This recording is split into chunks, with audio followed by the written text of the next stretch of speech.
In the poor, dirty slums of Ebelstein, people called the shabby old man the lying old geezer. He looked weak and sick, like he might fall over any day. Yet he proudly called himself a great mage. No one believed him. He could only do very weak, one-star magic tricks to show off to the local children. He had a bad temper too. He would get angry and yell at kids for playing small pranks on him. One day, in the middle of his shouting, he turned and saw a quiet white-haired boy with red eyes watching him. The boy later learned magic from this crazy old man. It was not for a big destiny or to be a hero. It was a simple deal. The old man wanted someone to listen to him and praise him. And the boy wanted to learn magic. So they stayed together. They sat by the campfire at night. The old man talked a lot, and the boy listened and learned carefully. They stayed through the cold winter until spring came. One day, the boy knelt in the dirt, sweating hard. A swirling blue light appeared around him. The old man watched with his mouth open in shock. He realized this slum kid had truly learned how to control mana. The boy's red eyes glowed brighter. He pushed himself and raised his hand. The energy gathered above him and turned into a huge, glowing blue magical shovel. It flew forward and crashed into a tree. The old man could not believe it. This boy was not just any kid, he had real talent. For the next year, the boy worked as the old man's helper. In return, he became an official one-star mage. One dark, rainy night, the old man was very drunk. Between hiccups, he complained about how unfair the world was. He said noble children beyond the northern wall already reached 3-star magic before they became teenagers. For a poor kid like this boy, he said, reaching that level would take a whole lifetime of hard work, and even then, he might fail. The old man was sure magic came only from noble blood. He told the boy not to dream too big, because he would hit a wall and give up. He was just angry about his own failures. The old man passed out. The boy stared into the fire all night. The next day, the boy came back in heavy rain and found the old man lying face down in the mud, dead. His body was covered in bruises, like someone had beaten him badly. At first, the boy thought the old man got into a fight because of his bad temper. But later, while burying him in the rain, the boy learned the truth. The guards had caught the old man trying to steal a 2-star spellbook from a warehouse. They beat him to death. No one understood why a man with no ambition would risk his life for a book. As the boy stood in the rain, a blue holographic screen suddenly appeared in front of him. The old man always said magic was only for people with noble blood. But that idea was wrong, because this boy was not even from this world. The system asked him to choose his main school of magic forever, no changes allowed. The story jumps forward 4 years. Now the boy is called Derrick. He meets Katya Flameheart, a strong 3-star mage from a fallen noble family. She works as a mercenary for the Beldens group in Ebelstein. She becomes Derrick's new teacher and is much better than the old man. One day in the tavern called Beldens Tier, Katya talks seriously to Derrick. She says it is normal for mages to want more power, and he has real talent to go far. She warns him not to be too greedy, or he will stop improving. Derrick agreed. Stay careful. She teaches him to feel his mana and imagine things into reality. As blue energy swirls around him, Katya sees he has a huge amount of natural mana and very good control from fighting in real battles. Suddenly, Derrick's eyes turn a scary violet color. The mana pressure becomes so strong that Katya looks shocked and worried. Then a huge explosion shakes the whole tavern.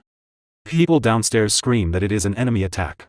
Derrick snaps out of his deep focus, breathing hard like he just ran for miles. Katya doesn't let him rest. She grabs his wrist tightly and Derrick asks with confusion, "Master?" Katya tells him to stay quiet.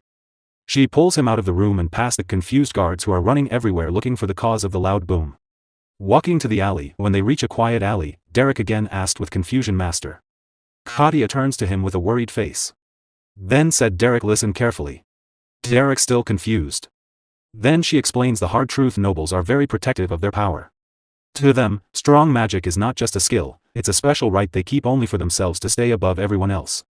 She says that being born with great power is seen as a gift, but only if you have a noble family name.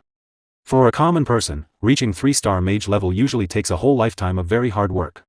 But Derrick is doing it much faster. He's still too young to even have a beard. The big explosion was not a real bomb. It was a 2-star illusion spell called auditory hallucination, a spell that makes people hear loud noises that aren't real. At just 14 years old, Derrick breaks through the wall the old man always talked about. He officially becomes a 2-star mage. The system confirms the change right away and permanently unlocks the new spell for him. For the next year, Katya stays and teaches him many fighting spells. She also shows him how nobles talk and behave. Then she gets big news: she is offered a job as a private magic tutor for House Elvester. This is not a small noble family, even the Grand Duke in the capital has to be careful around them. It is an offer she cannot say no to. It's like winning a golden ticket. Before she leaves, she gives Derrick one last gift, a 2-star spellbook to add to his collection. The system updates his list of spells, things like magic arrow, fireball, and clairvoyance. Derrick closes the book and another year passes. At 16 years old, Derrick has taught himself and mastered 2 more 2-star spells on his own. He has no plans to stop learning. Back at Belden's Tier Tavern, the keeper is shaking with excitement. They got a good job for once, not the usual low-pay work. Derrick asked what kind of request. He tells Derrick it's a direct request from the powerful Grand Duchy of House Duplain. He asks if Derrick understands how huge this chance is. Derrick asks why such a rich and strong family would hire a weak mercenary group like theirs. The keeper calls him silly for doubting it. He says House Duplain has so much money they spend it like water. He grabbed Derrick and said this job could open doors to important people. When Derrick finally calms the keeper down, the job sounds too simple: just kill a few monsters on the edge of their land. The keeper says it's easy money and nobles don't lie. But Derrick doesn't trust it. A Grand Duchy would never hire cheap help for normal work unless something is hidden. He says no and starts to walk out. The keeper begs him to wait. Derrick turned around and said just call someone else. You know I don't take shady jobs. The keeper explains the client asked for a mage specifically, and Derrick is the only mage they know. Derrick still says it's too suspicious and turns to leave again. But the keeper shows him 1 gold coin, the advance payment. Derrick looks at the shiny coin and his doubt disappears. Money talks. He agrees. Derrick meets the clients: a stiff old man with a monocle, a middle-aged woman, and someone hidden under a blue hood. The tavern keeper pushes Derrick forward proudly. But the old man says absolutely not. He is angry. He says they can't give an important job to a kid who hasn't even had his coming-of-age ceremony. He turns to leave, ignoring the keeper's pleas that Derrick is skilled. Just as they start walking away, the middle-aged lady whispers to that old man. They both look at nervously with the hooded figure just and whispers something. The old man stops. His face changes. With a sigh, he turns back, looks at Derrick, and agrees to talk. Soon, Derrick is in Duplain territory testing his skills. A goblin charges at him. Derrick hits it with a blue magic bolt and knocks it back. Before it lands, Derrick's eyes flash red. He moves fast, cuts through the goblin's neck with his sword, and flicks the blood away. Another goblin attacks from behind with a loud roar. Derrick doesn't panic. He steps aside smoothly, slices off the goblin's arm, then turns and cuts off its head in one clean swing. He finishes the last goblin with a strong electric shock. The ground is covered in dead goblins. Derrick turns to the clients calmly and says, "Job done." The old man looks surprised. The hooded figure is clearly impressed and says he cleared the whole group very fast. That night at Belden's Tier, a furious blonde woman named Pelline storms up to Derrick's table. She glares at him and says, "So you became a noble's dog, Derrick?" The keeper tries to pull her away and tells her to calm down. She shouts that commoners should never sell themselves to nobles. The keeper smiles slyly and asks if she knows how much the job paid. Pelline guesses 1 silver. The keeper laughs and says the advance alone was 1 gold. Pelline's anger disappears. Her eyes shine. She gets excited and begs to be allowed to work for nobles too. The keeper yells that begging on knees is not part of the job. At midnight later, Pelline, now calm and dreamy. Keeper asks how the job went. Derrick says it was just a simple goblin hunt. The keeper says the clients looked rich but shady. Derrick's face turns serious. He tells them all 3 clients were lying about who they were. The old man said he wanted youth, energy, and good manners, but he had none of those himself. The woman who said she was a kitchen maid had soft, clean hands, not hands that do hard work. Derrick starts to talk about the trainee inspector, but his eyes glow red, and the keeper stops him. The keeper, whose name is Jaden, says mercenaries don't get paid to ask questions. They do the job, take the money, and move on. Derrick agrees, though he doesn't like it. In this hard world, surviving comes first. The next day, in Grand Duchy of Duplain. Derrick stands in the field full of dead goblins and says the area is now safe. The old man says good work. Jaden quickly asks for the rest of the payment. The old man gives 2 more gold coins. Jaden celebrates, but Derrick stays quiet and suspicious. The old man then praises Derrick's skill and offers a new job, much better pay. Jaden is confused and asks what it is. The old man says 15 gold coins. Jaden almost faints at the number. The old man asks Derrick directly. Derrick looks at him hard and says one firm word: yes. Soon, Derrick and Jaden leave their place and arrive at the huge, beautiful home of the Grand Duchy of Duplain. Derrick is amazed by how big and fancy it is. Jaden also impressed. Before they go in, the old man stops the act. He says his name is Delon, the Grand Steward to the Grand Duke. He apologizes for the trick, it was needed to test Derrick safely. Jaden is nervous and sweating. The woman says she is Katerina, the head maid of the Duke. Jaden tries to bow and greet them properly but stumbles over his words. Derrick puts it together: the dispatch officer was the Grand Steward, and the kitchen maid was the head maid. Their real positions are much higher than he thought. Then the hooded lady stepped forward. Jaden asks the big question: who is the hooded person? The figure slowly pulls down the hood. It's a young woman with long dark hair. Derrick looks surprised. And the lady have bright blue eyes. She says her name is Isline Eleanor Duplain, the eldest daughter of the Grand Duke. Then she tells the real reason for the job: the goblin hunt was only a test. The true job is for Derrick to become the personal magic tutor for her younger sister, Daila. Derrick feels like the world stopped. He can't speak. The idea is crazy, a boy from the slums teaching magic to a noble lady. Inside the grand residence of the Duplain family, a young man bursts through the door and storms into the office. He shouts at his father, Valerian, the Grand Duke. The boy rushes in, drawing the attention of his father and his blonde older brother. The Grand Duke tells his son Raig to act with dignity in his presence. Annoyed, Raig snaps back that the one who needs dignity is Daila. She supports a maid. A young woman nearby is crying hard because Daila went too far and hurt her. The blonde brother tells Raig to be quiet because they were in the middle of an important talk. But Raig ignores him and continues. He says more than 10 servants have quit in the last month alone. He asks how long his father will keep ignoring that troublemaker.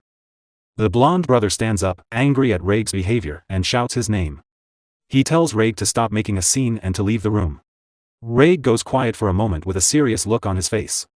Then he says that even if Daila is useless, they still have Eileen for the family's future. He adds that it's time to get rid of the troublesome girl. The Grand Duke calmly removes his glasses.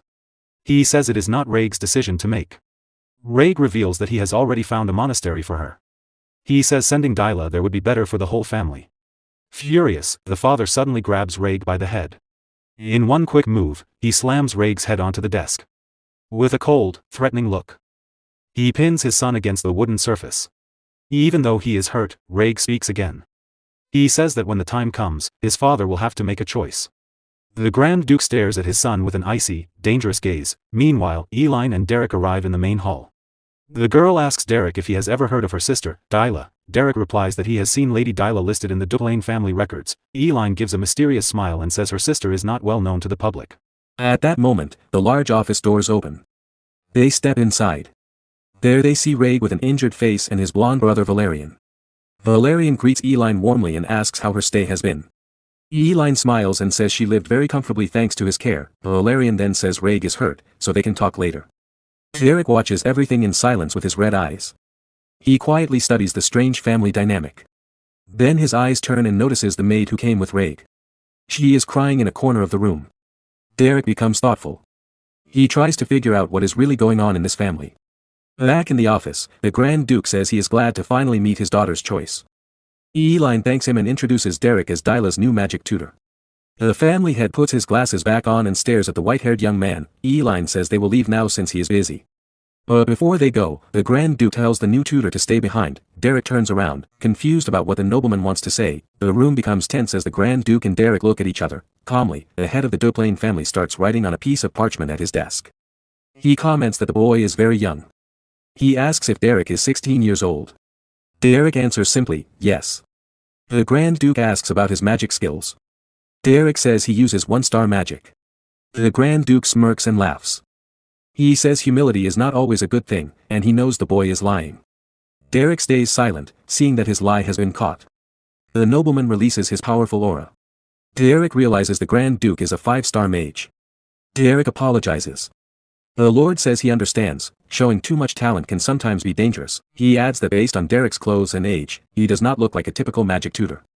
Without hesitation, Derrick admits the truth, he is actually a mercenary. The Grand Duke says he trusts his daughter's choice. He will allow Derrick to enter the annex of the residence where Daila lives. He dismisses Derrick, but the young man interrupts with one last question. The Grand Duke allows him to speak. Derrick says his duty as a mercenary is to make sure Lady Daila learns magic properly. His mission is to help her enter high society.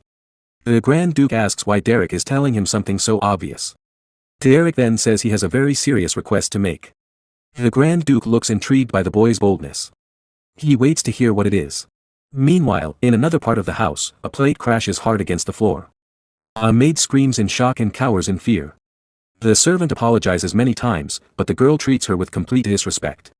The young noble tells the maid to get out and warns her never to show her face again. In a different room, the guild master asks Eileen why she chose that boy. He says many famous tutors would jump at this job, and it would be hard for a commoner to succeed. Eileen explains that she already tried the best-known tutors, but they all gave up. She decided to look for someone who could use magic and was in a desperate situation. That way, the person would try very hard. Even though Derrick is a mercenary, he seems to understand noble manners and culture quite well. The guild master laughs and says Derrick's old master was a fallen noble who used to be very successful. Derrick must have learned a lot from him. Eileen smiles happily and says, I see. I thought he seemed refined and kind, even for a mercenary. I hoped he could gently guide Dyla and help her behave better. The guild master tells her, you need to learn how to read people better. Eileen looks confused. He explains, Derrick grew up on the streets. He didn't survive by being kind.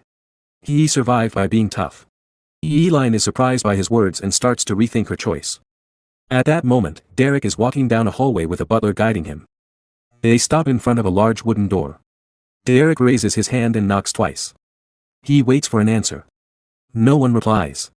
After a short silence, Derrick decides to open the door himself. Inside the room, he greets the person sitting there. He introduces himself as Derrick to the brown-haired girl at the table. The blonde girl, who is Dyla, tells him to come closer. Derrick obeys and walks toward her. Dyla gives a sneaky smile, like she has a plan. Suddenly, she throws something at his face. Derrick can't dodge in time. Dirty, smelly water soaks him completely. Dyla starts laughing loudly. She says she thought a sewer rat had come in. On second look, she says he really does look like one. She grabs a nearby chair to stand on a small table so she can be taller than him. Then she dumps a whole bucket of dirty water over his head. Derrick stands still and silent as the water drips down his face. Dyla complains that she's out of water now and wishes she could humiliate him more. Derrick slowly lifts his head and stares at her with a cold, scary look. Dyla freezes for a moment, shocked by his expression. Annoyed, she kicks him. Derrick kneels in front of her. Dyla gets angry that his dirty shoe touched her foot. She steps on his hand with her shoe and insults him more. She covers her nose and says he stinks from the dirty water. Even after all the humiliation, Derrick keeps staring at her without showing any emotion. Dyla throws her shoe at him, then leans on the table to continue. She calls him a sewer rat again and tells him to know his place. She shows her foot and keeps mocking him. The scene changes back to the earlier conversation in the Grand Duke's office. The head of the Duplain family is looking out the window, thinking deeply. With a serious face, he listens to Derrick's words. Derrick says Dyla's problem is not simple. With his red eyes serious, he makes a bold request. He asks how much authority the Grand Duke will give him to handle her. The Grand Duke stares at the white-haired young man, carefully considering his request. Back in the present, Dyla's face turns red with shock. Derrick has lost his patience. He gives the spoiled noble girl a firm slap. He looks down at her with a cold expression and no regret. Dyla puts a hand to her cheek, unable to believe what just happened. Derrick's red eyes glow as he tells her in a firm voice, get up. At that moment, Derrick remembers a conversation from 3 years ago with his master, Katia. Back then, he had asked her what to do with a very stubborn student. Katia answered that she would try to understand the student and treat him kindly. But Derrick thought that sounded too perfect and idealistic. He asked what to do in the worst cases. When nothing works, Katia looked serious and explained if talking fails completely, you need a different approach. She said sometimes you have to use fear to make the student listen. Back in the present, Dyla is still on the floor, shaking with fear after what Derrick did. He looks at her and says calmly, treat other people with respect. Now get up. The spoiled noble girl pushes herself off the floor and stands. She is full of anger. Suddenly, she rushes at Derrick, trying to attack him. She shouts, a commoner like you has no right to touch a noble lady. Derrick loses his patience. He gives her one quick tap to make her stop. Then he says in a firm voice, I won't say it twice. Dyla looks confused and scared, but she doesn't understand. She starts yelling for the butler and accuses Derrick of hurting a noble woman. The head butler and the maids come running. They ask if she is okay. The old butler scolds Derrick and warns him, the Grand Duke will hear about this. Derrick stays calm. He takes out a parchment from his pocket and shows it to them. He explains that the Grand Duke gave him full authority over Daila's education. The butler takes the document and looks shocked when he sees the family's official seal on the paper. The young noblewoman, Daila, is also surprised and confused about what is happening. That night, the Duplain mansion seems calm on the outside, but trouble is not over yet. Daila's blonde brother, Valerian, runs through the halls. Reg, the dark-haired brother, follows him and tries to calm him down. Valerian bursts into a room, yelling and calling for the mercenary he hired. Inside, the white-haired young man, Derrick, is calmly reading a book while sitting in bed. Valerian shouts, "How dare you lay a hand on Daila?" He grabs Derrick by the shoulder and tries to shake him, but Reg holds him back with force. Calmly, Derrick replies, "The Grand Duke himself gave me permission." Reg tells his brother, "Father allowed it." Derrick is a guest of the Islines. Valerian calms down a little. Then he says to Derrick, "Come with me," and tells Reg to stay out of it. Reg speaks to Derrick quietly, "Daila needed this lesson." Valerian won't go too far. Derrick looks at the two brothers with a serious face. Reg wonders why his blonde brother protects that hopeless girl so much. In a dark room, a few old dolls sit on the floor near the door. Valerian invites Derrick to enter his sister Daila's old room. He explains, this was her room in the main house. No one has touched it since she left. Derrick looks around and sees an unfinished painting on an easel. Valerian says his sister loved to draw. She looked cute when she showed her work, but she never finished any drawing, she always left a blank space. Valerian apologizes for getting angry earlier. Derrick tells him not to worry. Derrick asks, "Why did you bring me to this room full of paintings?" Valerian explains that he wanted to show Derrick that Daila does not deserve to be looked down on. She became obsessed with her noble bloodline, and that is why she was sent to the annex. Now Valerian wants to stop the family from sending her to a monastery. He picks up some books. The older brother begs Derrick, "Please save my sister." Derrick notices something in the books and says, "Wait a moment." He looks at the notes written in the margins and says, "Based on these notes, she has not completely given up on magic." He asks, "Are these books from the School of Regulations?" Valerian confirms they are. Derrick becomes thoughtful. He seems to have a new plan. He looks at one of the landscape paintings in the room. Then he picks up one of the theory books and makes a decision. He says, "I will try my new plan." He hands the book to Valerian. That same night, the annex of the Grand Mansion is completely silent and dark. In her room, Daila is sleeping peacefully in her bed. Suddenly, a bucket of very cold water is thrown on her. She wakes up screaming, with ice-cold water all over her face. Derrick looks at her with cold eyes and asks, "Were you serious about sleeping?" Confused and angry, Daila shouts, "Have you gone completely crazy?" Derrick grabs her arm and says, "We need to go somewhere important." He drags her down the hall. She yells for the servants to stop him under the bright moonlight. Derrick pulls her out of the mansion by force. He drags her along a dirt path, away from the Duplain family home. They reach a quiet, hidden spot. Derrick throws her onto the dirt ground. Daila yells angrily, "Who do you think you are to teach me?" Derrick asks, "Do you want to hear something interesting?" She looks confused. With a smile, he says, "I'm not going to teach you magic. I just enjoy roughing up nobles." Shocked, Daila asks, "What did you just say?" He continues, "Being a tutor is only an excuse for my wicked plans. It's an excuse to deal with nobles like you." He smirks, draws his sword, and says, "The screams of nobles are quite beautiful." Terrified, Daila asks, "Do you think you'll get away with this?" He smiles and says, "Yes. You're going to a monastery anyway. No one would believe you." He adds, "In the worst case, I can just atone with my life. A commoner like me is worthless. Or I can run away. I would be doing your family a favor by getting rid of you." Completely terrified, Daila thinks she is finished if this man catches her. She starts running desperately to escape. She thinks, "I need to lose him in the forest. He will catch me easily in the open field." Daila knows the forest well and plans to get back home through it. But she trips and falls. Suddenly, something catches her eye. A huge fireball lights up the dark night sky. Derrick launches the powerful spell toward the forest. Daila turns around and sees it is a fireball spell. Derrick holds the sphere of fire with a serious, determined look. With a mischievous smile, he shows he is not playing. The powerful fire magic flies quickly toward the frightened girl. The flames reflect in her eyes as the attack gets closer. With a scream of terror, Daila is thrown back by the force of the explosion. A large fiery blast happens right behind her, destroying everything around. She falls to the ground in total panic. The young noble can hardly believe what she just saw. With a frightening smile, the mercenary says, "I missed on purpose." The full moon lit up the night as the chase continued through the dark forest. Daila, the young noble woman, ran desperately to save her own life. Her face showed both fear and a strong will to escape. But in a moment of distraction, she tripped over a tree root. The blonde girl fell hard onto the dirt ground and could not protect herself. Exhausted and lying there, she could barely stand. She stared at what was coming toward her. Suddenly, a bright blue energy arrow shot out at high speed. Derrick, the magic tutor, focused and prepared his next attack without any hesitation. The energy arrow flew right past Daiela as she lay on the ground. She was in shock and could not move after the magic passed so close to her. Derrick praised her movements. He said it was hard to believe she had stayed hidden in the annex for so long. Out of breath, Daiela just stared at him in silence, completely confused. Then she stood up and ran back into the forest.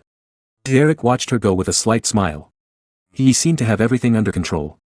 Daiela wondered how long she could keep running and whether she would ever escape. Suddenly, she stopped. She had a big realization. Meanwhile, Derrick used his magic on a puddle of water on the path. He looked at the trail in the dark forest that Daiela was following. He realized this was the same forest she had painted. This was where she used to play as a child. He understood that she felt the energy of nature and put it into her paintings. His red eyes glowed. He now knew exactly what was happening. Daiela grew tired of running. She quickly picked up a stone and threw it at Derrick's head to attack him. But Derrick calmly drew his sword and defended himself. With one quick motion, he cut the stone in half easily. Daiela was shocked and terrified by his skill. Derrick praised her for trying to fight back. He said it was not an easy choice to make. Exhausted, Daiela fell to the ground again. She gasped for air with no strength left to fight or run. With a cold look, Derrick said she had no more energy to escape.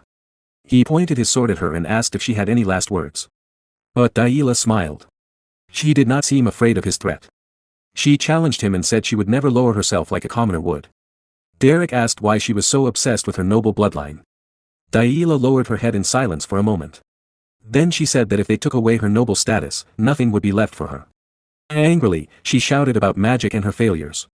With tears in her eyes, she screamed that he did not know how hard she had tried or how many times she had failed. Derrick watched her outburst in silence. She continued, she had failed at magic, at painting, and at everything she tried. Desperate, she asked what else was left for her except her noble title. She fell to her knees and wondered who she was without her social status. Derrick listened quietly and thought about her words, then he summoned a blue energy sword and prepared for the next part of his plan. With tears in her eyes, Daiela seemed to accept what she thought was her end.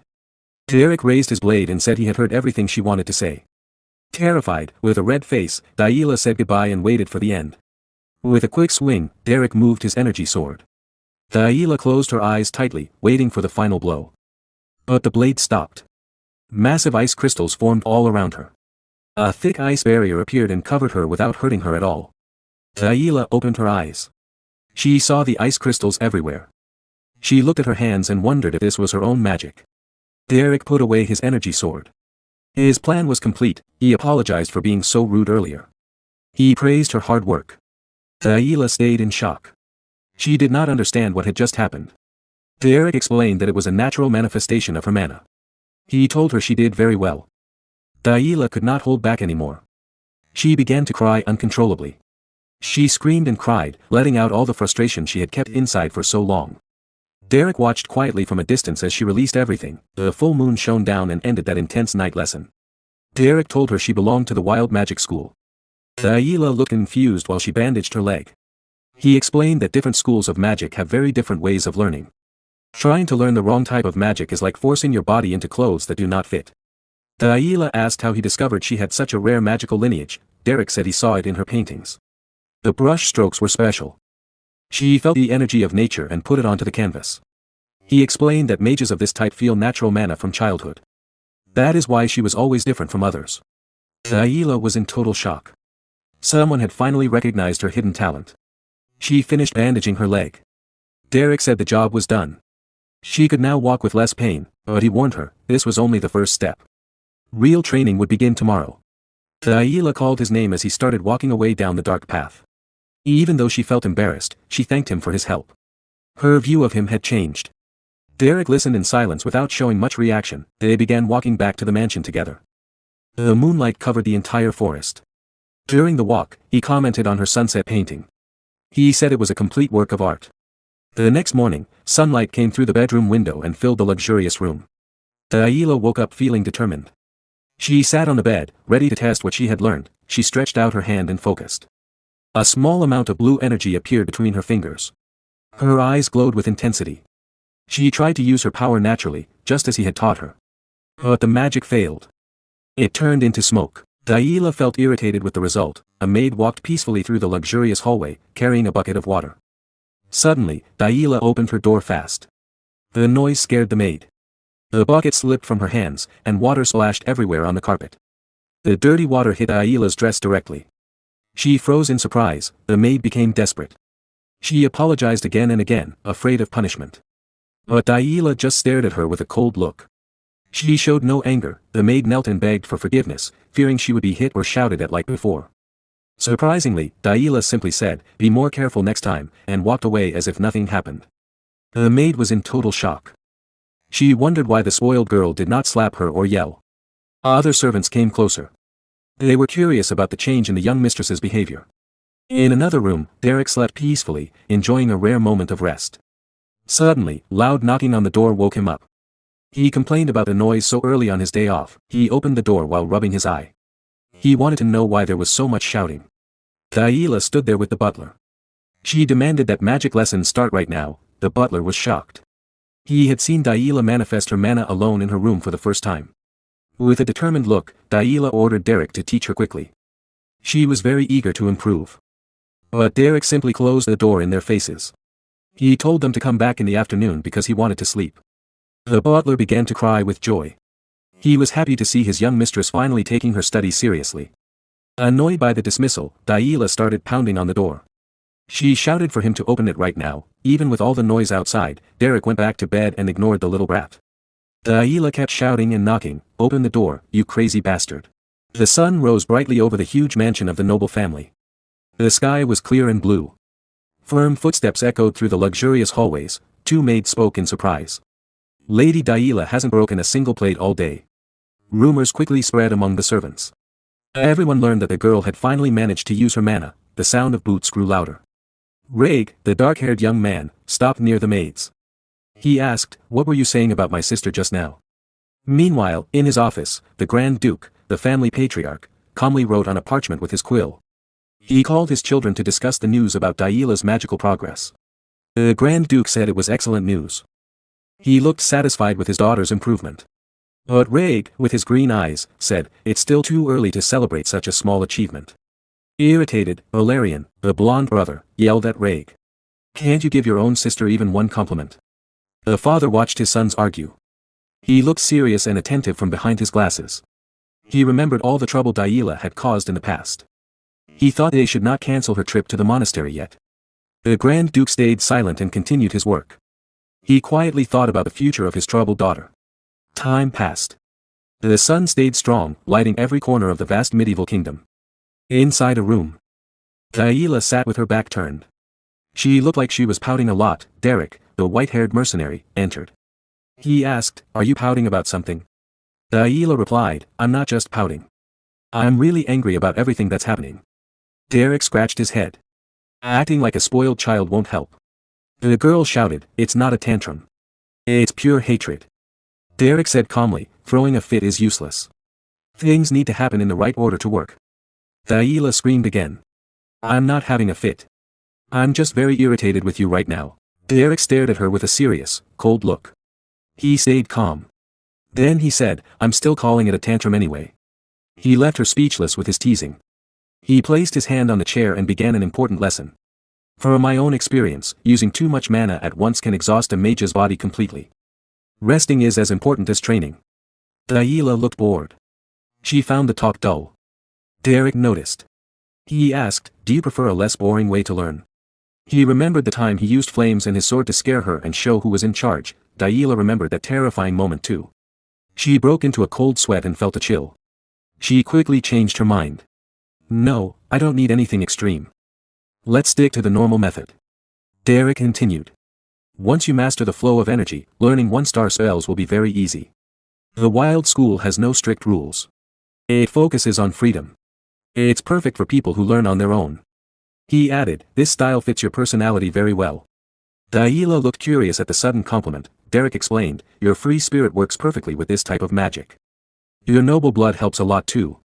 Daila stayed quiet for a moment.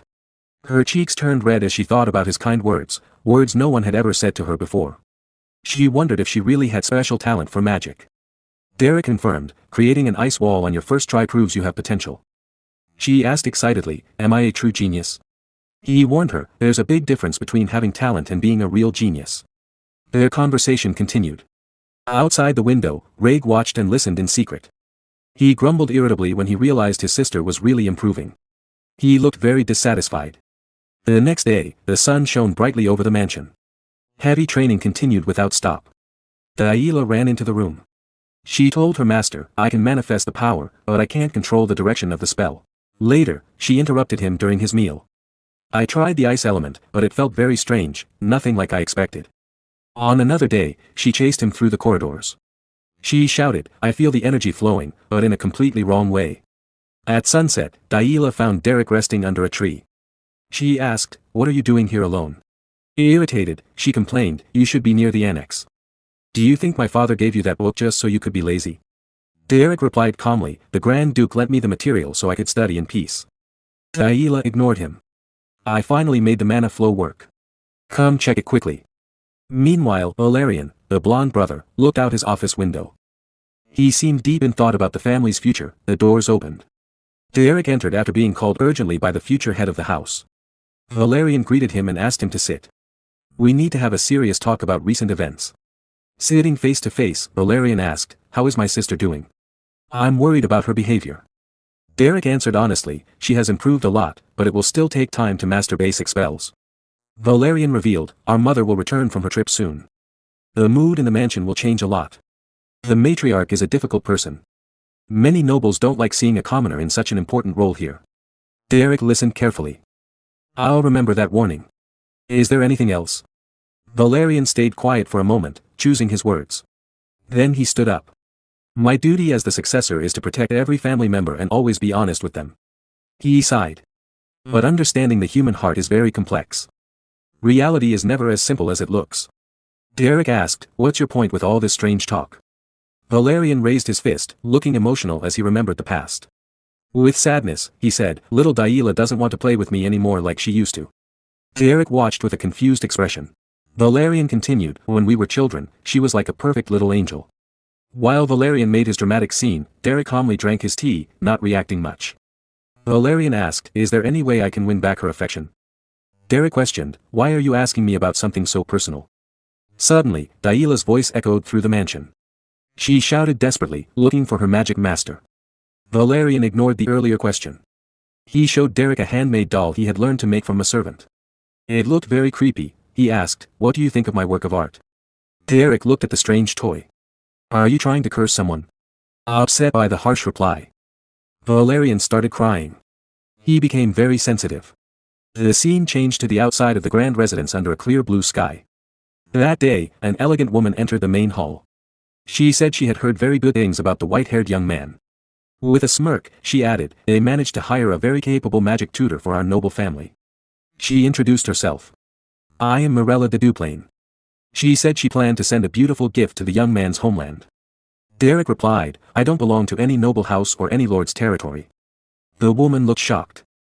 She was startled to learn that her daughter's teacher was just a commoner. When Derrick says I'm a commoner. She didn't believe it and totally shocked a commoner. 1 week earlier, a fancy carriage stopped in front of the huge noble family mansion. Young Aisline spoke to the mercenary named Derrick. She told him she made the right choice by bringing him to her family's land. But now she had to return quickly to Ebelstein for urgent business. She would leave little Delilah in his care. The white-haired young man, Derrick, simply nodded and agreed to the job without complaining. The guild leader appeared, laughing. He put his hand on Derrick's shoulder and made a joke about his serious reply. Then he climbed into the carriage with Aisline. Before leaving, he told Derrick, finish the job fast, before trouble arrives. The carriage rolled away. Leaving Derrick alone to handle the complicated noble family, suddenly, Aisline touched her face. She looked worried. She had forgotten to tell him something very important. The guild leader asked what she meant. With a nervous face, she explained, my mother will return next week. I forgot to warn him about her. The bearded guild leader asked if the family's matriarch was really someone who needed such a serious warning. The scene shifted to the beautiful ceiling of the mansion's office. Tension filled the air. Inside the office, Miriella, the mother, became furious. She shouted, "A commoner is really my youngest daughter's teacher." The Grand Duke, the father, stayed calm. He kept holding his quill and asked his wife to lower her voice. But Miriella kept yelling in panic. She said little blonde Daila was the most precious daughter of their noble line. The Grand Duke took off his glasses. He admitted he also disliked putting ordinary people in important roles. Miriella reminded him that all the noble tutors had quit. She asked why they chose someone from the mercenary world. The father explained that good tutors are hard to find. He said the white-haired Derrick came highly recommended by their daughter Isline. Miriella started walking back and forth in the office. She said there must be some basic standard of quality. Then she suggested bringing her brother Flam to teach Daila now that the girl had finally awakened her magic energy. The Grand Duke asked if she really wanted to pull a border commander away from his duty just to be a private tutor. He questioned if she thought running the duchy was a game. Miriella shouted again.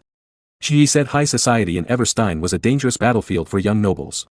She pointed her finger and said she refused to let her daughter become a joke at her grand debut and ball because of a nameless teacher. At that moment, the big office doors opened. Someone entered and stopped the argument. The blonde son, Valerian, asked his mother to calm down. He said she did not come here just to fight with her husband. Miriella told him to step aside. She said this matter could not be ignored. Then the other brother, Reg, dark-haired, asked slowly if the real problem was whether the commoner actually had the skill to teach Daila. He walked forward while everyone watched him.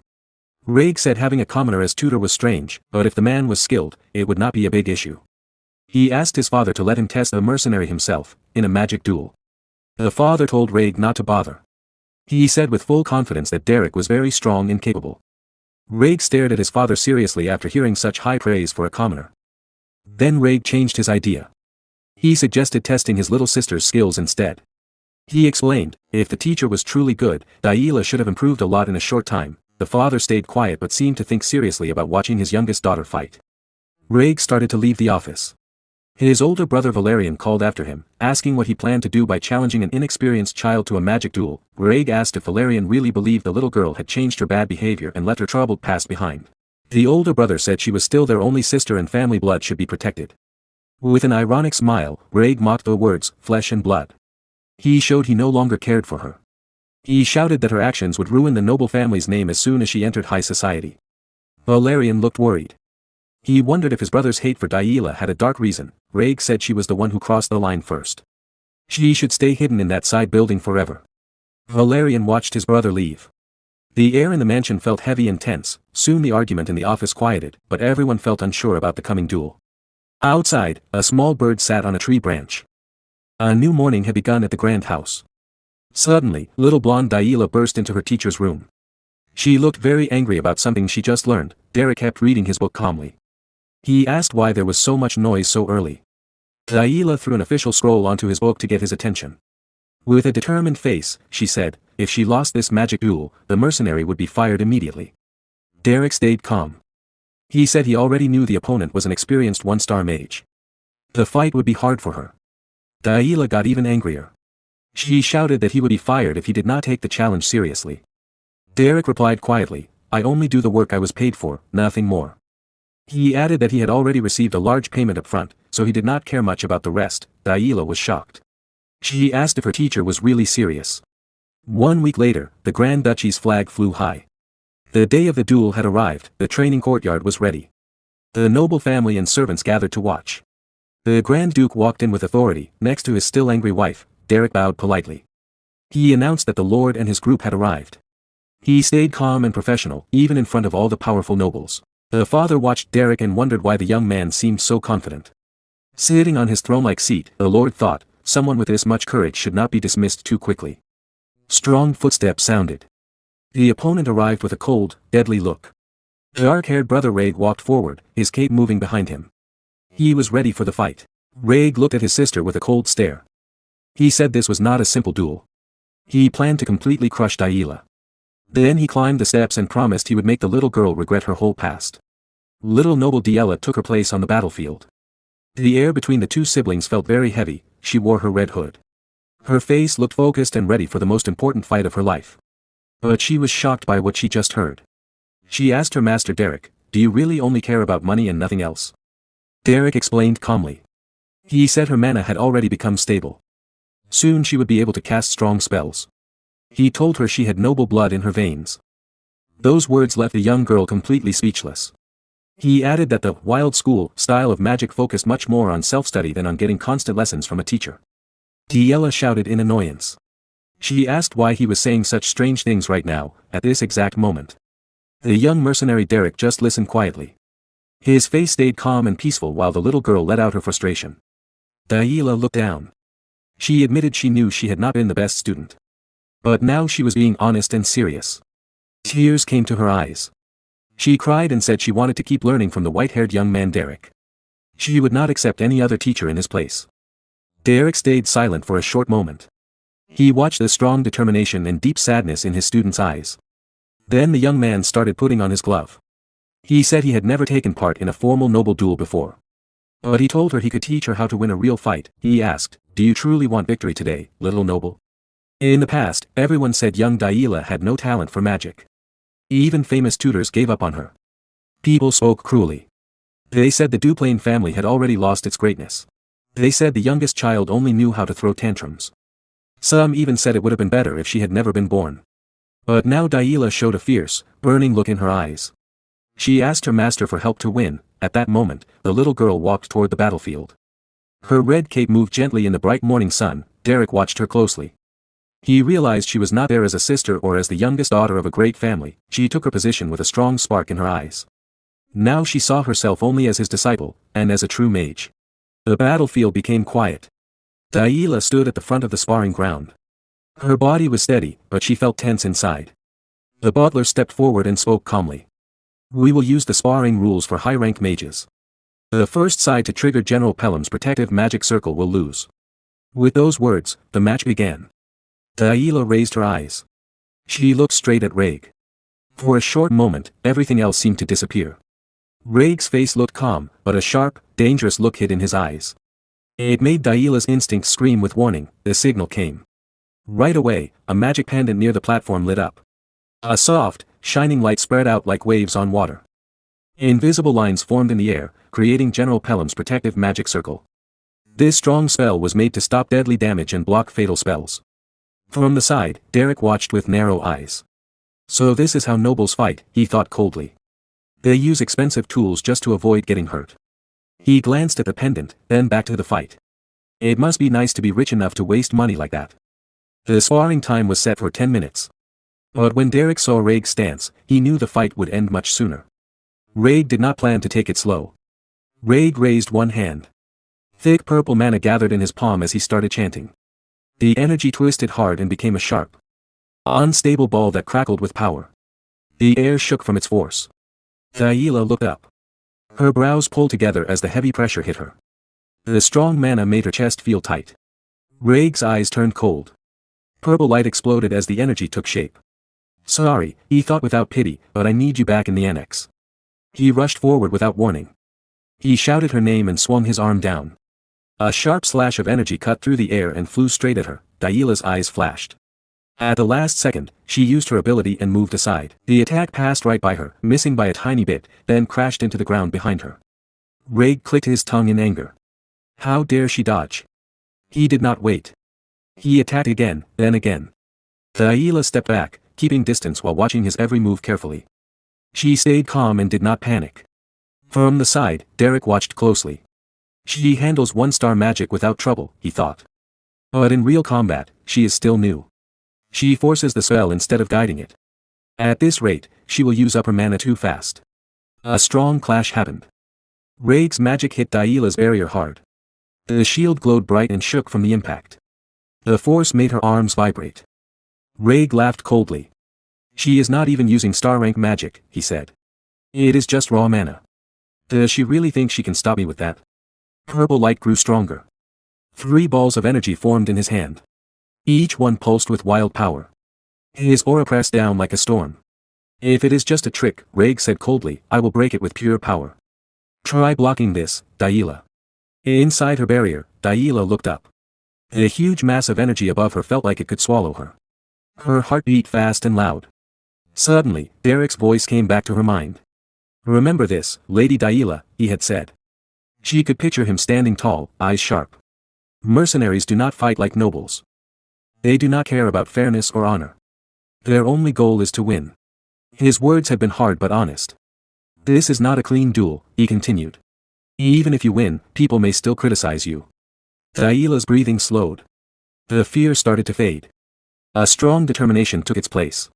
Another memory came. Are you really fine with that? Derrick had asked. Of course. Daila had shouted back without thinking. The memory ended. She returned to the fight. Her eyes became sharp as mana flowed through her body. Raig gave her no break. His attacks came fast and without mercy, among mercenaries. Daila thought, there are people who win even when they are weaker. She looked up a little. Those people do not duel, she whispered. They fight. Raig sent another sharp attack. It passed close to her side. The wind from it cut dangerously near. She dodged just in time. By fighting, she thought, they control the battlefield with the ground and timing. She forced herself to stay calm. Instead of running back more, Daila suddenly dropped low and went to the ground. They use every trick to win, she told herself. They never waste a moment when the enemy lowers their guard. Raig's magic hit her barrier again. This time, cracks spread fast across it. The shield shook hard and was about to break. Cold sweat ran down Daila's back. This is bad, she said quietly through tight teeth. Raig's voice cut through. The game is over. He lunged forward. Daila froze as the attack came close. Then, boom. A huge explosion shook the ground. Stones broke apart. Thick dust rose and covered everything. Derrick stood still, staring at the smoke. The maid screamed, Daila. From the stands, Daila's mother jumped up in panic. Daila. She cried. She turned to the butler. Stop the spell now. She is hurt. Her husband's voice stopped her. Sit down. The Duke spoke firmly. His eyes never left the battlefield. It is not over. But you saw it. His wife said. She was hit. No, the Duke said sharply. General Pelham's magic circle did not activate. He breathed out slowly. His eyes narrowed. Then he looked at Derrick. The young man had not even blinked. It was as if he knew this would happen. On the battlefield, Raig stared into the dust. She should have been hit, he muttered. Why did the circle not activate? Where is she? His eyes grew wide. Suddenly, sharp crystals of energy shot up from the ground next to him. Raig jumped away just in time, cursing. His heart raced. He realized, the attack came from below the platform. If she left the platform, that should count as a loss, he thought. Then he paused. He looked at the butler. Does being under the platform not count as leaving it? Raig gritted his teeth. They never expected a trick like this in a noble spar. Another attack came from below. He dodged by a tiny amount. His breathing grew heavy. I cannot even see her, he thought darkly. Landing a hit like this will be hard. All she needs is one good strike. This does not feel like a noble duel at all. Finally, Raig saw her. Daila rose from the ground. Dirt stuck to her clothes. She stood straight and looked up at him. A burning fire shone in her crimson eyes, very different from her usual calm face. Raig froze. I have seen that look before, he realized. The same look Derrick had when my older brother grabbed him by the collar. Raig's eyes snapped to Derrick. There is no way she thought of this alone. His teeth ground together. That bastard. Derrick, this was your plan. With a quick move, Raig took off his black coat and threw it aside. His stance changed completely. All playfulness was gone. Fine, he said in a cold voice. I will play along with your scheme, Derrick. After getting attacked on the lower part of the battle area, Raig becomes even more determined and serious. Meanwhile, Daila's mother is watching everything. She notices something and asks in surprise. Daila, did you go under the platform? Down there in the dust bowl? Then she shouts. What are you doing, honey? Stop the fight right now. The head of the family, her husband, replies calmly to his wife. No rules have been broken. Let's watch a little longer. He keeps watching the fight with more curiosity. Daila is still hiding under the dust bowl. She uses her ice magic to confuse Raig. Her eyes are full of determination and focus. While concentrating, she can feel the flow of mana clearly.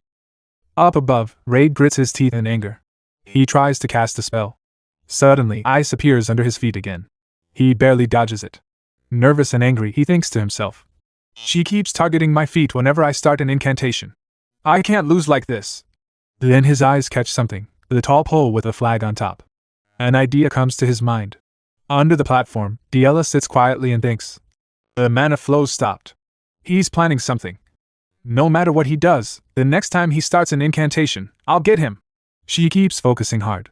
The butler looks up nervously and says, "Young master." Ray climbs up the tall pole. From that height and distance, Diella can't sense his mana properly. He thinks, she shouldn't be able to detect my mana from here. But casting a spell properly is impossible at this distance. There's only one way. He gathers mana in his hand, releases his blue aura, and thinks, I'll destroy the whole platform without any incantation. The mana he releases turns into an arrow.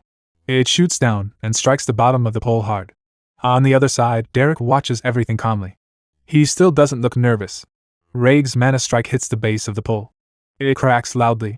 The pole loses balance and starts falling. Raig jumps away just before it hits the ground.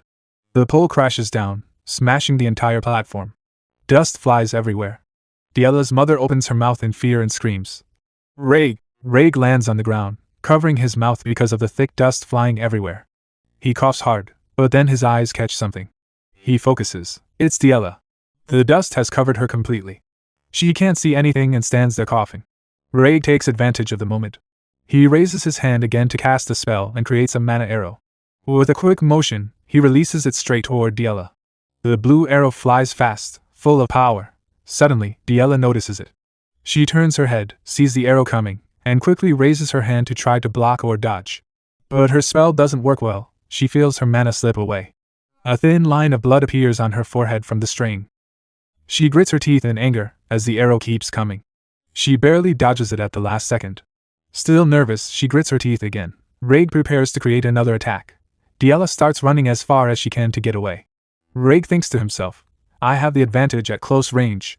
Just one more magic arrow and, before he can finish the thought, Diella suddenly appears from the side. She kicks him hard in the chest with her foot. Diella, still full of anger, glitches his teeth. Raig's eyes go wide in shock. His mouth opens as the sudden attack hits him. He falls to his knees, one hand on his chest, feeling sharp pain. But Diella doesn't stop. She grabs a handful of dust from the ground and throws it straight into Raig's eyes. Raig screams in pain. While he tries to wipe the dust out of his eyes, still gritting his teeth in anger, he mutters, You little. Diella jumps back onto the broken ground above. After finally clearing his eyes, Raig looks surprised. He thinks, kicking, throwing sand. She's doing everything she can. She has almost no mana left. She's fighting this hard, just to win, even though she knows it's almost impossible. Then Raig stands up slowly. He thinks, Alright, Diella. This duel was to prove your own worth. I will give it my all in return, as your brother. It is already afternoon. The sun shines bright and strong. Diella stands on the ground, watching Raig. Raig slowly climbs back onto the broken platform. Diella puts her hand on her head to stop the blood. Her eyes are wide open, full of focus. She slowly removes her hand. The blood does not stop. It drips down her face, flows to her chin, and drops onto the ground. Suddenly, she remembers something. A memory comes back to her mind. She thinks of Derrick's words. Think of it like brushstrokes on a painting. Mana is your paint, and spellcasting is your brush. Collect the free-floating paint with your brush to create an entire image. In the memory, Derrick shows his mana flow in his hand. He says, That is magic. Diella is surprised and her eyes wide open and she blushed. His mana flows gently into the sky, making the night clearer so everyone can see it. The scene changes back to the present. Diella closes her eyes. She remembers Derrick's words and focuses hard. Suddenly, her mana starts flowing around her. It covers her body like a shield. The more she thinks about Derrick's words, mana is paint, spells are the brush, the stronger the mana becomes. She gathers all her mana into her hand. She thinks, I feel it, the mana at my fingertips. Use the paint to draw. That is magic. A large spell circle appears on the ground under her feet. She pulls out a sharp ice spear made of mana right beside her. The butler looks shocked. His mouth opens wide. He says, This is... Diella's mother is surprised too. She turns to her husband and says, Honey, Diella is using one-star magic. Raig looks nervous. He thinks, Ice spears. You've done it now, Diella. Diella controls the ice spear with her hand. She moves it into attack position. Raig gathers mana in his hand too. He creates many mana arrows. He thinks, but that doesn't change anything. I'm still one step ahead, even in one-star magic, Diella. I'll hit her before she hits me. Then I'll win. Diella prepares to release her ice spear toward Raig. At the same time, Raig releases his many mana arrows toward Diella. The ice spear flies with full power toward Raig. The arrows fly toward Diela. Both attacks crash into each other in the middle. A huge explosion happens on the ground.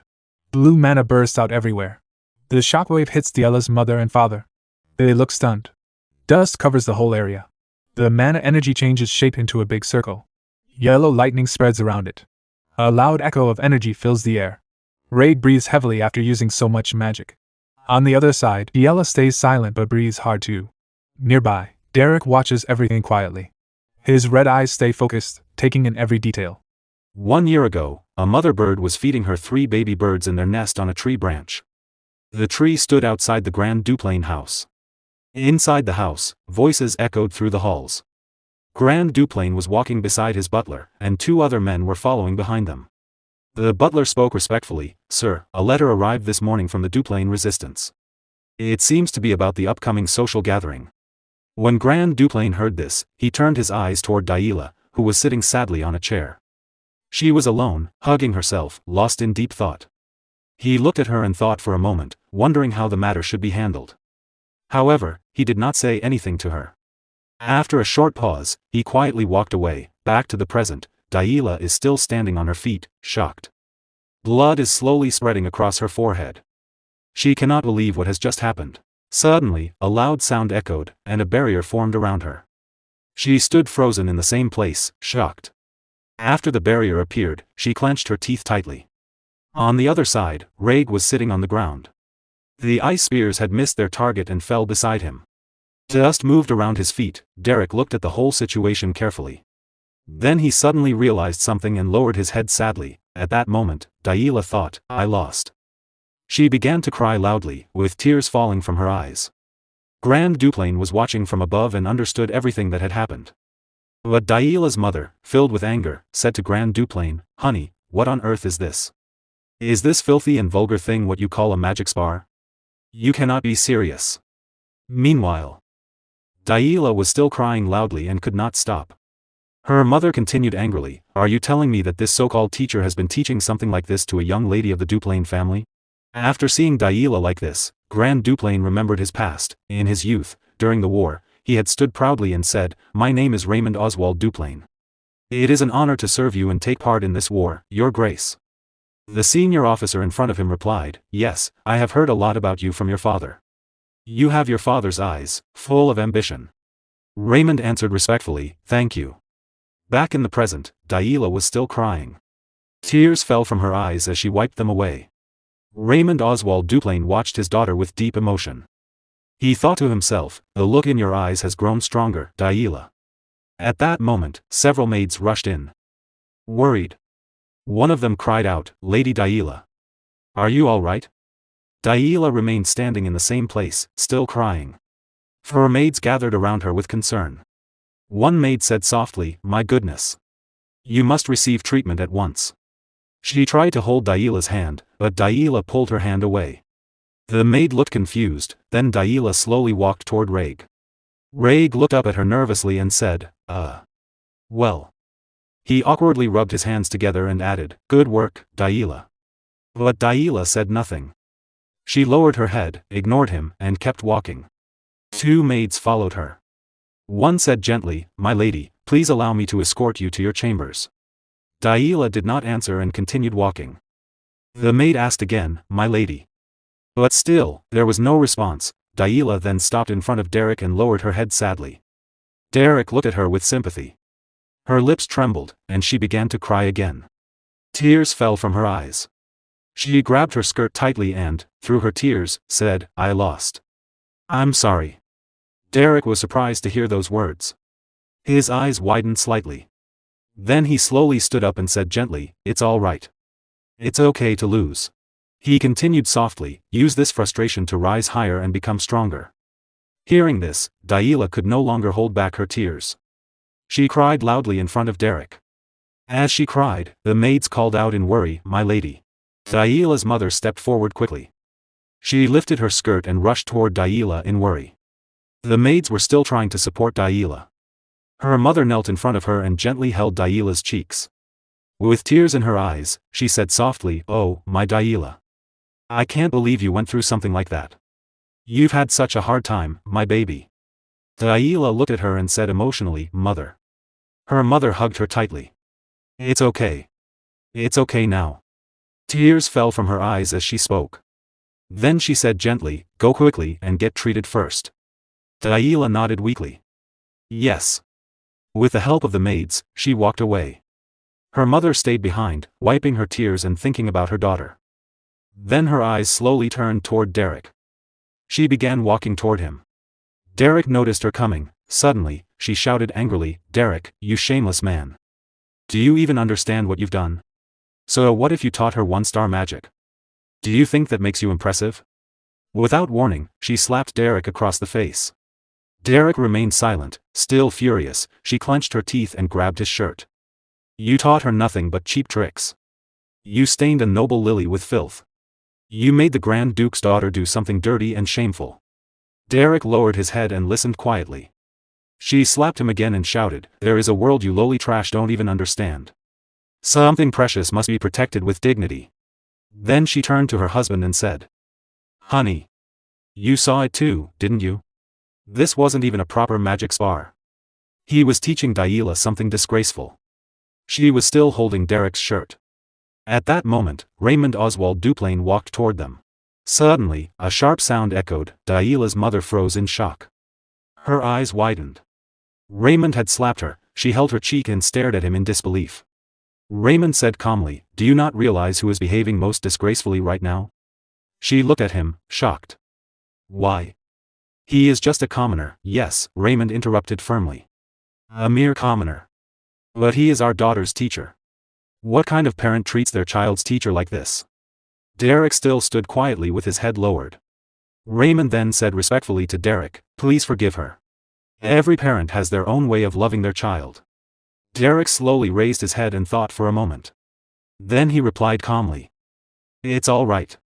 Raymond turned and said, "We have something to discuss privately. Come to the audience room."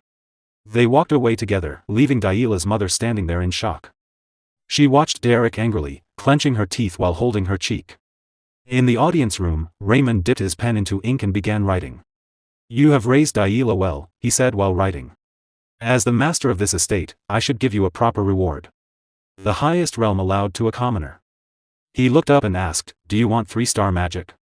Derrick was surprised. He thought to himself, "He understands me perfectly. Even better than I understand myself.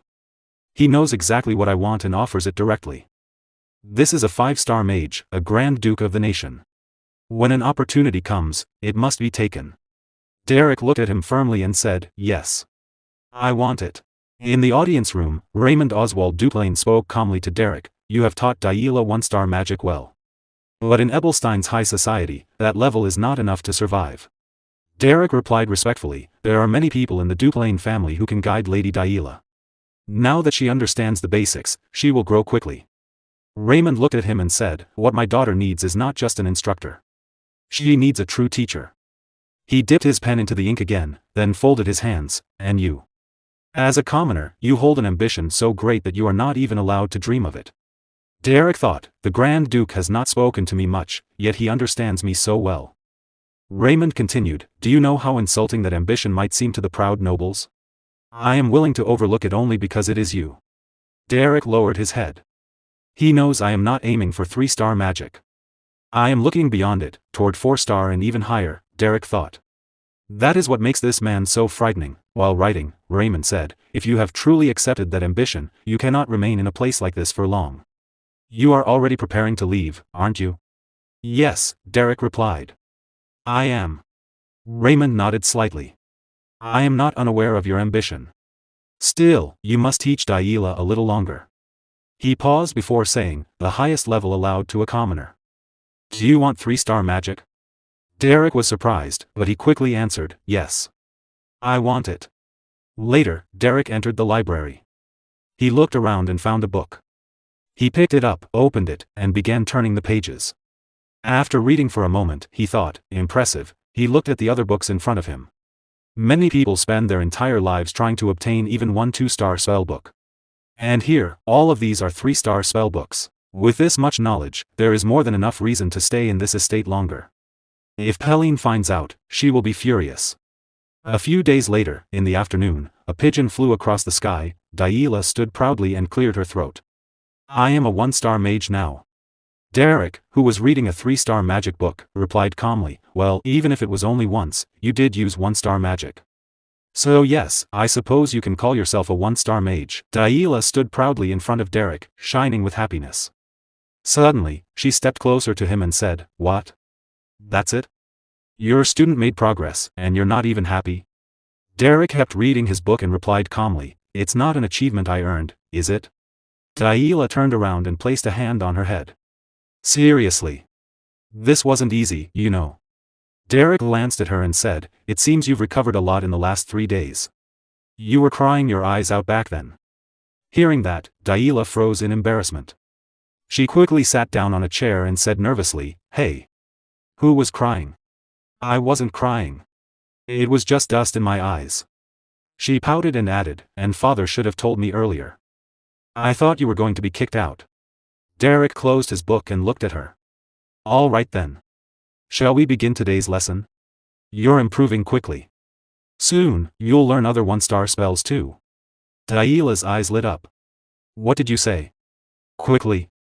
Derrick replied calmly, your growth is unusual. It's rare to use 1-star magic so soon after learning magic manifestation. Daila smiled proudly. See? I told you. I'm the type of person who does what she says. So, what are we learning next? Magic arrow? It looked easy to cast without a chant. Or wind blade like Raig used. That looked strong. Oh. Or ice spear. That felt amazing. If I practice more, I'll be able to hit even Raig. You'll be practicing magic manifestation. Derrick said calmly. Daila turned around in shock. Huh? Why? Aren't we learning 1-star spells? There are many reasons, Derrick replied. But in the end, the basics matter most. Simply put, it all comes down to mana. Daila's excitement disappeared. She sighed. Okay. Fine. If you say so, then it is what it is. I got all excited for nothing, thinking we'd learn new spells. Derrick watched her quietly, resting his hand on his chin. Daila noticed and asked, why are you looking at me like that? Is there something on my face? No, my lady, Derrick said. I'm just surprised to see you listening so obediently. She turned her face away. What do you take me for? I've respected your words from the beginning. From the beginning? Derrick replied. You poured dirty water over my head. Twice. Daila lowered her head in embarrassment. You still remember that? It's hard to forget, Derrick said calmly. Suddenly, Daila laughed awkwardly. What nice weather today. Magic manifestation sounds fun. Let's hurry and practice. Derrick smiled slightly at her reaction. Time passed, and it was already midnight. Outside the Duke's house, Daila lay on the ground, breathing heavily. A faint blue ice aura flowed around her. Derrick stood beside her and said, I heard you're going to get busier. Daila slowly sat up, still tired. Derrick sat down next to her. So you heard, she said quietly. She touched her head in worry. I don't know. Starting next week, I'll have etiquette and general education classes too. Derrick looked at Daila and said, isn't that a good thing? You've learned 1-star magic. Now you'll receive a true noble education. Daila replied sadly, do you think I'm happy? She looked up at the sky and continued, basic noble etiquette, foreign languages, geography, history, botany, piano, sewing. I don't understand why I have to learn all of this. How did Aisline endure it? Derrick answered, that's why she's called the flower of Duplain. That's why she stands at the center of Ebelstein's high society. Daila sighed. I just want to study magic. Then study it, Derrick said calmly. I'm not sure we'll really have time, Daila replied. His Grace hired me, Derrick said. We still have plenty of freedom. Is there anyone who can throw me out at this point? Daila smiled slightly. Of course there is. Father acknowledges you, but Mother isn't the type to accept it so easily. Derrick frowned a little. Why does the madam want to send me away? Daila looked up again. She's probably worried that if I learn from you, I'll drift away from noble dignity. And become like a mercenary. Even today's spar didn't look very noble. It's far from what high society prefers. Derrick lowered his eyes and stayed silent for a moment. Then he looked at her and said, then it's simple. Daila blinked. What do you mean? Lady Daila, Derrick said calmly, silencing the madam isn't difficult.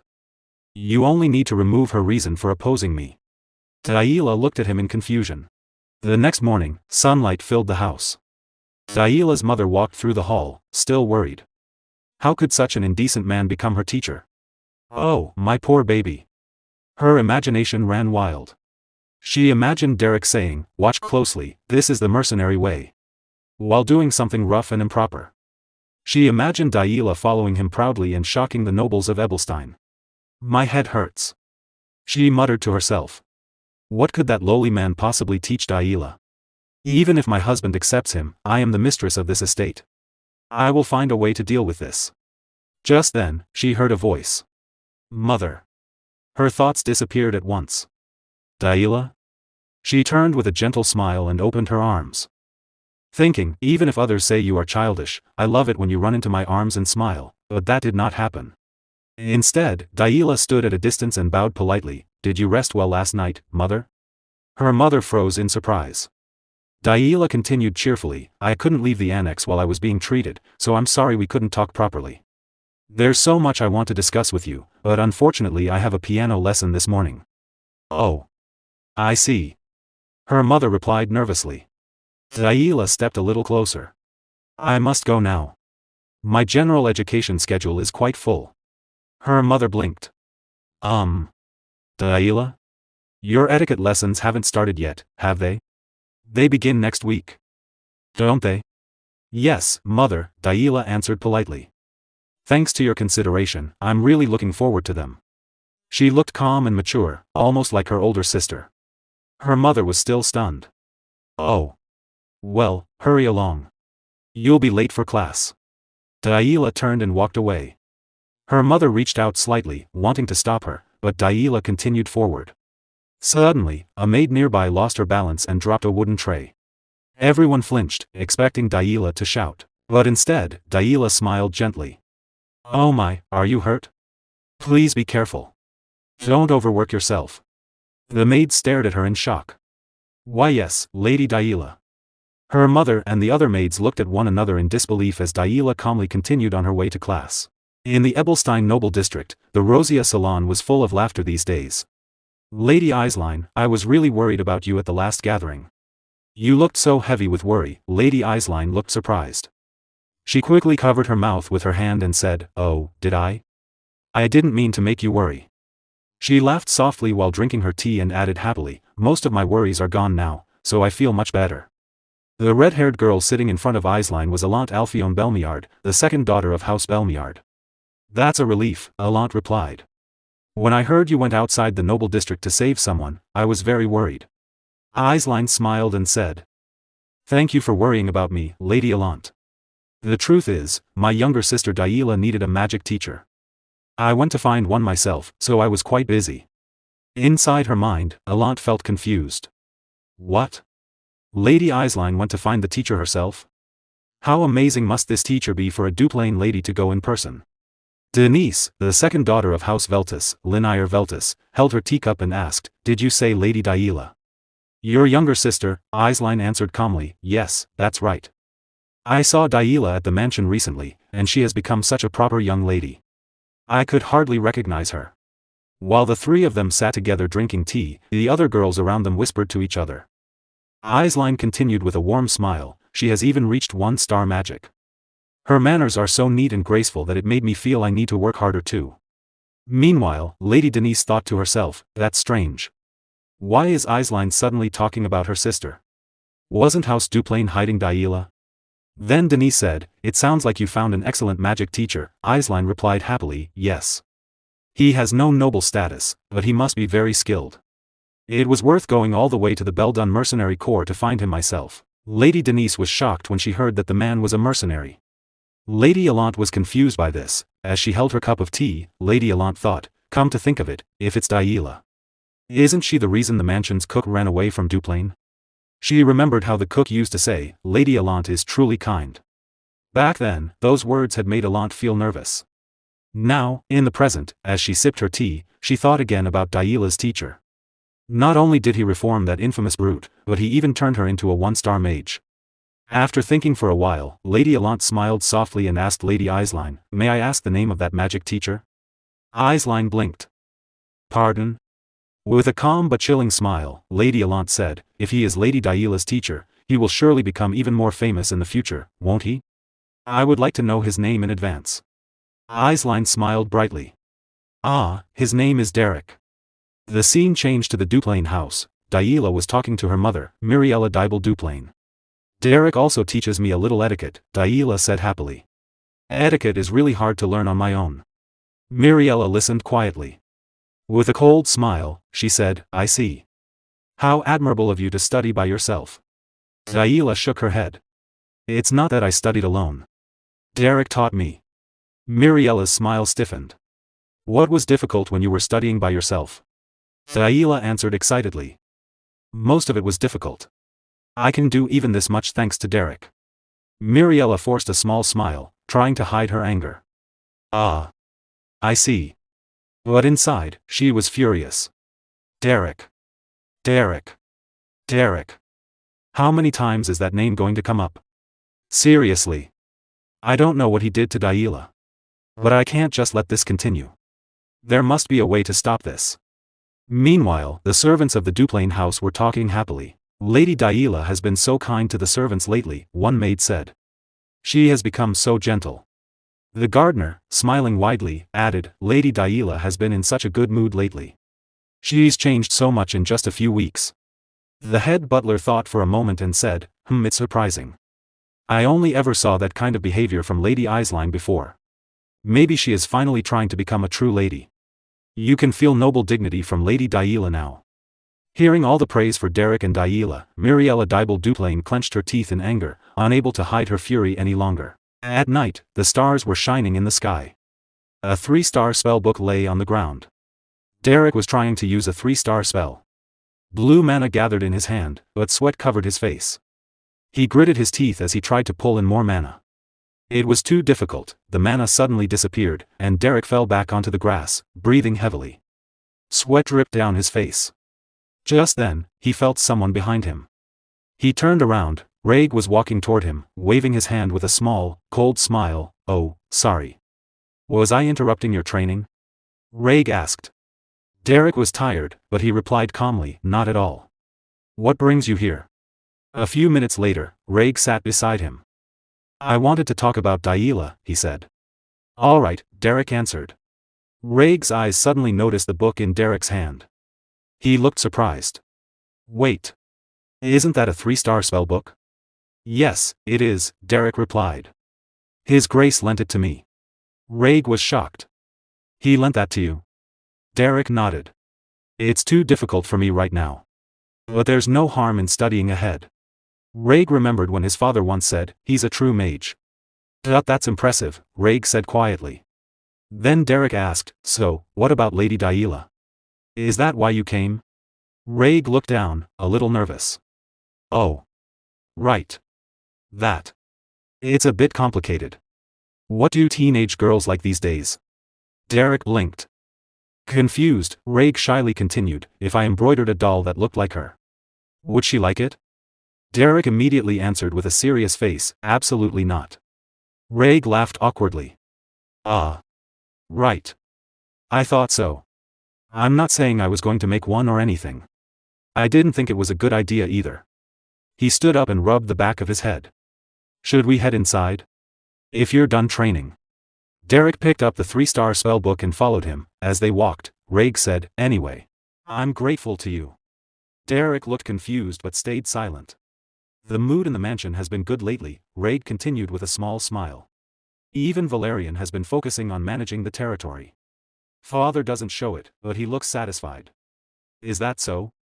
Derrick said. "It's hard to read his Grace's feelings." Raig smiled. "Everyone in this mansion would agree with that." Suddenly, Raig stopped walking. He looked up at the night sky.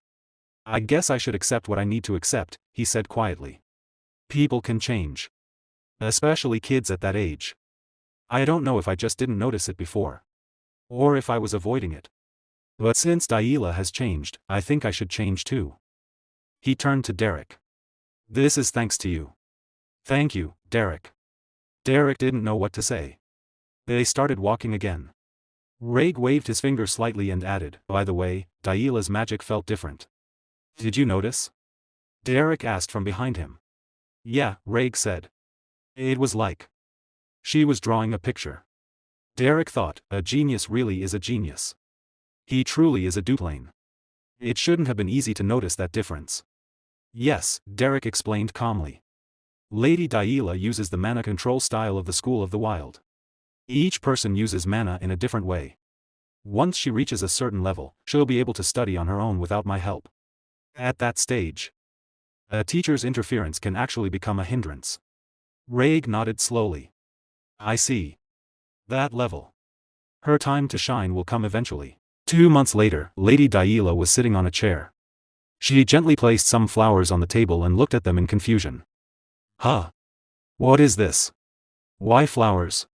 she asked. The maid standing behind her brushed her hair calmly and said, "They bloomed so beautifully, so I brought them to put in your hair." Daila picked up one flower, smelled it, and blushed. "They smell so nice. It feels like spring has already been here for months. I'm comfortable using 1-star magic now, and I've become much closer to the servants too." She looked up with a sweet smile. "I think I missed so much before. It's all thanks to Derrick." The maid smiled as she continued brushing her hair. "I was wondering why you looked so happy today. Is it magic lesson day?" Daila blinked. "I look happy." "Yes," the maid said cheerfully. "Then I should place the flowers nicely." She carefully put the flowers in Daila's hair. "Ah. Give me one of the leftover flowers," Daila said suddenly. "I want to give one to Derrick." A few minutes later, the flowers slipped from her hands and fell to the floor. Daila stood frozen, tears forming in her eyes. The fallen flowers lay at her feet. "What do you mean by that, Derrick?" she asked sadly. Derrick and Valerian were standing in the room. Derrick looked at her calmly. "You heard me," he said softly. Then his voice turned sad. "There is nothing left for me to teach you." He paused before continuing. "That is how the seasons work. Just as there is no eternal winter, there is no eternal spring." The scene changed to the audience room. Derrick was sitting on a sofa. He spoke calmly. "Your Grace has likely noticed as well, but Lady Daila belongs to the School of the Wild. Among them, her talent is especially strong." He lowered his eyes and said sadly, "If I stay involved with her any longer, I might only end up breaking her wings." Raymond Oswald Duplain replied, "I understand. Then there is no reason for you to remain in this mansion." "Yes, that is correct," Derrick answered. Raymond was silent for a few minutes. Then he stood up and walked to the window. Looking outside, he spoke in a quiet voice. "Thanks to you, many things have changed. Because of you, my daughter was able to grow. I was too busy managing the territory and failed to be a good father. But now, I feel relieved." He turned slightly. "When will you leave?" Derrick replied, "I heard that Lady Eislein will visit the mansion soon and then return to Ebelstein. I plan to ride in her carriage at that time." "I see," Raymond said. "You will return the library key now?" Derrick nodded. "Yes. I will return the spellbooks I am reading and pass the key through the head butler." "There is no need for that," Raymond said coldly.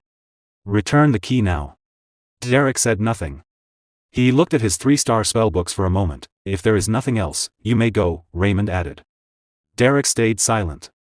He stood up, bowed his head respectfully, and left the audience room. As he walked down the hall, Daila suddenly stepped in front of him. "You appeared out of nowhere," she said, her voice shaking.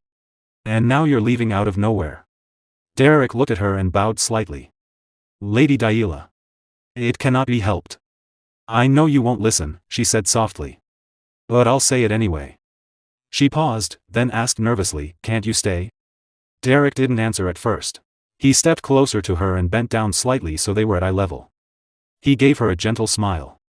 "As I always planned, I will return to being a mercenary.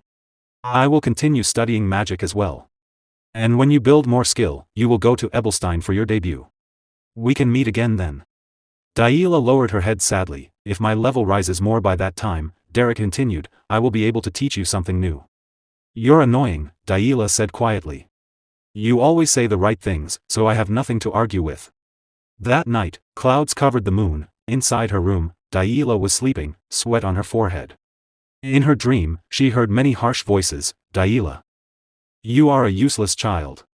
An incompetent child. What do you have besides your bloodline? You don't have any talent. You are the shame of Duplain. In her dream, she was a small child again, holding a toy, tears running down her face. Suddenly, her eyes flew open. No! She shouted, waking up. She realized it was only a nightmare. She breathed heavily and placed her hand on her head. The maid rushed into the room. Lady Daila? Are you all right? I heard you shout. What happened? Daila looked at the maid and thought, what if I pretend? Maybe if I go back to being difficult. If I cause trouble like before. Then Derrick would stay for me, wouldn't he? Lady Daila? Are you feeling unwell? The maid asked again nervously. Daila slowly moved her lips. No. The maid looked surprised. I won't do something like that anymore, Daila thought. She looked at the maid and smiled gently. I'm fine. Don't worry. That wouldn't make me valuable anyway, she told herself. The next morning, sunlight filled the mansion. Lady Isline was sitting inside her carriage. She looked at Derrick and said, if I drop you off at the commercial district, that should be fine, right? Derrick held her bag and nodded. Yes, I would appreciate that. Isline smiled. Go and say your goodbyes. We will depart soon. Derrick turned his eyes toward them. The Duplain family stood in front of him. Raig and Valerian looked at him with warm smiles, while Daila turned her face away. Valerian spoke first. So. You're really leaving? Derrick nodded. I have to return to where I came from. Raig said gently, life in the mansion couldn't have been easy. You worked hard all this time. Valerian added, if anything happens, contact me. I'll help as much as I can. Derrick bowed his head. Thank you. Then he lifted his eyes and looked at Daila. She also looked at him, but neither of them spoke. Derrick kept watching her quietly. Finally, Daila said, what? Why are you looking at me like that? Did you think I would beg you not to go? Don't get the wrong idea. I'm not a child anymore. Derrick smiled softly. It was an honor to teach you. I can't proudly call myself your teacher, but I hope you'll remember the magic you learned from me. Daila crossed her arms but smiled. Sorry, but I'm going to proudly say you're my teacher. You won't be able to live quietly anymore, you know? You're the teacher of the great Daila Catherine Duplain, after all. Derrick felt happy but stayed silent. Daila then turned her face away and said quietly, take care of yourself. Don't do anything reckless and get hurt. I'll be fine, Derrick replied. Please don't push yourself too hard either. I'm already an adult. I can take care of myself now, Daila said. Her words reminded Derrick of his own past. Long ago, he had said the same thing to his teacher, I'm already an adult. I can take care of myself. Back then, his teacher had hugged him and said, Derrick, take my words to heart. Back in the present, Derrick stayed silent for a moment. Then he looked at Daila and said gently, Lady Daila. He placed his hand on her head, you don't need to grow up so quickly. Daila's eyes widened. Suddenly, tears filled them. Derrick turned and walked toward the carriage. Daila wiped her tears and called out, Derrick. He looked back, with tears still in her eyes but a bright smile on her face. She waved and shouted, see you again. Derrick bowed respectfully. Let's meet again in Ebelstein, Lady Daila. More tears fell from her eyes. Okay. Then the carriage left the mansion. Seeing changes, Ebelstein Commercial District and the busy streets of Ebelstein, a door slowly opened inside the guild building. A girl was beating a boy, punching him in the face while others cheered. That's right. Hit him harder. Someone shouted. At that moment, Derrick appeared behind them. The girl kept hitting the boy, blood on his mouth. Then she noticed Derrick, her face lit up with joy. Derrick. Derrick smiled at her. I'm back home. At the tavern Belden's Tier, Derrick sat at a wooden table. The tavern master placed a cup in front of him. This is honey wine, the master said with a smile. Nobles like to act classy about it, but you used to love it. It's a welcome drink, so it's free. Thank you, Derrick replied calmly. Pauline looked at Derrick closely and narrowed his eyes. Were you always this pale? Or did you become even paler after living with nobles? Derrick looked confused but stayed silent. With a smirk, Pauline continued, when I heard you became a magic teacher, I thought maybe the nobles were all taking some strange drug together. So what happened? Tell me. Derrick held the wine in his hand and answered quietly. I simply worked there. There isn't much to say. Helene laughed. Wow, listen to you, talking like a noble. Would it hurt to tell us something? The tavern master smiled and handed Helene a drink. That's enough. Just drink. Helene slammed the table. I'm annoyed. I went through hell working alone while he was gone. The master chuckled. But Derrick must have earned a lot of money, right? So, did they pay well? Derrick shook his head. I received something more important than money. The master looked confused. Derrick then showed them a spell book. The master's eyes widened. What is that? Could it be a 2-star spell book? Helene jumped to his feet in shock. Something that rare. Derrick calmly corrected him. No. It's a 3-star spellbook. The master shouted in panic, did you steal it? If you get caught, you're dead. Helene's eyes sparkled. Who cares about stealing? It's a 3-star spellbook. I want one too. Where did you get it? Derrick answered quietly, the Grand Duke gave it to me. Helene grabbed Derrick by the collar. What? Don't lie, you little punk. Are they looking for an archery instructor there too? Tell me. Derrick just sighed and looked away. Hours later, Helene was asleep in his chair while the tavern master cleaned the floor. Derrick sat quietly, reading the 3-star spellbook. After a while, Derrick asked, have any requests come in lately? The master looked surprised. You just came back. You're taking a job already? Yes, Derrick replied. Something light. Maybe a simple subjugation. I feel like I've lost my edge a little.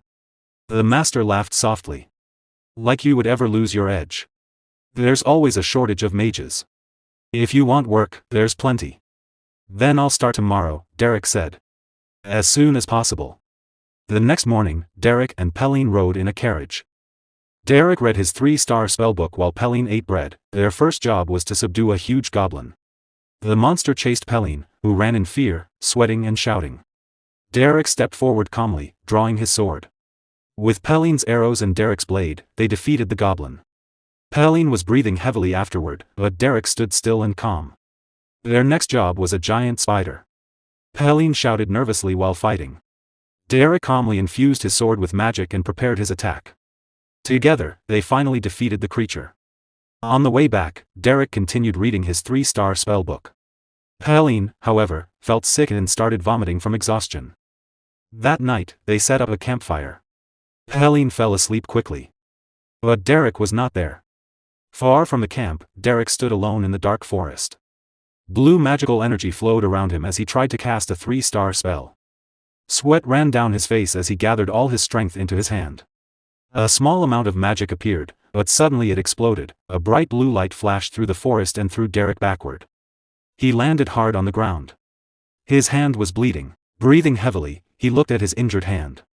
I've mostly mastered 2-star spells, he thought. But the wall to 3-star is much higher than I expected. The next day, the two of them returned to the guild. Days passed quickly. Summer came to Belden's Tier, and the tavern was warm and lively. After some time, autumn arrived. The air grew cooler. Then winter began. Snow fell heavily outside. One night, the tavern door slowly opened. Helene and Derrick stepped inside. Helene was shivering, it's freezing. Helene complained. How much colder is it going to get? Both of them were covered in blood from battle. Helene also had a bad cold and kept sniffling. Derrick was quiet as always, though his clothes were stained with blood too. The guild master looked at them and laughed. It's good to be young. You went all the way to the Kent Mountains and came back in this weather? Helene covered his nose and replied. I kept telling him we should go when it's warmer. Derrick placed a large bag on the table. The guild master picked it up and raised an eyebrow. You two are the only crazy ones who would bring back a harpy's head in this snow. He then handed them 2 thick, warm pieces of cloth. Derrick took one and pressed it gently against his wound. Thank you. Helene wrapped his around his face. Ah. I feel alive again. The guild master sat down and checked the bag. Since you worked so hard, you'll probably rest tomorrow. He paused and smiled. Actually, a request just came in. It fits you perfectly, Derrick. Derrick looked at him calmly. What kind of request? It's expensive and easy. The guild master replied. Though it might be a little annoying. The request came from the Rohel Mercenary Corps on West Street. You've heard of Count Belmiard, right? Derrick nodded slightly. They're looking for a commoner to help with magic sparring. To be honest. They need a punching dummy. You just go, take a few hits, and get paid. Derrick quietly accepted the job. Later, Derrick arrived at the nobles' district, inside a magic sparring arena. At the same time, a young noblewoman named Elant was walking in with her teacher. So who am I sparring with today? Elant asked. Her teacher answered calmly, to improve your offensive magic, we arranged a commoner for you. Elant stopped walking. What? You want me to beat up a commoner? Her teacher smiled. This is part of your training. We promised him good compensation. You may practice as much as you want. Elant sighed. So this practice is just beating up a commoner. Typical nobles. Her teacher added, still, he can handle 1-star magic. Elant replied confidently, Teacher, I'll be 2-star soon. There's a huge difference between 1-star and 2-star. It's like heaven and earth. Meanwhile, Derrick was sitting quietly on a bench, putting on his shoes. He heard footsteps echoing in the arena and looked up. Elant stood in front of him. Are you my sparring opponent today? She asked. Derrick stood and bowed politely. My name is Derrick. I'm Elant, she replied. She paused and thought, Derrick. I've heard that name somewhere before. Her teacher clapped his hands lightly. All right, let's begin. To the arena. As they walked, Elant wondered, is he really a mage? He looks so young. Both of them stepped into the arena. Elant stretched her arms and said calmly, you know the basic etiquette of magic sparring, right? Yes, Derrick replied. I know the basics. Good, she said. Resist as much as you can. I'll end this quickly. She thought to herself, if I blast him out of bounds with one shockwave, this will be over fast. Derrick looked at her calmly. Resist as much as I can. How much resistance do you need from me? Elant blinked in confusion. What kind of strange question is that? Derrick answered politely, I need to know how much I should resist in order to be helpful to you. Her teacher nodded slightly. Elant let out a small laugh. You talk in a funny way. Like I said, resist with everything you have. Derrick thought for a moment. Very well, he said quietly. As you wish. Blue magic slowly began to gather around his palm. Both of them were ready to fight. Magic gathered in their hands as they prepared their spells. Lady Elant quietly began chanting another spell. Magic energy gathered in her hand as she thought, that commoner brat deserves some praise for mastering a 1-star rank at such a young age. But he is far too arrogant. I will make him understand the wall between nobles and commoners. She chanted more words and then released a powerful attack from her hand toward Derrick. Derrick noticed the attack coming. He focused calmly and stepped slightly back, easily dodging it. The spell passed by him and struck the trees behind him. The impact exploded, cutting the trees into 2 pieces. Elant narrowed her eyes in disbelief. How did he dodge it so easily? Derrick looked at her confidently and asked, what's the next attack? Hearing that made Lady Elant furious. This little brat. I guess he does have a reason to be confident. But that doesn't mean the wall between us disappears, she began chanting again. Many magic circles appeared on the ground around her. From those circles, countless ice arrows formed and gathered in the air as she controlled them. This will end it. She thought. With a wave of her hand, she fired all the ice arrows toward Derrick. Derrick stood calmly. He raised his hand and cast a simple spell. Elant's eyes widened in shock. She couldn't understand what she was seeing. Derrick's simple spell destroyed every ice arrow flying toward him. The broken pieces of magic scattered and fell near Elant. She stood there, frozen in surprise. And no, it was only a simple spell. But he can control it to this level. Even her teacher watching nearby was surprised. Oh. For a commoner, his level of magic is excellent. It seems the claim that he was a veteran mercenary was not just empty talk. Lady Elant began chanting another spell. Golden energy started flowing around her like fire. She thought, I admit that I underestimated him. This time, I will attack him seriously. With her spell, many golden arrows appeared around her, shining with a strong golden aura. On the other side, Derrick calmly watched and thought, she changed her strategy. She isn't trying to hit me directly. She plans to blow away the entire sparring arena. For a noble, her adaptability is impressive. Lady Allant raised her hand and gathered many golden arrows around her. She controlled them with her magic and then released them all at once toward Derrick.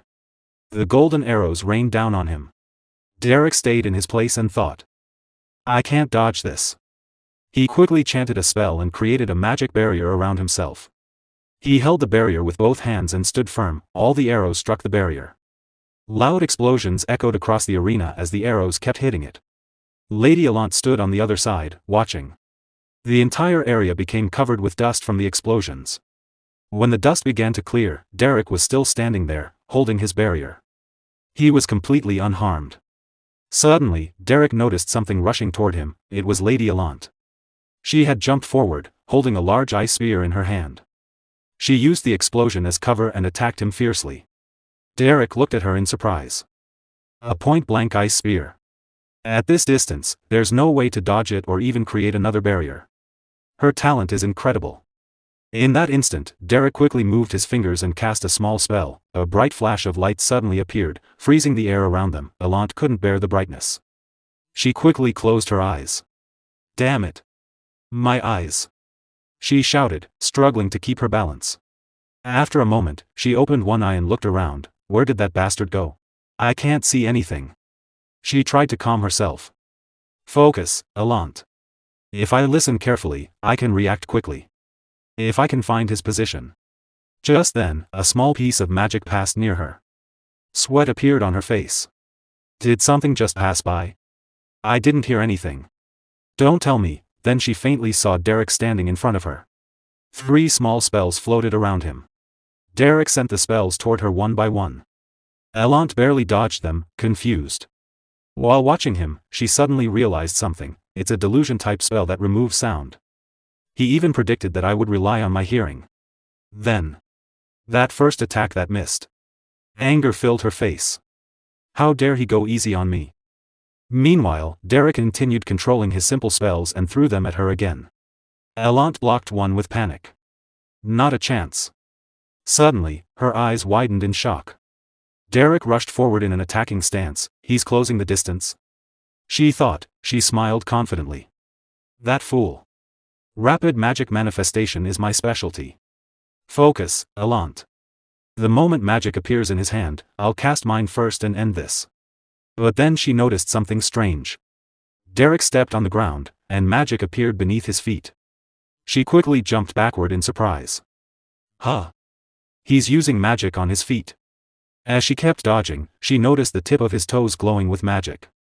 His toes are casting spells too. Small flashes of magic shot toward her.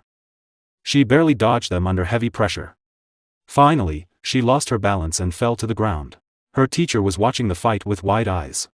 Impressive, he thought. He seems to come from the school of the wild. But I can't read the flow of his magic.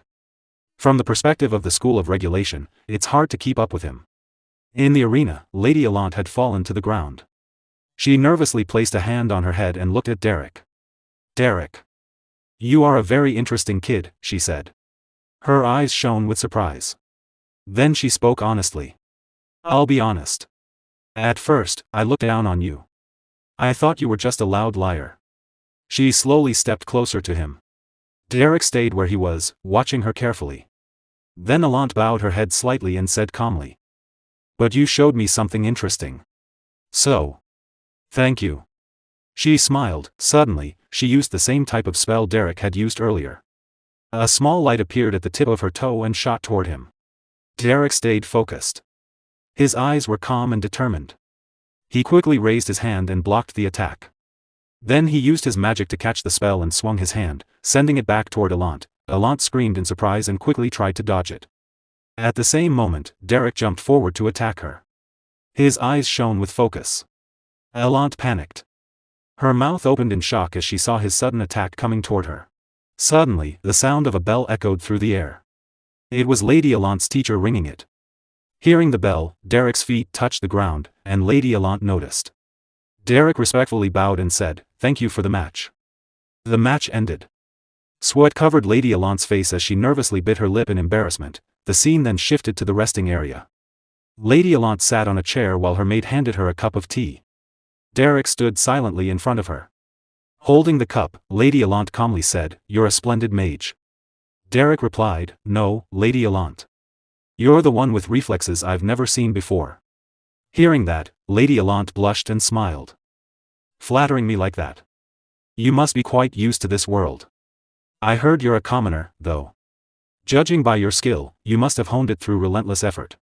Derrick calmly answered, "I had to survive as a mercenary." Lady Allant let out a soft laugh, still blushing. "Save the humility. I like hard-working people. But that old magic teacher behind me. He probably won't like you very much, so try not to get on his bad side." Derrick lowered his eyes but said nothing. Lady Allant took a sip of tea and continued, "Well. Thanks to you, I learned a lot. There's another sparring match at the Rosia Salon next time. I might even get a good result. With your skill, I don't think you have much to worry about." Derrick replied calmly. After placing the cup on the table, Lady Allant said, "Maybe. But I'm not interested in small fry. The person I truly want to defeat is Aisline Eleanor Duplain." Her eyes hardened with determination as she spoke the name. Derrick blinked upon hearing it but remained silent. Lady Allant waved her hand. "I've prattled on for too long. You may go." Derrick bowed, turned around, and began to leave. As she picked up her cup again, Lady Allant thought, Derrick of the Beldun Mercenary Corps. I feel like I've heard that name before. Suddenly, she remembered, Lady Aisline had once mentioned him. Her eyes widened in realization. Meanwhile, Derrick walked toward the exit. All of a sudden, Lady Allant grabbed his hand. Derrick turned around, confused, his eyes filled with questions as she held on to him. With a chilling smile, Lady Allant asked, "It's you, isn't it? The mercenary who taught Daila?" The scene shifted to Lady Allant's residence. The sun was setting, and the sky had grown cold. Inside, a fire burned warmly, filling the house with comfort. Lady Allant and Derrick sat facing each other. "I'll get straight to the point," she said. "If I can beat Aisline, I'll do anything." Derrick calmly asked, "You want to defeat Lady Aisline?" "Yes," she replied. "Aisline isn't a 2-star mage yet. It would be best if I reached 2-star first, but if I can't, then at least I want to defeat her in the upcoming magic spar." Holding his cup of tea, Derrick said, "You've got quite a competitive spirit." "Competitive spirit?" she repeated with a faint smile. "That's a nice way to put it. For now, you can call it that. But before, I wanted to beat Aisline so badly that I wouldn't have hesitated to do something disgraceful." Derrick looked at her seriously but remained silent. Continuing while holding her cup, Lady Allant spoke in a quieter tone, "Jealousy is dirty and pathetic. I was jealous of Aisline. And it didn't end well. No matter how much I gossiped behind her back or tried to dig up her flaws, she only tried to understand and accept me instead." Derrick paused for a moment, then asked, "Why are you telling me this?" Lady Allant placed her cup of tea on the table and said, "I wanted you to understand my sincerity, even if it meant exposing my shameful side. And there are a few things I want to ask."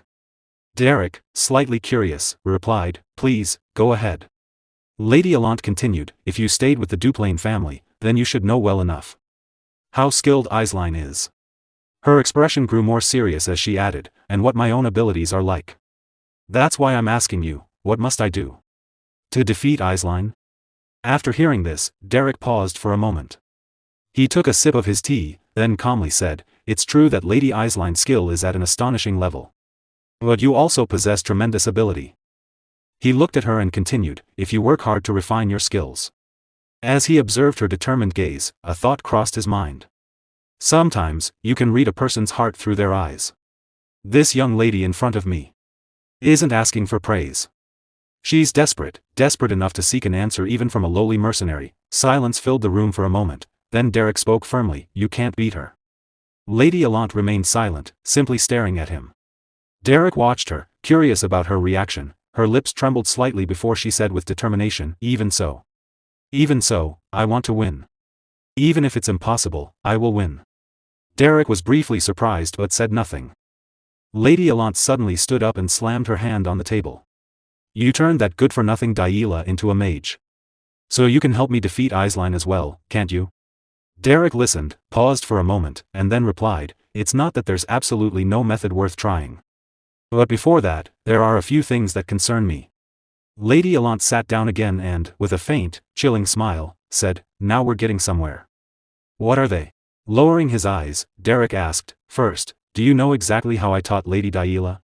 For a moment, he recalled everything that had happened at the Duplain residence, how harsh his methods had been, even to the point of striking Daila or pushing her to the brink to force her growth. Lady Allant calmly replied, I don't know the details. But don't worry.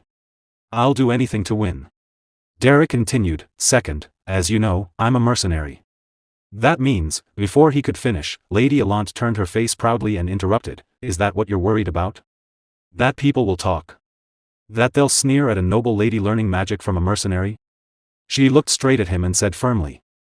Listen, Derrick. I'm serious. I'm going to become someone whose name will resound across the entire empire. If I can't even take first place in Ebelstein's social circle, that would be absurd. Derrick listened quietly as she continued, placing a hand on her chest. So don't you dare question my sincerity over something so petty. I know very well what matters more than pride. After hearing her out, Derrick remained silent for a moment before calmly saying, no. What I meant is, you'll need to pay me. I am a mercenary, after all. Lady Allant froze for a second. Then her face flushed red with embarrassment. She lowered her gaze, hugging herself slightly as she said nervously, ah. Money. That's what you meant. Of course. I can pay as much as you want. Derrick thought to himself, why does this room suddenly feel so hot? Then his expression turned serious.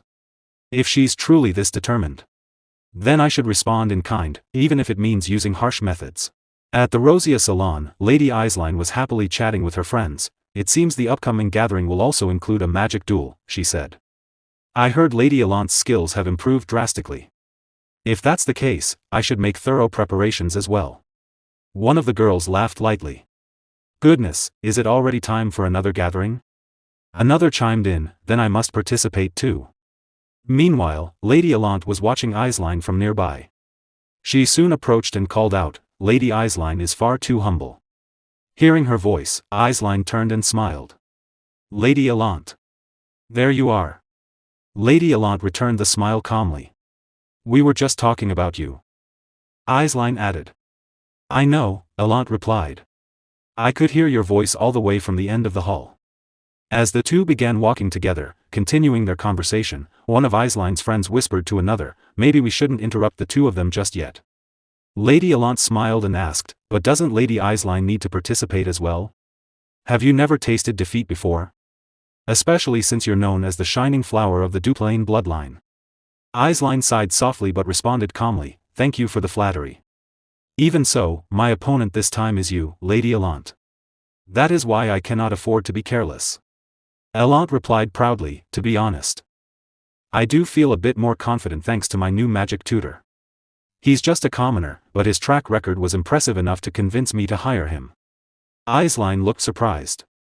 It's quite unusual for you to personally hire someone like that, Lady Allant. It seems you place a great deal of trust in this instructor.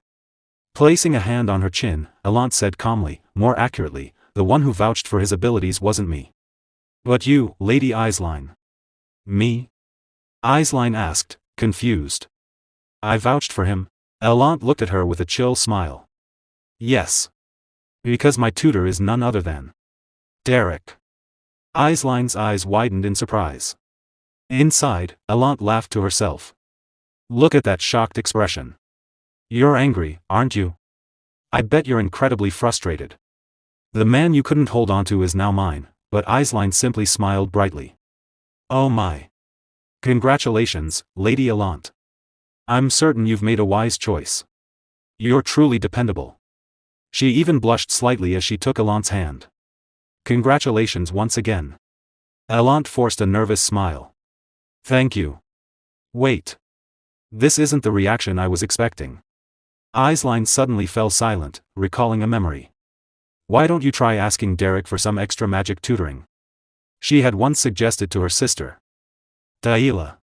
I've noticed your growth has been a bit stagnant lately. If Derrick guides you, I'm sure you'll improve. Daila had been startled, quickly waving her hands in refusal. No, there's no need to ask him for that. I don't think it's necessary at all. Please don't go that far. Because you are someone very precious to me.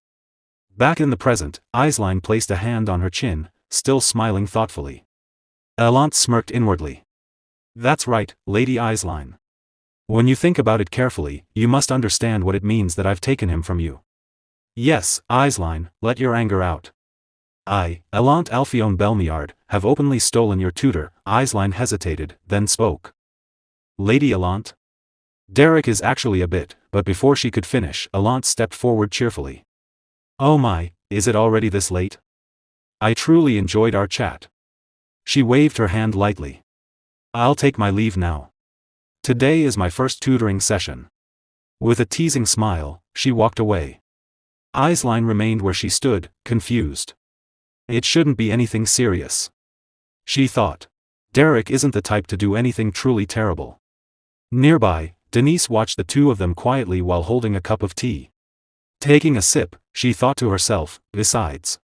Everyone is just working hard to make a living. The scene shifts to Belden's tier. Inside, Derrick spoke calmly, anyway, I'll put all of that aside. I need to focus on my upcoming job.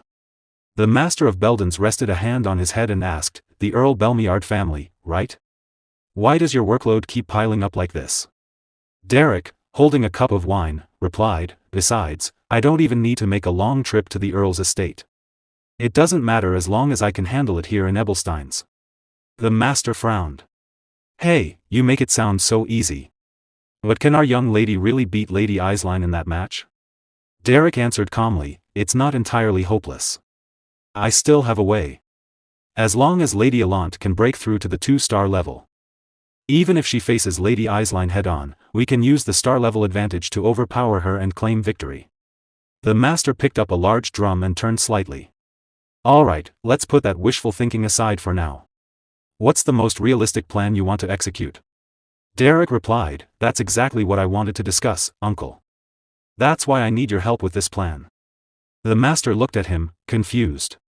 Derrick continued, to guarantee a safe environment, we'll also need Pelline's help. The master stared at him for a moment before saying, You're planning something reckless that doesn't make any sense, aren't you? Derrick remained calm. Uncle, to be frank. This entire plan is fundamentally dangerous. At that moment, Pelline spoke up loudly, it's extremely dangerous, you know. Those bastards are absolute scammers. She waved her hands in frustration. They completely tricked me and made me suffer. They drained every last coin I had. Both men looked at her. Derrick sighed, then handed her some money. Here. Just use this.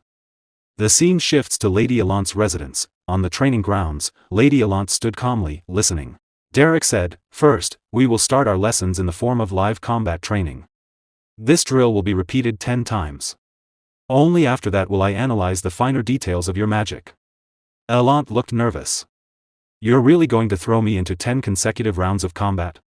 I need to observe your actual combat abilities first, Derrick replied. She smiled slightly. Very fitting for your mercenary background. Brutal, isn't it? But that's fine. I didn't hire you to sit around and lecture me from a dusty old textbook. Derrick formed a spell in his hand. All right. If you're ready, we'll begin. After some time, they completed 10 rounds of combat. The training ground was heavily damaged. Lady Elant bent over, hands on her knees, breathing heavily from exhaustion.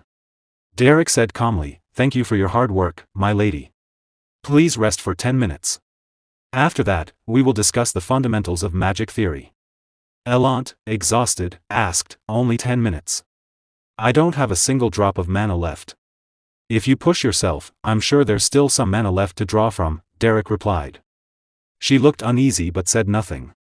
After 10 minutes, the training resumed. This time, Lady Elant used ice magic to create spears. The shape is incorrect, Derrick said. Sharpen your focus and create 10 more ice spears. I'm trying. She replied, struggling, if you can't even do this. What else are you capable of? You are still 5 short. Next, fire 100 more magic arrows. Elant hesitated. I really don't have any mana left. Instead of wasting time making excuses, create 1 more arrow, Derrick said firmly. Time passed quickly, and soon it was dark outside. After exhausting all her mana, Lady Elant collapsed onto the ground, completely drained. Derrick looked at her. You've worked hard this session. You may go and have your dinner now. Then he added, "My lady, are you all right? If you truly feel incapable of continuing, giving up is always an option." Allant sat up and laughed. "You're telling me to give up after just a little training like this?" She looked at him with determination. "You gave me some alarming warnings before we began. I thought the training would be grueling, but this is just regular hard work." Looking up, she continued, "You can't imagine what I've had to endure just to survive in this cutthroat high society. A little training like this? It's nothing to me." Derrick lowered his gaze slightly. "Is that so? Perhaps I underestimated you." Allant stood up again. "I'm just a bit tired since I returned from a social gathering. Starting tomorrow, I'll show you my true abilities." With a confident smile, she added, "So from tomorrow onward, you'd better increase the intensity of the training." This light warm-up barely made me break a sweat. Derrick looked at her seriously. "Tomorrow? My lady, what do you mean by that?" Allant blinked, confused. "I already told you," Derrick said calmly. "Right now is merely your dinner break." Silence filled the training ground. Allant laughed awkwardly. "You have quite an unusual sense of humor." Derrick's expression remained firm. "My lady, I did not take this job to joke around with you." A voice echoed across Lady Allant's training ground. "Come on, Lady Allant, you can do more." Lady Allant stood in the center, struggling to form magic arrows using her mana. Sweat rolled down her face as she forced herself to continue. Nearby, Derrick calmly, clapping lightly. "Just 5 more magic arrows, there's still mana left in your body." "Alright, make it 10 more arrows." Lady Allant glared at him, exhausted. "Why are you increasing the number?" Despite her complaint, she kept going, pushing her limits. After some time, they began stamina training. Derrick ran steadily, maintaining a calm pace. Behind him, Lady Allant struggled to keep up, her energy nearly gone. "If you can't run anymore," Derrick said casually, "we'll switch to magic manifestation training." "I'll run," she replied between heavy breaths. After the run, Lady Allant collapsed onto a seat, her face pale, her body completely drained. She breathed heavily, barely able to move. Derrick, sitting nearby, glanced at her. "Are you ready already?" "Huh? Why yeah." She answered nervously, forcing a small smile. "This is fun." Derrick spoke calmly. "If it seems impossible, giving up is also an option." Still exhausted, she smiled faintly. "Giving up is never an option. This much isn't even a workout." Derrick looked at her silently for a moment, then stood up. "In that case, I think you've rested enough. Time to spar." "What?" she exclaimed in shock. "I just sat down." 2 weeks later, Rosia Salon Lady Allant sat at a table with Lady Denise, who was quietly reading a book. "Lady Denise," Allant said tiredly, resting her head on her hand. "When Lady Eisline arrives, could you wake me up?" "All right," Denise replied calmly. "Thank you. I've been so busy with magic training lately," Allant said with a faint, tired smile. After a pause, Denise asked, "I'm curious, why do you push yourself so hard?" Allant froze for a moment, then answered with determination, "To win. Because I want to win." Denise looked surprised but said nothing. Then she smiled gently, "Hang in there. I'll cheer for you." A moment later, Denise noticed something. "Lady Eisline has arrived," she said, returning to her book. Allant panicked and quickly tried to hide her face with her hands, nervous that Eisline might see her in such a tired state. Meanwhile, Lady Eisline passed by with 2 other ladies. "There's a new clothing store that just opened," one of them said. "Want to check it out?" "Oh, I'd love to," Eisline replied. As they walked away, Allant whispered anxiously, "She left. Right?" "Yes," Denise answered calmly. "She didn't see me, did she?" "I was practically sprawled on the table." "Probably not." Allant sighed in relief, but as Eisline walked away, she turned back briefly, her expression filled with concern. "She looks very tired. I wonder if she's really okay." Later, Lady Allant's residence a maid gently brushed Allant's hair. "Lady Allant, there is a gift from House Duplain." "From House Duplain?"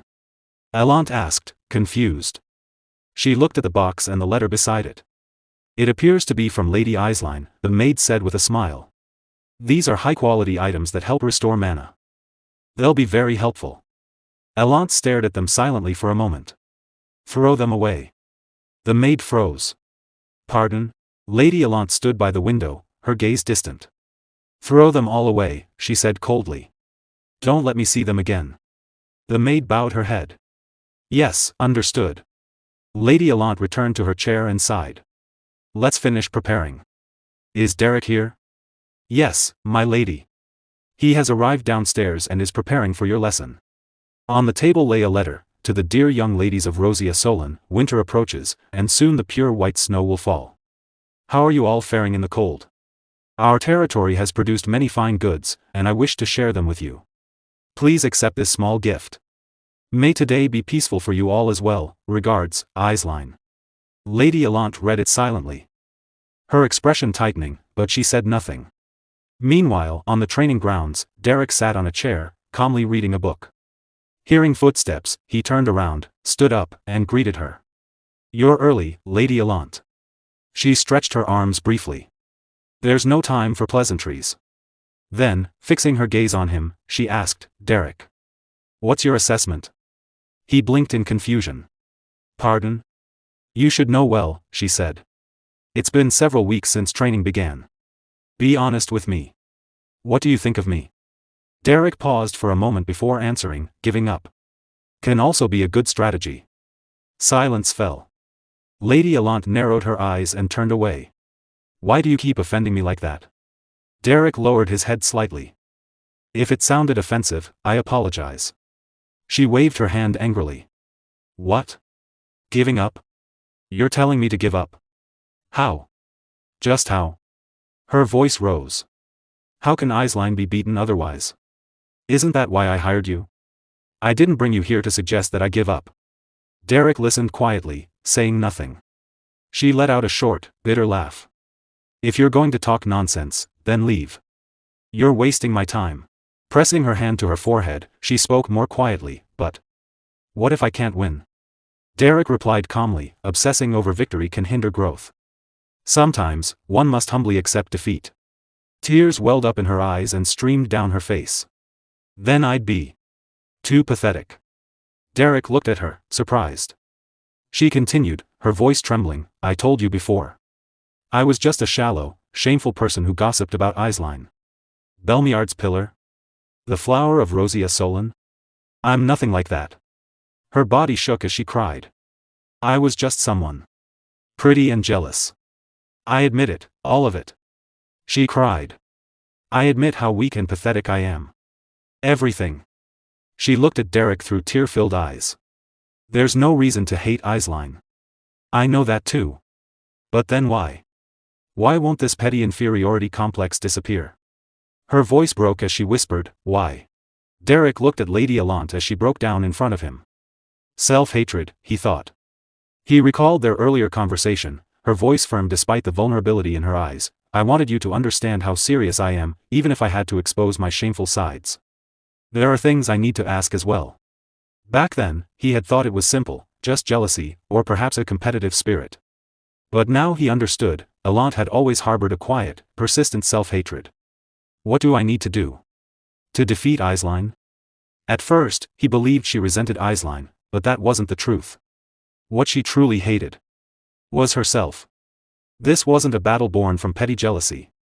It was her only escape, from her own inferiority and self-loathing. Derrick stepped closer to her and spoke calmly, then. Let's win. Lady Allant froze for a moment, startled. He turned to face her fully and continued, I will make sure that you defeat Lady Aisline. For a brief moment, she said nothing. Then, quietly, she replied, with determination okay. The horse-drawn carriage rolled steadily toward the Belmiard estate.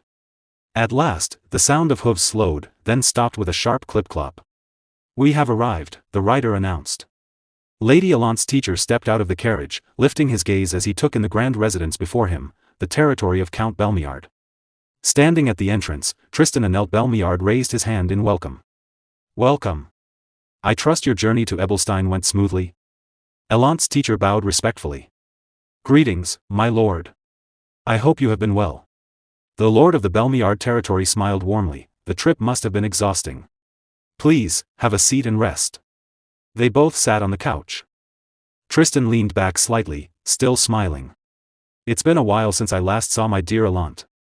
How is she doing? She is doing well, her teacher replied. My lady has been putting a great deal of effort into her magic training lately. Tristan placed a hand on his chin and let out a light laugh. I've never seen a girl with such incredible talent as our Allant. With her abilities, I'm certain it won't be long before she surpasses even me. Her teacher bowed his head again, letting out a small, nervous chuckle. I certainly hope so, my lord. I can't let him find out that my lady is learning under a commoner. He thought. If he discovers the truth, both Lady Allant and I will be in serious trouble. Tristan spoke again, casually. I actually have some business in Ebelstein as well. The teacher reacted quickly, a hint of tension in his voice. Oh. Is that so? Tristan smiled, idly twirling his mustache with his fingers. I'm curious to see how she'll react if I show up unexpectedly, with a gift. Allant's teacher forced a polite smile. I'm sure my lady will be thrilled, my lord. Let's just hope I survive this, he thought nervously.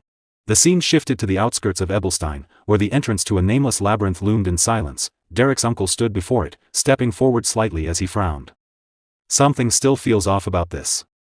Pelin hugged himself, his expression calm but concerned. Is it really a good idea to send someone as fragile as her into a dungeon? Derrick's uncle kept his gaze fixed on the entrance. I'm sure Derrick has thought this through. Lady Allant pointed at herself, her voice trembling. Wait. So I have to go into that dungeon?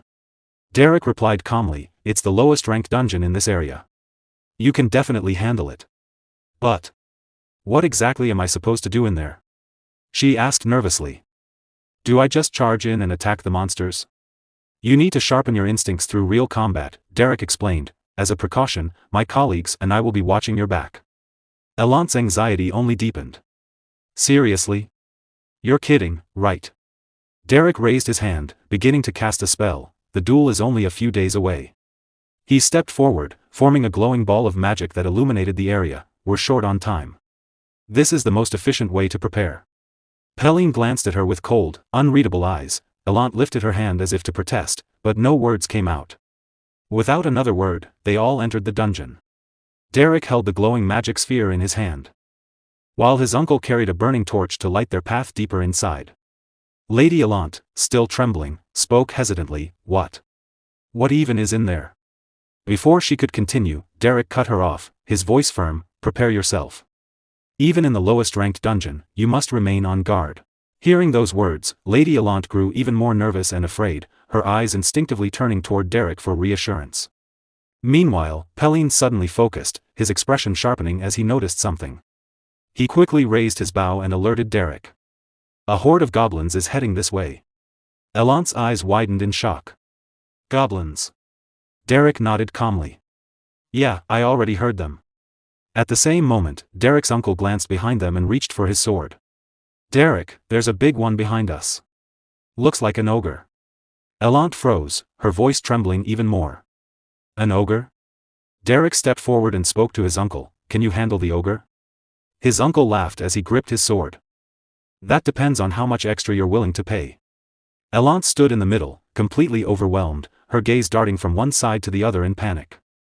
Derrick smiled slightly. We can discuss the fee later. He began preparing a spell as the sound of shrieking grew louder. A swarm of goblins emerged from the darkness ahead, their eyes filled with bloodlust. Allant's body trembled as she watched them approach.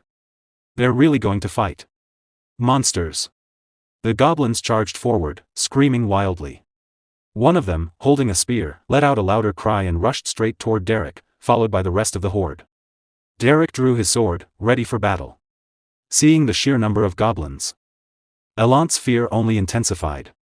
Her eyes were wide open, and sweat rolled down her face as her body trembled uncontrollably. Derrick cast a spell, channeling magic into his sword, then shouted, Pelin, protect my lady. Pelin held his ground, drawing his bow and aiming at the incoming goblins.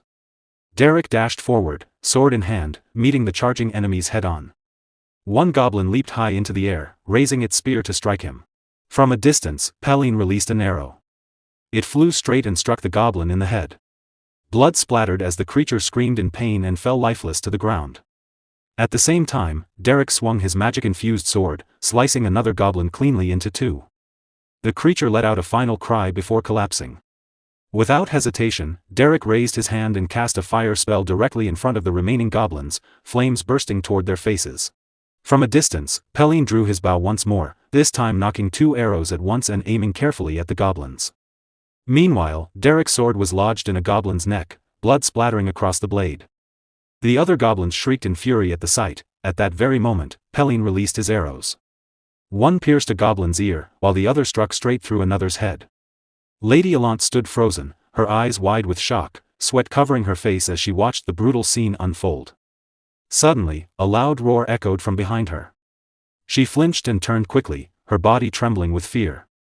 A giant ogre stood there, its massive frame towering over Derrick's uncle. Its jagged teeth bared, Derrick's uncle calmly rested his sword on his shoulder, observing the creature. Then he laughed, gripping his weapon tightly. "I'm curious to see how high the bounty on your head is." The ogre roared loudly, its eyes glowing with rage. It raised its massive wooden spear high into the air, preparing to crush him. As the spear came crashing down, Derrick's uncle moved swiftly. With a single strike, he severed the ogre's arm. The massive limb flew through the air as blood sprayed everywhere. The ogre let out a deafening roar of pain. On the other side, Derrick continued his assault. Flames burst from his magic, burning the goblins as they screamed in agony. Without pause, he swung his enchanted sword again, cutting down another goblin, blood spilling from its mouth. Lady Allant could hardly believe what she was seeing. What is going on? He actually killed that goblin. Her eyes widened even further as a terrifying realization struck her. I could seriously die here. No, this is insane. I can't do this. Suddenly, she heard another goblin scream right behind her. Panic surged through her body. Derrick noticed immediately. His face, partially stained with goblin blood, turned toward her as he shouted, "My lady! One of the goblins is heading straight for you. Keep your wits about you." Allant looked ahead and saw the goblin charging at her, weapon raised, screaming wildly. Her body froze in fear. "I'm going to die. I'm really going to die." Seeing her panic, Derrick called out again, more urgently, "You have to defeat it yourself." Her thoughts spiraled. My entire life. Memories flooded her mind, her own voice, filled with tears. "Yes. I admit it. I know exactly how pathetic and naive I am." Back in the present, the goblin rushed closer as she stumbled backward. Another memory surfaced. Why won't this miserable, humiliating feeling just disappear? Why? Her heart pounded. I've always been all talk and no action. The goblin leaped into the air, raising its spear to strike. Someone who could only envy others and badmouth them behind their backs. That was me. For a brief moment, she faced her true self. No more denial. But I came here to put an end to that version of myself. To become a better person. Her eyes were still wide with fear, her body trembling, but this time, she raised her hand. Magic began to gather. With a shaky breath, she formed a large arrow of ice. As the goblin swung its spear down at her, she released the spell. The massive ice arrow shot forward and pierced straight through the goblin's stomach, sending it flying backward. Blood scattered through the air as the creature crashed to the ground and rolled away. Derrick watched closely, a hint of tension still in his expression. His uncle observed silently, saying nothing. Peline, bow still in hand, also kept his eyes on her without a word. The goblin lay motionless. Allant stood there, breathing heavily, her energy drained. Sweat ran down her face, and her body still trembled, but she was standing. Slowly, she looked up. Derrick stood before her, surrounded by the fallen bodies of goblins. He gave a small nod, acknowledging her effort. Allant let out a faint smile. This is only the beginning. No. I am finally stepping forward. Outside the outskirts of Ebelstein, near the nameless labyrinth, a full moon hung high in the sky while thick fog blanketed the mountain. Inside the labyrinth, Derrick sat on the ground. Blood stained different parts of his clothes and face, yet he remained calm, holding a letter in his hand. In the letter written. To my dear Derrick, it has been over 2 years since I left Ebelstein. I'm sorry for contacting you so late. These days, I am teaching magic to the young lady of Elvester County. Since she has such a strong passion for learning, there is so much for me to teach her that I've been quite overwhelmed. Looking back, the days when I taught you magic while walking through Ebelstein were difficult. But also much freer and more enjoyable. Of all the mages I have encountered in my lifetime, you were the most talented. What level have you reached now? When we meet again someday, be sure to show me your magic. From your former teacher, Katia Flameheart. Derrick continued reading the letter quietly. At that moment, Lady Allant approached him and spoke with curiosity. It's already been 2 weeks since I started coming here. You read that whenever you have time. Can I ask what it is? Derrick glanced at her, then lowered his eyes as he carefully folded the letter. It's a letter, he replied calmly. From my teacher. Lady Allant gently wiped the blood from his face. After hearing about his teacher, she smiled and said, wow. She must be quite an excellent teacher, considering she taught someone like you.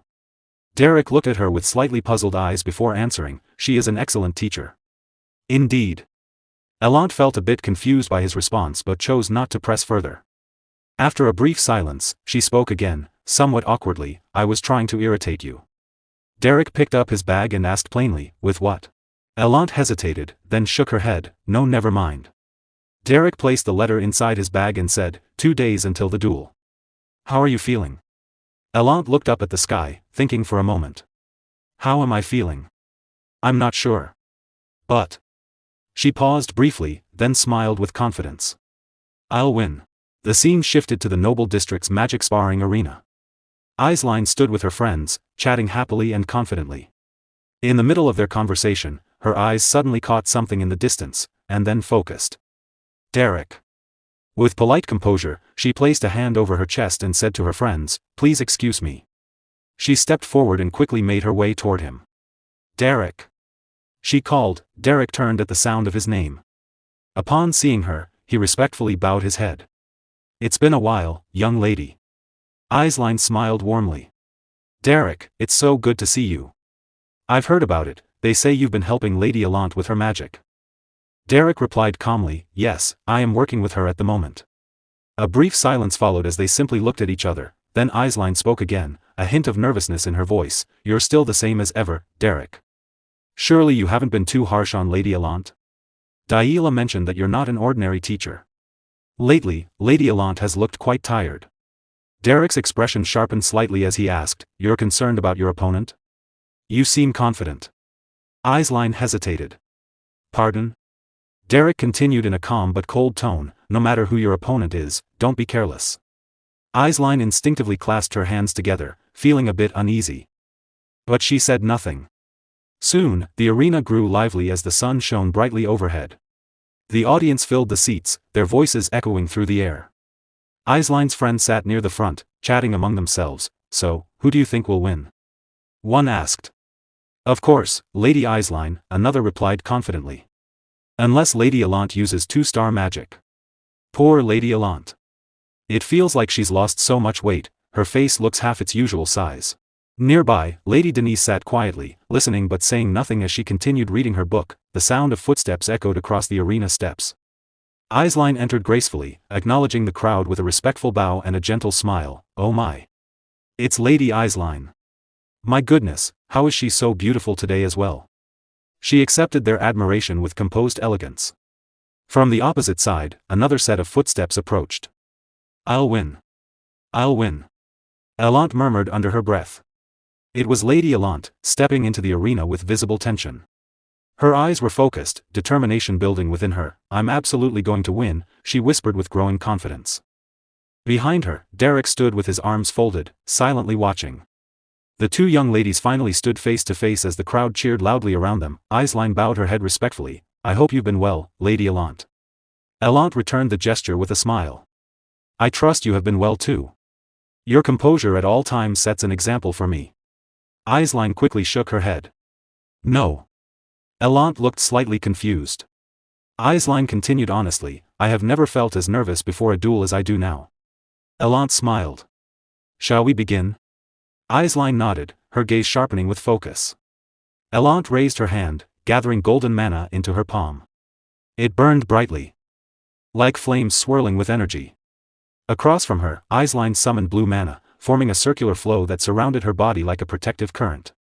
Both of their auras expanded, mana flowing around them as the tension in the arena rose, then suddenly Allant waved both hands.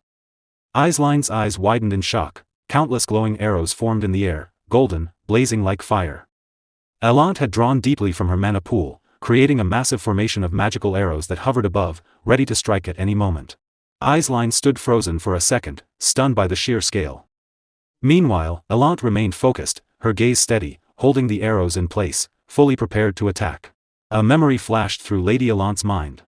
Back in the labyrinth, they had all been exhausted after fighting off waves of goblins. Blood was scattered everywhere. Elant collapsed to her knees, her body trembling as she struggled to catch her breath. Sweat covered her face, and her hands shook uncontrollably. Behind her, Derrick calmly wiped the blood from his face and said, "If this were purely a contest of magical skill, you absolutely wouldn't win." Elant looked up at him, breathing heavily. "Then what should I do? How can I win?" Derrick met her gaze and replied without hesitation, "With willpower. You've trained with me to gather mana, pushing yourself to your absolute limit." Elant frowned slightly and said, "Wait. You didn't treat me like that just because of some twisted hobby, did you?" Derrick answered coldly, "I have no such hobby." He continued, his tone steady and serious, "When both sides run out of mana, the match is no longer decided by skill, but by willpower."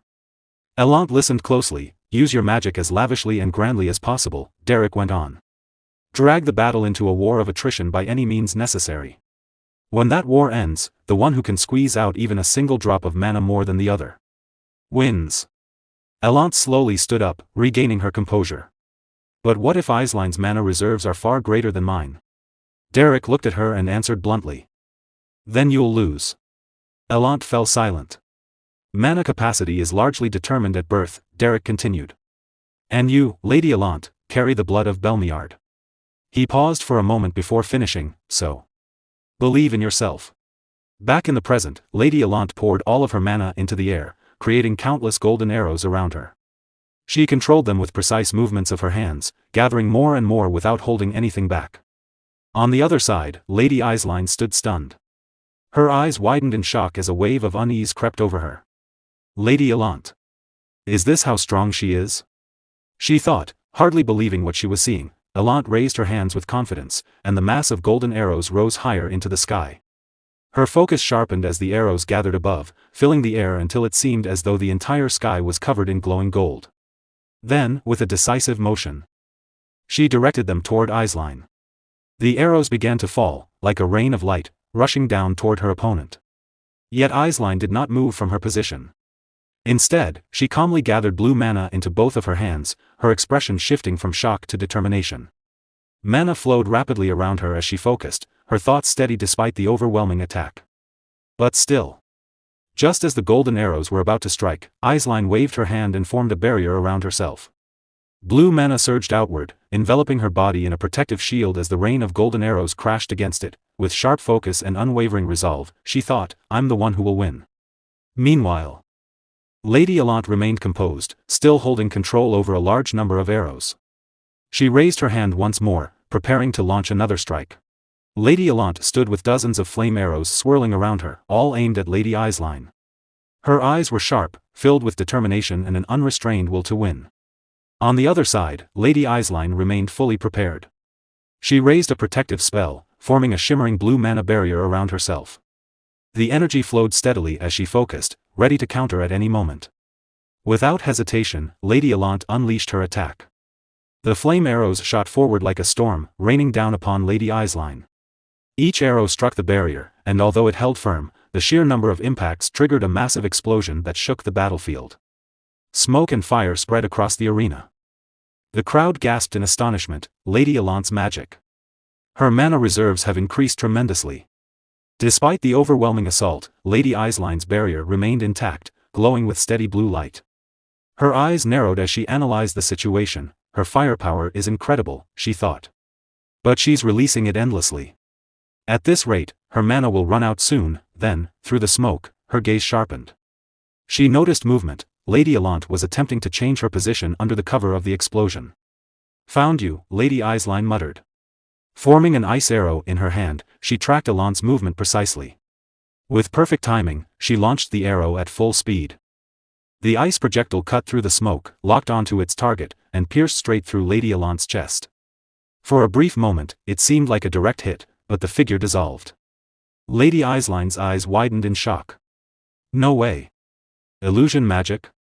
To move an illusion like that would consume an enormous amount of mana.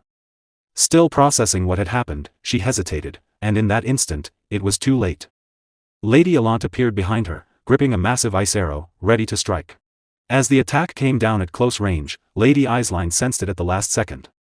She turned, her eyes locking onto Elant, but they were too close. there was no time to form another barrier. The scene shifted to a carriage, where Lady Allant sat beside Derrick. "It'll work," Derrick said calmly. Lady Allant glanced at him. "How?" Without looking up from the book in his hands, Derrick replied, "Overwhelm her field of vision with flame arrows. Then use illusion magic to deceive her. After that, get in close and strike with ice spears from a short distance. Even a skilled mage would show an opening and fall for it." He paused, then looked at her directly. "But your opponent isn't just any skilled mage." Back in the present, Lady Allant was already closing in, gripping a large ice spear, ready to strike. At the last moment, Lady Eislein turned and noticed the incoming attack. Her eyes widened in shock. Ice spears at this distance. There's no time to deploy a barrier. In that case. In an instant, she raised her hand and gathered all her mana into her palm. A concentrated blue sphere of energy formed, pulsing with power as she focused intensely. Lady Allant moved even closer. With a swift motion, Allant launched the ice spear forward. At the same moment, Lady Eislein thrust her hand out, releasing the blue mana sphere. The sheer force of its pressure pushed her body backward, instantly shifting her position. The ice spear narrowly missed her and slammed into the ground, cracking the battlefield upon impact. Lady Eislein landed a short distance away, sliding back slightly. She steadied herself with her feet, resisting the force and maintaining her balance without falling. On the other side, Lady Allant froze in surprise. What was that? She thought, confused. Lady Eislein now stood before her like a phantom, blue mana flowing faintly around her eyes. Her sudden movement had been so fast, it felt almost unreal. That was close. Eislein thought, catching her breath. Then, she recalled Derrick's words, "No matter who your opponent is, never let your guard down." A drop of sweat ran down her face as she reflected. I understand now what he meant. Her skill. The way she uses magic. Everything about her has changed, her expression hardened. Then I'll overwhelm her with power. With that resolve, she began summoning countless ice spears from the ground.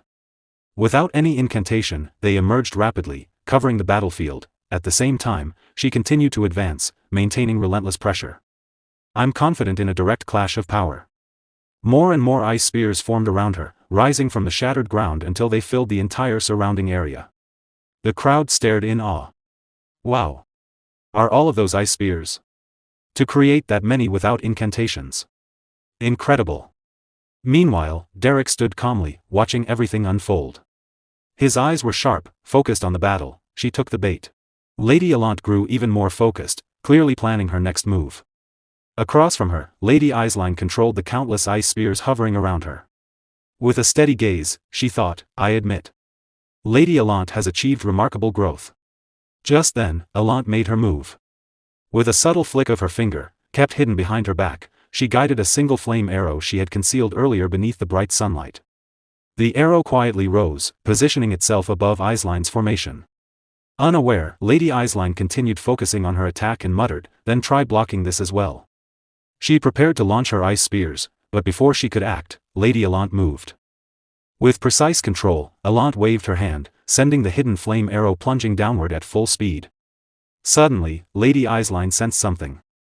Her eyes snapped upward, widening in shock. What?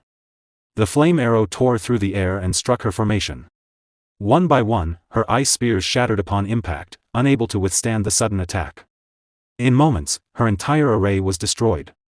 Lady Eislein stared upward in disbelief, her eyes wide and unsteady. A flame arrow. Since when? I didn't sense any incantation or mana flow. Her thoughts raced. Wait. Was it from before? Did she hide one arrow back then? She prepared all of this for a moment like this. Still frozen in shock. She remained in place as the flame arrow landed near her feet. On the other side, Lady Allant stood with a faint smirk, lowering her hand with confidence. Her plan had worked perfectly. Lady Eislein, still shaken, felt sweat run down her face. I can't read her. I have no idea what she'll do next. Among the crowd, Lady Denise watched with surprise. What's happening? They're fighting on equal footing. That's impressive. Meanwhile, Lady Allant's eyes gleamed, though sweat traced down her face. This is working. Right? I'm overpowering Eislein now, aren't I? But across from her, Lady Eislein's expression darkened as doubt crept in. I can't win. Not under these conditions. Tactics and boldness. Lady Allant is a step ahead. Hearing the murmurs around her, Lady Eislein took a deep breath, forcing herself to calm down. Let me reset the conditions from the start. As her breathing steadied, her eyes grew sharper, more focused, more determined. The hesitation from before disappeared, replaced by a serious, unwavering resolve. From the sidelines, Derrick observed every movement. Noticing the shift in her presence, he spoke quietly, "This is where it really begins." Lady Eislein raised her hand and began casting a spell. Blue mana started flowing around her, growing denser with each passing second. She focused deeply, drawing in more and more energy as she moved her hands, guiding the mana into place. On the other side, Lady Allant watched in shock. Sweat formed on her face as the pressure intensified. An enormous amount of mana surged around Eislein, releasing a force so overwhelming that Allant had to raise her arm to shield her face. Wind. What is this all of a sudden? Allant thought nervously. It's not magic. It feels like pure mana. Then suddenly, everything went silent. The surrounding mana vanished. Lady Allant's eyes widened. I can't feel the mana around me. Derrick, still standing calmly, narrowed his eyes. It was only for a brief moment, but the surrounding mana disappeared. Mana alignment. A phenomenon where overwhelming mana temporarily dominates the environment. When someone exceeds their limits, the mana in the vicinity is forced into alignment. In short, Eislein has just surpassed her own limits. Back on the battlefield, Lady Eislein raised her hand high into the air. Above her, a massive sphere of fire began to form. It grew rapidly, expanding until it loomed over the entire battlefield. The sheer size of the blazing orb distorted the air around it, sending waves of heat and pressure in every direction. Lady Allant stared in disbelief, her eyes wide. How did she create something that massive? Eislein's expression remained firm and determined. Pouring all of her mana into the spell, she pushed beyond her limits, and the fireball grew even larger. A 2-star fire spell, born from sheer will and overwhelming power. Back then, after an intense training session, Lady Allant lay on the ground, completely exhausted. Her chest rose and fell with heavy breaths, and sweat covered her face. Derrick approached quietly, holding out a water pouch. I brought some water. Please drink. Lady Allant slowly sat up and reached for it. Oh. Thanks. As she held the pouch, her expression turned uncertain. Derrick. I'm really not sure. He looked at her, slightly confused. With a tired voice, she continued, Can I really beat Eislein? Can I win after just a few weeks of training? Derrick replied calmly, without hesitation, You will win. He paused briefly, then added, To be more precise. You will win in a certain sense. Lady Allant looked at him curiously, still catching her breath, unsure of what he meant. Back in the present, the crowd stared in shock. Could that be fire? Is that really a fireball? A 2-star spell? Lady Allant's eyes widened, her mouth slightly open in disbelief. A fireball. This wasn't part of the plan. She glanced toward Derrick, panic rising within her. Derrick, what is this? What am I supposed to do? But Derrick said nothing. Tears welled up in her eyes as frustration and fear overwhelmed her. Stop standing there with that expression and tell me something useful. You fraud. At that moment, the massive fireball surged forward. Lady Allant froze for a split second. Then she looked up. The enormous sphere of fire loomed directly above her, panic struck. What do I do? Sweat streamed down her face as her mind raced. Protective magic? How could I block a 2-star spell? Ice spears? That won't work. Her thoughts spiraled into despair. I knew it. It's impossible to defeat Eislein. Someone like me. Meanwhile, Lady Eislein moved her hand, pushing the fireball forward with controlled force. In the crowd, Lady Denise narrowed her eyes, watching the scene with intense focus. Others stared in disbelief, unable to look away. Just as the fireball was about to hit, Lady Allant reacted. She released a burst of mana pressure forward, using its recoil to push herself backward. Lady Eislein's eyes widened in surprise. The fireball crashed into the ground, triggering a massive explosion that engulfed the battlefield. The force of the blast spread outward violently. Lady Allant raised her arms to shield herself as the shockwave pushed her back even further. She lost her balance and fell, rolling across the ground to avoid the full impact. Smoke filled the arena. Lady Eislein, having poured so much mana into that single attack, was left breathing heavily. Her reserves had dropped significantly. Through the smoke, Lady Allant slowly pushed herself up onto her knees, struggling to breathe. Lady Eislein stared in disbelief. She dodged that? Her eyes narrowed. And she used the same method I did. Something she's only seen once. On the sidelines, Derrick remained calm, watching everything unfold. A lack of experience, he thought. A 2-star spell, when used without mastery, becomes nothing more than a beast that devours its caster's mana. Lady Eislein's hand trembled from exhaustion. She clenched her fist, trying to regain control. Derrick observed quietly. Eislein has recognized Alant's effort and talent. And now she's going all out. That's her way of showing respect to someone who has worked this hard to stand against her. Meanwhile, Lady Eislein stood in place, having already used a tremendous amount of mana. Sweat covered her face as she breathed heavily, struggling to maintain her composure. On the other side, Lady Alant managed to steady herself. She was clearly exhausted, but her eyes remained sharp and determined. A faint smirk appeared on her lips. I understand now what you meant, Derrick. She thought. If I can endure this, I'll win. Lady Eislein raised her hand once more and began casting again. A blazing sphere of fire started forming above her palm. Her eyes were focused, unwavering. She poured even more mana into the spell, recreating the same massive 2-star fireball as before. But this time, it was different. Her body trembled under the strain. Sweat dripped down her face as she gritted her teeth, barely able to hold the spell together. Still, she pushed forward. With a forceful motion, she hurled the fireball toward Lady Alant at full speed. From the crowd, Eislein's companions gasped in shock. Another fireball. It's even faster than before. The blazing sphere tore through the air, heading straight for Lady Alant. Alant immediately began running, trying to evade it. But Eislein didn't just release the attack, she controlled it. With subtle movements of her hand, she adjusted its direction, tracking Alant's movements. However, this control came at a cost. Eislein's energy continued to drain rapidly. The fireball closed in, it seemed inevitable, it was about to hit directly. But at the last second, Lady Alant changed her movement. She suddenly dropped low, planting her hands on the ground, then kicked upward with force. Using a burst of magic beneath her, she propelled herself high into the air. The fireball missed her by a narrow margin. She soared upward, so high that her figure blended into the brightness of the sun. Lady Eislein tried to track her, but the intense sunlight made it nearly impossible to see clearly. Above, suspended in the sky and hidden by the glare, Lady Alant smirked. Then she raised her hand, beginning to form ice spears once more, fully preparing her next attack. If I strike from here, she thought, she won't be able to read the trajectory of my attack. As Lady Alant completed her spell, ice spears formed around her. With sharp focus, she thought, using a protective barrier now would only waste more mana. What will you do, Eislein? Still suspended in midair, she hurled the ice spears downward at full speed. Below, Lady Eislein was barely holding herself up. Her face was pale, her breathing heavy, yet she forced herself to move. Dropping to one knee, she began casting a spell at the last moment. Just as the ice spears were about to strike, she created a layer of ice to block the attack. Watching this, Lady Alant frowned slightly. Not a barrier. Just a simple ice manifestation? She thought. She's used up too much mana casting those fireballs and controlling them. Lady Alant landed on the ground as her ice spears slammed into Eislein's hastily formed ice shield, embedding themselves into it.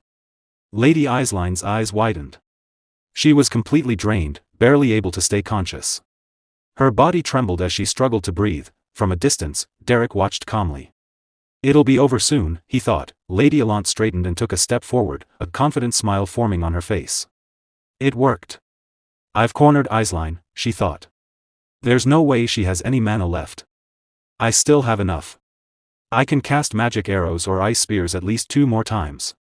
That's more than enough. I've won. But just as that thought crossed her mind, a cracking sound echoed. Lady Alant's eyes widened in shock. The ice shield began to fracture from within. Before she could react, a hidden fireball burst through the shield. Lady Eislein had cast it in secret, using the ice barrier as cover. With a desperate motion, she released the fireball forward, but the force of the spell pushed her backward. She lost her footing and fell hard onto the ground, her face pale with pain as she struggled to control herself. Meanwhile, the fireball surged toward Lady Alant, shattering her moment of certainty. As Lady Eislein fell to the ground, she could no longer control the fireball. It veered off course, narrowly missing Lady Alant and shooting up into the sky. Lady Allant stood still, momentarily frozen by the sudden attack. Then she slowly calmed herself, remaining silent as she watched Aisline. On the ground, Lady Aisline's body trembled. She had exhausted nearly all of her mana. Looking at her shaking hands, frustration filled her thoughts. Please. Just one more time. If I can just do a little more. She tried to gather mana again, attempting to cast another spell, but only a faint trace of energy formed in her palm. It wasn't enough. Lady Allant stepped forward and stopped in front of her. She said nothing, simply watching her opponent in silence. Lady Aisline slowly lifted her gaze. As her eyes met Allant's, fear began to show on her face. Lady Allant's thoughts swirled in her mind. To be honest, no noble lady in Ebelstein shone brighter than her. But where there is brilliant light, a shadow is always bound to follow. And that forgotten, dark corner had always been where I stood. You were born with everything and pampered your whole life, weren't you? Did you really think people would always be kind to your face? Hey, look over here. Show us that face you make when you're losing it with rage. As Lady Allant looked at her, Lady Aisline still wore a gentle, almost radiant smile. She was like a precious gem, the more she was polished, the brighter she shone. That radiance was so blinding it completely overshadowed me, dragging me deeper into an abyss of inferiority. Even so, I kept sharpening my blade in that darkness, telling myself that one day I would surpass her and prove my own worth. That I would crawl out of this bottomless pit. Snapping back to reality, Allant found herself still standing before Lady Aisline, who remained on her knees, exhausted, her mana nearly depleted. Her trembling hands betrayed her disbelief. Yet Allant continued to think, even in this state. Lady Aisline is elegant, composed, and beautiful. Even with her hair in disarray and her body covered in mud. Even after stumbling and falling in front of everyone. How can she still maintain that perfect, calm expression? It's as if she has no image she's desperately trying to protect. She's just always herself, giving everything she has to the task right in front of her. The crowd erupted with shouts, "Go for it, Lady Aisline. You can do it, I know you can. Get up, Lady Aisline." Still on her knees, Aisline struggled to steady her shaking hand. Allant stepped forward, raising her hand as she tried to form another flame arrow. But then, her gaze shifted briefly toward Derrick. Can I really win against Aisline? I'll be able to win soon enough. Mana gathered once more in her palm, flames flickering to life. Yet beneath her, that dark, negative energy continued to surge and coil, threatening to consume her again. So this is the end, then, but even if I win, in the end, I'll just return to where it all began. On the other side, Lady Aisline struggled to gather what little mana she had left. She stared at her trembling hand in disbelief, unable to accept that she had exhausted nearly all of it. Even so, she forced herself to try again, barely managing to form a faint flicker of mana in her palm. Her hand shook as she tried to hold it together. Suddenly, Lady Allant spoke. "Ah. What a shame." Startled, Lady Aisline looked up, still clutching that small trace of mana. Sweat covered her face, and her eyes widened in shock. Across from her, Lady Allant simply waved her hand calmly and said, "I'm out of mana." Aisline couldn't understand. She stared at her in disbelief. Allant continued. "You really are amazing, Lady Aisline. I suppose I still can't beat you after all." Aisline remained frozen, unable to process what she was hearing. Then, with quiet grace, Lady Allant placed her hand over her chest, bowed slightly, and said with a gentle smile, "I forfeit." That was an incredible match. Aisline's mouth fell open in shock. She couldn't believe what had just happened. The crowd erupted to their feet, clapping and cheering loudly. Lady Aisline is the best. Meanwhile, Allant simply looked at her with a calm smile, as if a great weight had been lifted from her shoulders. Aisline, however, was still on her knees, her eyes wide with disbelief, unable to accept her sudden victory. As the match ended, Aisline's friends rushed over to her. "Congratulations, Lady Aisline. When did you learn 2-star magic? That match left me speechless." Aisline, still overwhelmed, blushed slightly and gave a gentle, shy smile. But then her gaze shifted toward Lady Allant. Allant was already walking away silently across the arena, leaving Aisline surrounded by her friends. Nearby, Derrick stood reading a book. Noticing Allant approaching, he closed it and slipped it into his pocket. As she stopped in front of him, Allant said, "Well, you saw it clearly, didn't you?" Derrick replied calmly, "That's enough."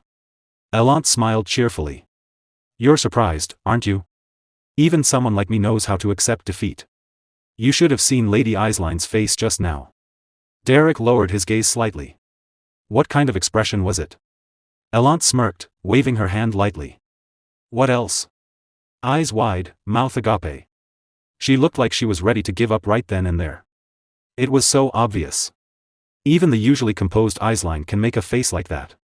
It was completely unexpected. She began to laugh, but tears welled up in her eyes. As she wiped them away with her finger, she added, anyway. It was hilarious. Honestly, it was worth losing just to see that. Thanks to you, I finally feel like I have the upper hand against Eisline. I'm in a great mood today. She tilted her head slightly and asked, so, what do you think of me? The ending wasn't perfect, but I wasn't that bad, right? I'm a quick learner. Aren't I? Derrick remained silent, watching her carefully, his eyes focused on her emotions. Suddenly, Elant's expression wavered. Tears began to fall from her eyes. Hey! Don't just stand there. She seemed confused by her own reaction, unable to understand why she was crying. Why? Derrick said nothing. Noticing her tears, Elant looked down at her trembling hands. Her vision blurred as both her eyes filled with tears. She slowly sat down in a corner, covering her face. What the hell? I'm not a kid anymore. After a moment, Derrick closed his eyes and spoke calmly. My lady, there is nothing to criticize about your performance today. You worked incredibly hard. Elant paused, then continued crying softly behind her hands. Honestly, I wanted to win too. But right when I was about to deliver the final blow, it suddenly hit me. Even if I won this match, I'd still be stuck in the same place. Just returning to that pathetic existence again. Her voice trembled, that nature. It's just too deeply ingrained in me. Silence fell between them. Derrick stood quietly, listening. After a moment, Elant lowered her hands, though tears still streamed down her face. Even in that moment, Eisline still looked so elegant. She gave a faint, bitter smile. When it comes to self-doubt, I think I've beaten Eisline by a mile. Derrick replied, I'm not that different from her. Lady Elant fell silent for a moment. He continued, so what if you look a little pathetic? Hearing that, Elant turned to look at him, tears still streaming down her face. Derrick met her gaze calmly. If you're not brave enough to look pathetic, then you'll never be able to grow. At those words, Elant covered her face again, still sitting in the corner. Derrick remained standing quietly beside her. Her memories flickered like ripples in water, images of Lady Eisline standing far away, untouched by that dark, negative energy. At the very least, I don't feel like I'm at a dead end anymore. From a distance, Lady Denise watched Derrick and Elant. Then her gaze shifted toward Lady Eisline. Stepping forward into the arena, she approached as Eisline's friends lowered their heads. We'll take our leave now, Lady Eisline. Today's match was truly impressive. Eisline replied softly, thank you, everyone. As they departed, Lady Denise stepped closer with a gentle smile. Lady Eisline, you were brilliant once again. Watching your duel gave me goosebumps. Eisline looked at her and said quietly, Lady Denise.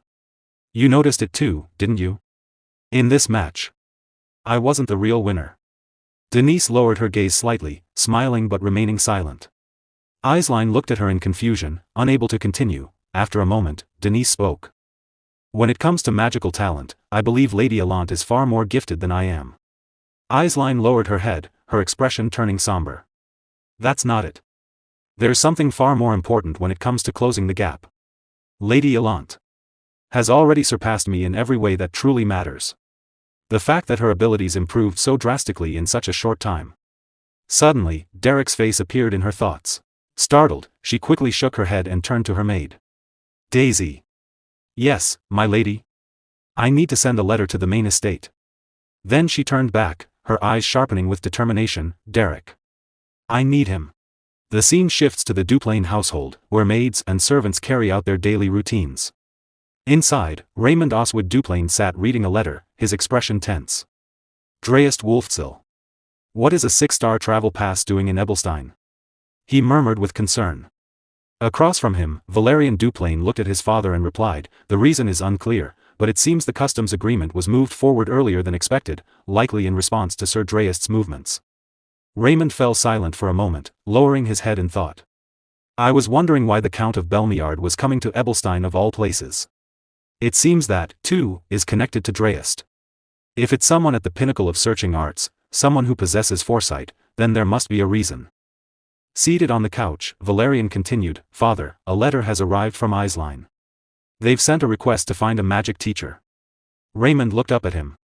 Can't you simply find one for her? Valerian hesitated before answering, the thing is.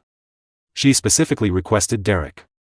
But there's a problem, Derrick is currently at the Belmiard estate, teaching magic to Lady Allant. Raymond placed a hand on his chin, deep in thought. I was considering sending our butler to personally handle the negotiations. Valerian looked at him, confused. After a brief pause, Raymond continued, on second thought, there's no need. I have to go to Ebelstein because of the Dreist matter anyway. I'll handle it while I'm there. The scene shifts to Lady Allant's residence. The sun is partially hidden behind drifting clouds as she sits outside across from Derrick. With a relaxed expression, Lady Allant says, Derrick, I'm going to rest for a while. Derrick looks at her curiously. With a calm smile, she continues, studying or anything else, I just need a short break. To clear my head. She then glances at him and asks, You're going to keep working for the Beldun Mercenary Corps, right? Derrick replies calmly, Yes, I suppose so. Lady Allant shifts her chair slightly closer to him. Derrick instinctively leans back a little, confused. With a faint blush and a soft smile, she asks, You'll come again if I call you. Right? To teach me magic. Derrick pauses for a moment, considering her unusual behavior. Then he gives a small smile. Of course. Though I'm not sure there's anything left for me to teach you. Lady Allant leans back in her chair, stretching her arms with a light, teasing smile. Geez, what's with the uncharacteristic humility? Then, in a brighter, cheerful tone, she adds, Wow, winter is finally coming to an end. It was a long one, wasn't it, Derrick? The scene shifts to the Beldun's tier. It is already night, and warm lights glow from the windows. Suddenly, the door opens. Pelline, who had been playing a card game, lifts her eyes toward the entrance. She has just won, and her opponent groans in defeat while she still wears a greedy, satisfied look. The moment she sees Derrick enter, she quickly raises her hand and waves, Derrick. Derrick's uncle also notices his arrival. As Derrick steps inside, he smiles calmly and says, I'm back. The scene shifts again. A carriage speeds along the road as the sun rises higher in the sky. The horses gallop steadily toward Ebelstein.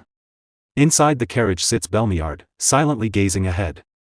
Waiting to reach his destination, meanwhile, at Lady Allant's residence, she sleeps peacefully in her room. Suddenly, someone knocks on the door. Hearing the sound, Lady Allant pulls a pillow over her head and groans, come on. I said I'm resting starting today, so no lessons outside. Her maid stands nervously and replies, My lady. I think you need to come out and see this. Still half asleep, Lady Allant lazily gets up and walks toward the door. No, why? I told you to just say I'm not here. She opens the door with an annoyed expression. Didn't you hear me? From today, before she can finish, she freezes. Standing before her is her father, Belmiard, smiling brightly with teary eyes. His expression full of affection. Oh, Allant. It has been quite a long time. My pride, my jewel, my treasure. Startled by his sudden appearance, Lady Allant immediately slams the door shut. Inside, panic sets in. Why is father here? After a moment, she forces a nervous smile and speaks through the door, trying to sound calm. Father, what brings you all the way here? I'll just change my clothes and be right out, please wait a moment. Outside, Belmiard continues warmly, Oh my love, my jewel. But the door closes again before he can finish, leaving him standing in silence. A few minutes later, the sun shines brighter outside as the clouds slowly drift away. 2 cups of tea rest on a table. Belmiard, holding his cup, speaks calmly, the young lady of the Duplain family. She surely wasn't an easy opponent. Lady Allant nervously waves her hand with a small smile, Yes, but I learned a lot from her. Taking a sip of tea, Belmiard continues, If that mercenary teaches so well, it would be best to keep him exclusively at the Belmiard estate. Hearing this, Lady Allant looks surprised. But the vassals will oppose it. She says hesitantly. Belmiard laughs softly. Don't worry. Is there anything I wouldn't do for you? Just trust your father. At his words, Lady Allant blushes, her eyes shining as she smiles softly. The scene shifts to one of the deeper levels of the Ebelstein dungeon. Inside, the space is dim, illuminated only by flickering light. The echoes of battle and sharp screams resound through the cavern. Peline fires an arrow from her bow, striking a goblin cleanly. As soon as it falls, her expression changes to alarm. She turns and shouts, "Derrick! Behind you!" A goblin, letting out a wild scream, leaps toward Derrick to attack. Derrick notices just in time. With a sword in one hand and gathering mana in the other, he prepares to counterattack, but suddenly, his mana shatters and shifts. His eyes widen in shock. This feeling. He quickly turns, forming a red sphere of mana in his palm. Dark energy flickers around it, his eyes glowing faintly as he prepares to release it. At the same moment, a fire spell forms, what should have been a 3-star fireball. To his surprise, his mana changes again, transforming unpredictably into a blazing fireball. Without hesitation, Derrick releases it toward the goblin still mid-air. Seeing this, Peline cries out again, "Derrick!" A massive explosion erupts, echoing throughout the dungeon. Even outside, the surge of mana can be felt. As the sun sets and night begins to cover the sky, the atmosphere inside Belden's Tier turns tense. What? Derrick almost died? Someone exclaims in disbelief. Peline, her eyes narrowed and her expression unusually serious despite her usual laziness, mutters, "Don't even get me started. Are all mages like this? Why would you try a 3-star spell while hunting goblins?" Derrick's uncle looks at him in shock. Derrick lowers his head, his expression troubled. He glances at his hands and says quietly, in the middle of it, "I felt something strange. A kind of incongruity. Just like when I first reached the 2nd star." Suddenly, a voice speaks from behind him. "There's no need to be anxious about being stuck." Derrick quickly turns around. A man steps forward from the shadows. "There's no need to force your way through. Didn't the School of the Wild originally pursue a natural flow?" As he speaks, he draws everyone's attention. Reaching up, he removes his hood. "Of course, such advice doesn't usually work on mages like you." Derrick stares at him, his thoughts racing. "I can't feel even a trace of mana. And yet, the man standing before me is clearly the first and greatest 6-star search-type mage." The man reveals his face. It is the wandering spirit, Dreist Wolftail. With a calm expression, he says, "If you have any decent alcohol, please bring some out. The fatigue from my travels has piled up." The scene shifts to the Duplain estate. The full moon shines brightly in the night sky, casting a pale glow over the training arena. Lady Diella stands at the center, chanting softly as ice mana gathers around her. The energy swirls in the air, and she struggles to hold it steady. Focusing intently, she raises her hand and begins to control the flow, gradually forming several sharp ice arrows. With a swift motion of her palm, she summons them into shape. Trying to push further, she clenches her hand and forces more mana out, attempting to create additional arrows. But as she does, her mana suddenly destabilizes, her mana shatters. Her hands tremble, and she loses control. The ice arrows break apart mid-air, scattering into fragments. Exhausted, she drops to her knees and shouts in frustration, "What the heck is this? This is so annoying." At that moment, her brother Raig approaches, letting out a light laugh. "I thought you'd grown up a bit, but your temper is exactly the same." Startled, Lady Diella looks at him, "When did you get here?" Raig places a hand on his chin and smiles. "Still, you managed to draw out 5 arrows. Is that thanks to a good teacher, perhaps?" Diella looks away and replies stubbornly, "That's because I'm talented." "What does that selfish guy Derrick have to do with it?" Raig folds his arms calmly. It seems Aisline is planning to hire that selfish guy as her magic teacher. Diella's eyes widen in shock. "What? No way. What if she gets treated the same way I did?" Raig sighs lightly. "Don't say things that would make people misunderstand Derrick. I heard at a recent ball that Lady Allant also wants to keep employing him." Diella narrows her eyes, thinking to herself, "Why is that guy so popular?" Raig smirks slightly. "Well, he managed to turn a rascal like you into a proper person. It's no surprise he's in demand." Diella immediately snaps back, "Who are you calling a?" Then she pauses briefly and mutters, "Yeah, I was one." Raig chuckles before continuing, "Wouldn't it be better if Derrick chose Aisline? That way, you might get a chance to see him again. The Derrick you seem to miss so much." Diella's cheeks flush red as she quickly retorts, "Who said I wanted to see him? That kind of guy." Raig shrugs, "Sure, I'll take your word for it. His reputation must have spread quite a bit by now." I just hope the number of competitors doesn't increase any further. Meanwhile, among the possible candidates, Lady Denise sits quietly in another room. Calm and composed, she reads a book while holding an apple in her hand. At the Belden's tier, Dreist Wolftail sat quietly, drinking the wine he had requested. Beside him, Derrick watched him with curiosity. Dreist Wolftail. Why is a mage of this caliber in a place like this? Derrick wondered. After finishing his drink, Dreist placed a finger on his chin and looked toward Derrick. Your name is Derrick, right? Yes, that's correct, Derrick replied. He knows about me. Derrick thought in surprise. Dreist folded his arms calmly before speaking again. If it's not too much trouble, could we talk for a moment? Just the two of us. Derrick looked at him curiously. As night fell outside Belden's tier, Dreist walked slowly through the quiet streets while holding his staff. Your magical talent is quite extraordinary, he said. I'm sure this is something you've rarely heard before, considering how exceptional your skills already are. Derrick quietly followed behind him, listening carefully. Why are you working so hard? Dreist continued. What is it that you hope to achieve by learning magic? Derrick answered calmly, I don't have any grand ambitions. Since I discovered even the slightest bit of talent within myself, I simply became curious to see how far I can go. Dreist turned his head and looked at Derrick for a moment before smiling faintly. As a commoner, if you wish to reach heights beyond where you stand now, you are still lacking. He paused briefly before asking. Would it be alright if I helped you? Derrick's eyes widened in surprise. A 6-star mage. Dreist Wolftail, born as a commoner, Dreist had already reached the 2-star realm by the time he became an adult.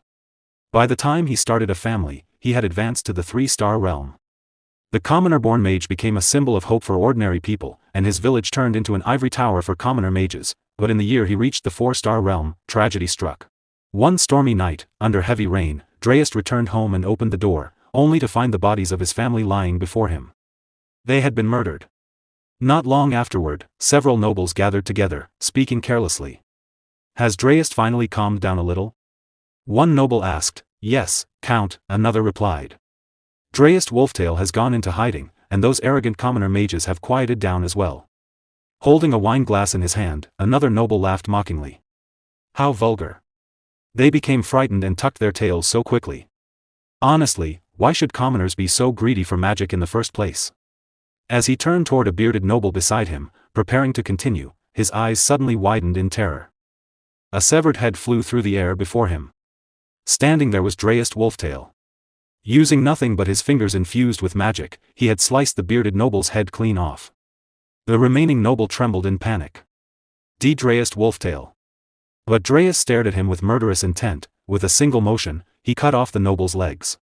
The man collapsed to the ground screaming in agony as blood spread across the floor. Dreist did not stop. The noble smashed face first into the ground, trembling in fear. Please spare me. I'm sorry. I'm so sorry. Please. Ignoring his pleas, Dreist unleashed another attack. Blood sprayed into the air alongside the man's desperate screams, and then silence followed. For the next 30 years, Dreist lived while being hunted by both the imperial family and the nobility. But when he surpassed the 5-star realm and became a 6-star mage, the imperial family finally realized the truth. If we continue treating Dreist as an enemy, the kingdom itself will be in danger. In the end, they acknowledged that his revenge had been justified. To preserve their authority, they granted him a noble title. Thus, Dreist Wolftail became a man who earned nobility through magical power alone.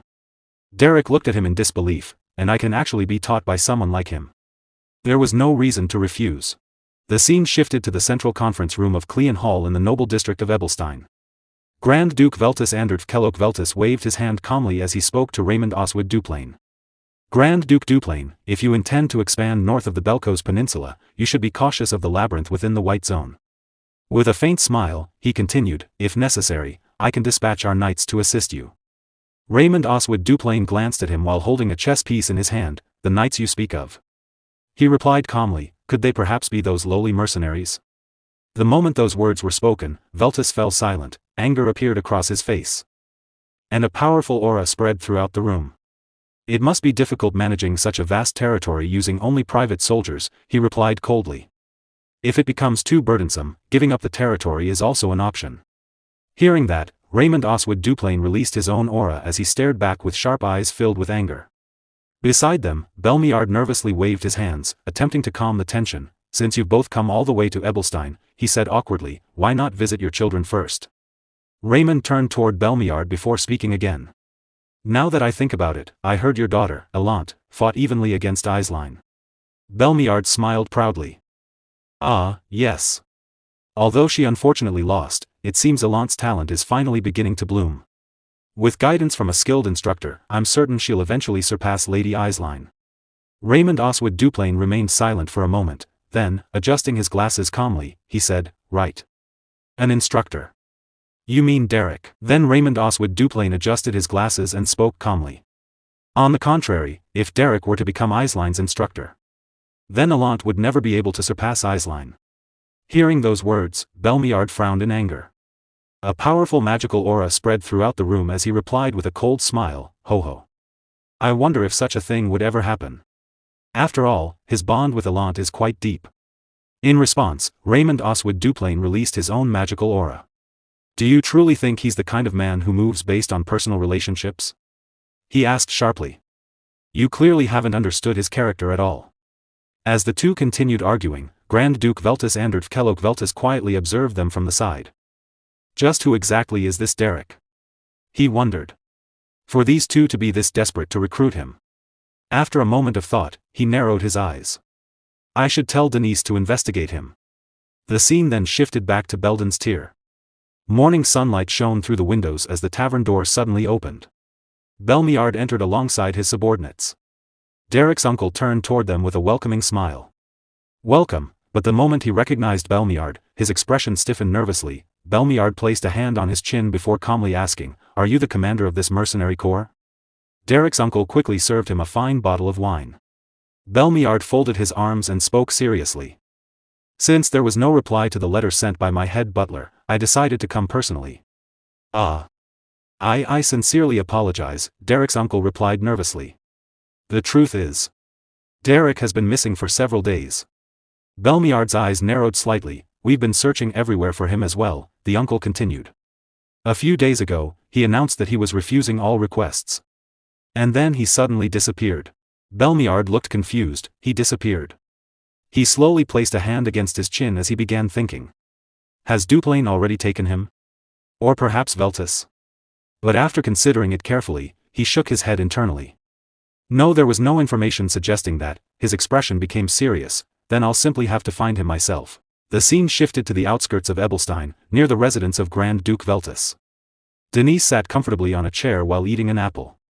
In one hand, she held a letter, quietly reading its contents. After finishing the letter, she looked toward her maid and asked, When did this letter arrive? It arrived early this morning, the maid replied respectfully. They said the patriarch sent it with great urgency. The letter read, Hurry and find the man named Derrick. Recruit him as your instructor at all costs. Denise glanced down at the apple in her hand and sighed softly. I suppose father would be in a hurry, she muttered. That mercenary's value is probably at its lowest right now. A faint smile appeared on her face. How troublesome. But then her thoughts shifted elsewhere. Still. Today is a very important day. She gently placed the letter onto the table before removing her glasses with excitement shining in her eyes. Today is finally the day I've been waiting for. The newest book by the great author Rayleigh, The Lady Submits to the Cold Grand Duke's Ice Greatsword, is finally being released.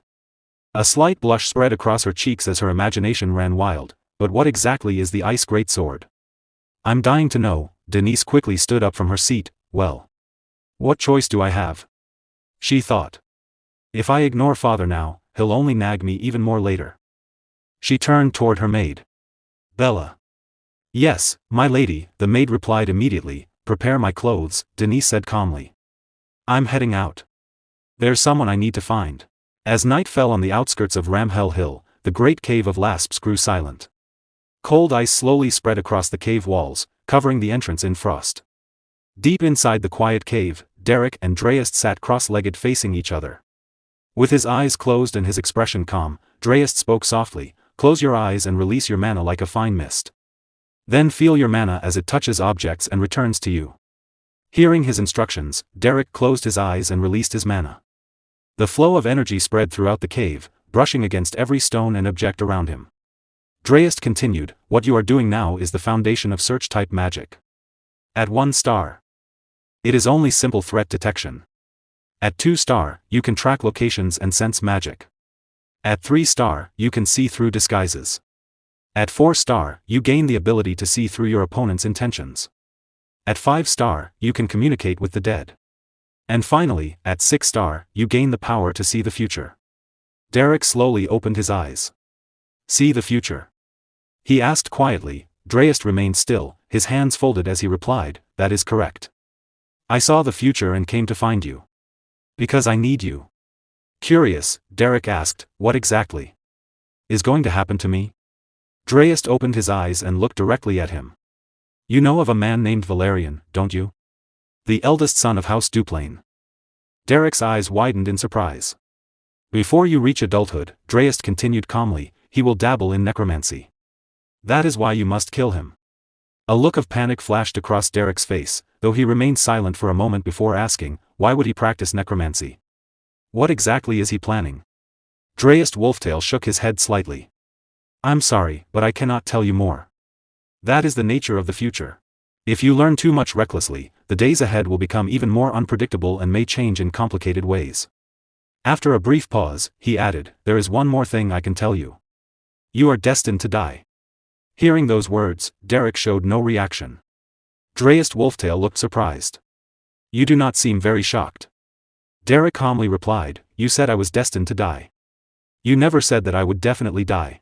Dreyest smiled to hearing those words, then Dreyest slowly rose to his feet and replied, correct. And I do not wish for you to die either. As he turned around, magical symbols began forming in his hand. You must not die, he continued. So I will make sure that you don't. But to survive, you will have to become stronger. He stepped toward the opening above the cave and raised his hand toward the sky, releasing an overwhelming wave of mana. The energy surged upward, piercing through the darkness as it reached toward the moon hidden behind thick clouds. Dreyest focused deeply as his mana connected with the moon itself. In an instant, the entire sky cleared. The clouds scattered away, and the moonlight grew brighter than before, illuminating the frozen mountains and the cave below. Moments later, the mana returned to Dreyest's body as if it had never left. Witnessing such power, Derrick's eyes widened in shock. The scene then shifted to Ebelstein. Lady Denise's carriage finally arrived within the city, and the horses came to a stop. Denise and her maid stepped out gracefully from the carriage. The moment people around them noticed her beauty, many could not help but blush as they stared in admiration. Lady Denise spoke to the carriage driver, I will walk from here, so stay behind and rest. Yes, my lady, the driver replied respectfully. As they walked through the streets, Denise noticed the stares around her and turned toward her maid. Bella, why is everyone staring at me? Bella lowered her head slightly. I wonder why, my lady. Denise smiled proudly. Could it be because I'm pretty? Bella glanced at her with narrowed eyes before replying, my lady, your room is always messy, you barely wash properly, and you spend most of your time lying around reading books. Your usual appearance is already quite something. Then she gave a polite bow and added, but I think you are even worse when you act like this. Denise looked at her maid with disbelief. Oh, Bella, you really are good at joking. I was not joking, Bella answered calmly. Shouldn't we hurry?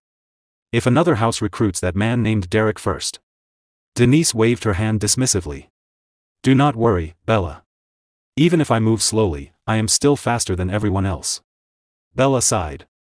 You are always late when preparing for your lessons, though. Ignoring the comment, Denise narrowed her eyes thoughtfully. You said that mercenary rejected every request and disappeared into hiding. Did you even hear what I just said? Bella muttered. But Denise ignored her completely and continued thinking, he is not someone who values money above all else. So why would he suddenly disappear? Did something more important than money appear before him? For someone capable of handling magic at such a young age, there were only a few possibilities: magic. She placed a hand against her chin.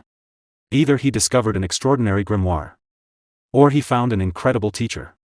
If that is the case, then of course he would no longer have time for mercenary work. Her eyes narrowed further. But that mercenary left the Duplain mansion of his own accord, didn't he? There is no better place to study magic than the Duplain household. A faint smile appeared on her face. Which means he found something even greater than the Duplain mansion. Could it be? Suddenly, Bella's voice interrupted her thoughts. Lady Denise, we have arrived. Denise snapped back to reality and lifted her gaze toward Belden's Tier standing before her. Inside Belden's Tier, Derrick's uncle was busy with his daily work when he heard the door open. Turning his head with a welcoming smile, he greeted the newcomers. Welcome, but the moment he saw the guests entering, he suddenly fell silent. His expression stiffened in surprise as he muttered under his breath, "Oh dear. Now even a young lady has come here personally." As Lady Denise and Bella stepped inside, Derrick's uncle returned to his work and spoke calmly. "We do not know where Derrick is either. 3 different groups have already come searching for him just this morning alone. There is nothing more I can tell you." Lady Denise looked at him carefully before asking, "Dreist Wolftail was here, wasn't he? That old mage, I mean." For a brief moment, Derrick's uncle looked nervous. "Pardon? Well." Before he could continue, Denise suddenly smiled as if she had already confirmed the answer herself. "Thank you for the answer," she said gracefully. Then she turned around and spoke to Bella. "Let's go, Bella. I need to check the carriage transit records." "Yes, my lady," Bella replied. As the two left, Derrick's uncle watched them from behind while nervously rubbing the back of his head. The scene then shifted to the Coachman's Guild in Ebelstein's commercial district. While sitting at a table and checking through records, Bella asked, "My lady, how did you know Sir Dreist had visited?" Lady Denise answered calmly. "It was obvious. That mercenary willingly left the mansion of a 5-star mage. He is clearly serious about magic, yet he abandoned the opportunity to study under someone that powerful." She continued while flipping through the records. "That means only a 6-star mage could possibly catch his interest." A faint smile appeared on her face. "And I just so happened to know that a 6-star mage was coming to Ebelstein recently. So I simply took a shot in the dark." Then she smiled proudly and added, "And that old man fell for it perfectly." After a short pause, Denise looked toward Bella and asked proudly, "Could it be that I'm actually smart?" Bella stared at her with narrowed eyes. "You rarely ever use your brain properly, so I'm not entirely sure." Denise placed a hand against her chest dramatically. "Oh my, Bella, you are especially witty today." "I am simply being objective," Bella replied calmly. Denise let out a long sigh. "I'm exhausted. Being this capable is tiring. Sometimes I wish I could just be incompetent, Bella." Bella smiled faintly. "Do you actually enjoy when people talk back to you, my lady?" "Really, now?" Denise replied. "You only ever notice my pretty side." Bella sighed. "You truly never listen to a single word I say." Then her expression turned serious once more. "But even if we find him first, will we really be able to recruit him? I heard that even House Duplain and House Belmiard are searching for him." Lady Denise held up one of the records and smiled confidently. "Oh, Bella. That is actually the easiest part." "You have a plan?" Bella asked suspiciously. Denise suddenly blushed slightly before revealing a mischievous smile. "A honey trap. He's just a hot-blooded young man, isn't he? There's no way he could reject a beauty like me." "Impossible." Hearing that, Bella's expression instantly turned awkward with embarrassment. "But your competition is Lady Eislein," Bella replied flatly. Denise froze in shock. "Why would you say something like that, Bella?" she asked with a wounded expression. "I'm prettier. Right? I'm prettier. Right?" Bella sighed. "This is the only thing you ever truly listen to." A moment later, Bella quickly pointed at one of the records. "Ah, I found it." She showed the document to Lady Denise. As Denise read through it, her expression sharpened. It was a week ago. A boy in robes with a travel pass. Her eyes narrowed slightly. Destination, the outskirts of Ramhell Hill. Lasp's Great Cave. The scene shifted once again to Lasp's Great Cave, where Derrick continued his mana training under Dreist Wolftail's guidance. Derrick sat with his eyes closed, focusing deeply as he controlled the flow of mana around him. Across from him, Dreist calmly observed while giving instructions. Suddenly, Dreist's expression changed slightly as he sensed something. "It seems someone has arrived," he said calmly. "They appear to be from House Veltus. They are likely here for you, so go greet your guests." Derrick opened his eyes in surprise. The center of the cave was covered in thick ice. And droplets of water continuously fell from the ceiling, echoing softly through the darkness. Meanwhile, Lady Denise and Bella carefully walked deeper into the cave. Water splashed beneath their feet as they stepped forward cautiously. Bella trembled nervously and whispered, "Lady Denise. I think it would be better if we did not go any farther." Maybe we should report this to the patriarch and return with soldiers. Denise lifted the edge of her wet dress slightly as she continued walking through the cold water. I cannot do that, she replied firmly. If we bring soldiers, I will not receive any credit for finding him myself. Then she glanced back at Bella. Besides, what if moving soldiers attracts the attention of another house? After doing all the work ourselves, someone else might end up taking the reward. Suddenly, Bella pointed forward in panic. Ah! My lady, over there. Denise immediately turned her gaze ahead, her expression stiffening in shock. It's a monster. Bella cried out. In the darkness ahead, two glowing red eyes slowly approached them. Denise quickly stepped in front of Bella. Bella, stay behind me. As she stared into the darkness, unease filled her mind. Wasn't this cave supposed to be completely cleared? Her hands trembled slightly. I'm not confident in offensive magic. But I have no choice except to try. Denise immediately began chanting a spell while raising her hand. Behind her, Bella stood frozen in fear. The figure slowly stepped closer into the light, then the glowing red eyes were revealed to belong to Derrick. He calmly stepped forward from the shadows. Denise's eyes widened in surprise. What brings you to such a humble place, Lady Denise? Derrick asked calmly. Denise slowly lowered her hand, her expression filled with disbelief. The mercenary. Silence echoed throughout the cave for a brief moment as she cancelled her spell, then, a gentle smile slowly appeared on her face. As she looked at Derrick, a confident thought crossed her mind, now then. It's time to make him mine. As Derrick arrived, Lady Denise and Bella froze for a moment. Then Lady Denise nervously asked, Derrick. Right? Derrick replied coldly, yes, that's correct. Lady Denise smiled faintly while holding her fork. What a relief. I came here because I really wanted to meet you, Derrick. I wanted to have a conversation with you, even if only once.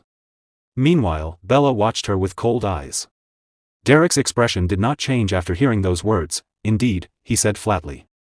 What a pleasant conversation. Hearing that, Bella quickly covered her mouth, trying to hold back her laughter.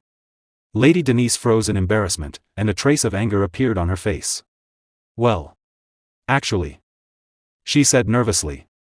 Then, with a shy smile, she continued, I can't tell you how many times I've met you in my dreams. I heard you're quite excellent as both a mage and an instructor. So. How should I put this? If I could be taught by you, Derrick, I think I'd be so happy. Standing behind her, Bella lowered her head in embarrassment. Derrick replied coldly, why are you speaking in such a theatrical tone? Are you practicing for a play because the cave echoes?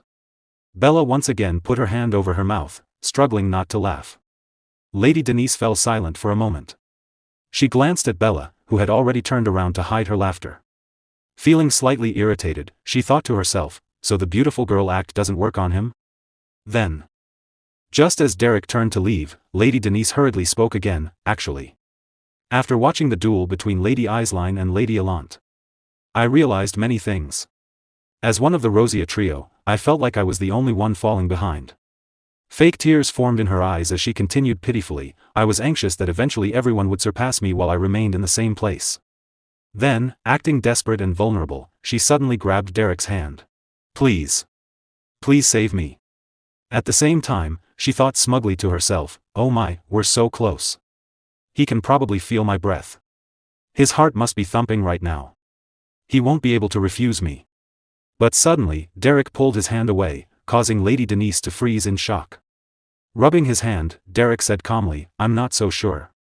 From what I've seen, Lady Denise, you don't appear to have much interest in magic. Lady Denise stiffened nervously. Earlier, Derrick continued, you mistook me for a monster and cast ice spear, didn't you? It was clumsy. Very clumsy. The flow of mana, the speed of the incantation. Not a single part was properly prepared. Bella nodded with a thumbs up. Silently agreeing with every word Derrick said, your natural mana capacity is excellent, Derrick continued coldly, but it's completely unorganized. That only proves how little you actually practice magic. Hearing those words, Lady Denise became visibly nervous, then Derrick added, let me give you a piece of advice. In front of someone who is truly serious about magic, do not speak of sincerity while hiding lies. Some people would consider that an insult. Lady Denise froze completely, unable to respond. Derrick turned and began walking away. I don't know why you need me, he said, but it clearly isn't for magic. I do not accept requests from people whose true intentions I cannot understand. Lady Denise nervously raised her hand. Derrick. Wait a moment. First of all, before she could finish, Derrick turned his head slightly and replied, find someone more suitable than a lowly mercenary like me. That would better fit your status, my lady. With those final words, Derrick left, leaving Lady Denise standing there speechless and confused. Outside, the sun was beginning to rise. As Lady Denise and Bella returned from the cave, Lady Denise placed a hand on her chin and muttered, I've figured out that man's true identity. He's definitely impotent. Before she could finish, Bella calmly interrupted, no. He's simply an upright person. Lady Denise waved her hand angrily, but think about it logically. A beauty like me used high-end cosmetics and even wore expensive perfume, yet he still rejected me? Bella sighed. There's no logic in that. Please calm down and think about how to send a letter to the main house. Calm down? Lady Denise snapped. That's funny, Bella. What exactly do I need to calm down about? Do I look angry over something like this? I'm not angry at all. You're clearly furious. No, yes. I'm sorry, Bella corrected herself quickly. Lady Denise finally calmed herself, taking a deep breath. It's just. She said softly, a gentle smile appearing on her face. I'm starting to feel competitive. Later that night, a campfire burned quietly outside their tent. Lady Denise sat beside the fire while Bella asked carefully, Are you really going to be all right, Lady Denise? Resting her hand against her head, Lady Denise replied calmly, If I back down now, another house will snatch him away. I need to win him over as soon as possible. Bella bowed her head slightly. Please don't push yourself too hard. I'll be leaving now. Ah, Bella, Lady Denise called out gently. I know you suffer because I'm always so selfish. But this is a very important favor. I truly hope you'll do it for me. She smiled brightly before adding, When you come tomorrow, bring volume 4 of the Duke's Pillar of Fire Melts the Commoner Lady. Hearing that title, Bella once again looked utterly puzzled. The next day, sunlight shone outside the cave. Derrick sat quietly with his legs crossed, deep in concentration. Suddenly, his eyes shifted as he heard approaching footsteps. It was Lady Denise, struggling to carry several bags and boxes toward him. After setting them down, she took a deep breath, clearly exhausted. Derrick looked at the pile curiously. What is all this? Oh, it's nothing much, Lady Denise replied gently. She sat down beside the supplies and smiled warmly. There isn't much I can do, but I'll help you however I can so you can focus entirely on your magic training, Derrick. Derrick answered coldly, doing this won't change anything. That's all right, Lady Denise replied calmly. I feel like I'm growing just by watching you, so please don't mind me. At the same time, she smiled inwardly. If you're human, eventually you'll grow attached to someone who keeps giving you so much. Admire me all you want. Be grateful all you want. In the end, I'll be the one laughing. Derrick picked up the supplies and said, Then I'll accept these gratefully. Seeing that, Lady Denise smiled brightly. He took it. He finally took the bait. However, while calmly eating a piece of bread, Derrick added, But I still won't become your teacher. Lady Denise froze. He's rejecting me while eating the food right in front of me? What kind of man is this? The next day, Lady Denise returned once again. This time carrying another box. With a cheerful smile, she said, Derrick, I brought some food and a few magic crystals today. Thank you, Derrick replied calmly. But I still won't be your teacher. The day after that, Lady Denise arrived again, this time accompanied by a chef. Good morning. She greeted brightly. Our head chef personally prepared a full meal for you, Derrick. Thanks, Derrick replied without hesitation. But I still won't do it. The following day, Lady Denise dragged over the refined orc. She trembled slightly from exhaustion as she forced a smile. Derrick. Look at this. It's a refined orc. I thought it might be useful for your research. You can leave it there, Derrick replied casually. But I still won't do it. Back at the camp later that evening, Lady Denise finally snapped. With an angry shout, she slammed her fist into a wooden support beam, cracking it instantly. Every single time he rejects me. She growled through clenched teeth. That selfish exploiter. If I'm being this nice, shouldn't he at least act a little moved? Suddenly, Bella came running toward her while carrying a large bag on her back. Lady Denise, we have a problem. Lady Denise turned toward her in shock. You're saying there's a bigger problem than this? Bella quickly nodded. The head butler of House Duplain is heading this way. Hearing that, Lady Denise's eyes widened in panic. Bella, let's hide for now. She whispered urgently as she grabbed Bella's arm and started running. What about the tent? Bella asked hurriedly. I don't know. They'll probably assume it belongs to Derrick. Just hurry and hide. Soon, the sound of footsteps echoed through the area. The head butler arrived alongside several maids and armed soldiers, all heading toward the cave. While secretly watching from hiding, Lady Denise frowned. What is this? Are they preparing for war or something? Inside the cave, the head butler respectfully handed Derrick a letter. Derrick silently read through it, then rested his hand against his chin thoughtfully. To become Lady Isline's magic instructor. He said calmly. It would be an honor. Hidden nearby, Lady Denise's eyes widened in disbelief. What? A vein bulged on her forehead as rage exploded inside her. She immediately tried to yell, but Bella quickly covered her mouth and whispered frantically. Quiet. The head butler asked, I see. Then will you be prepared to leave with us immediately, Derrick? Derrick calmly replied, no. Hearing this, Lady Denise, who had been hiding nearby, looked confused. Derrick continued, only after I finish my training. Though, I'm not sure when that will be. The butler asked, what if I increase the payment? Derrick shook his head. I'm sorry. Lady Denise was surprised that even the offer of more money could not change Derrick's decision. Derrick calmly explained, at my current level, I cannot be of much help to Lady Isline. I do not wish to teach magic half-heartedly. After hearing his words, Lady Denise lowered her head sadly. The scene shifted to Lady Isline's residence. Inside the mansion, Lady Isline looked surprised and happily asked, oh, really?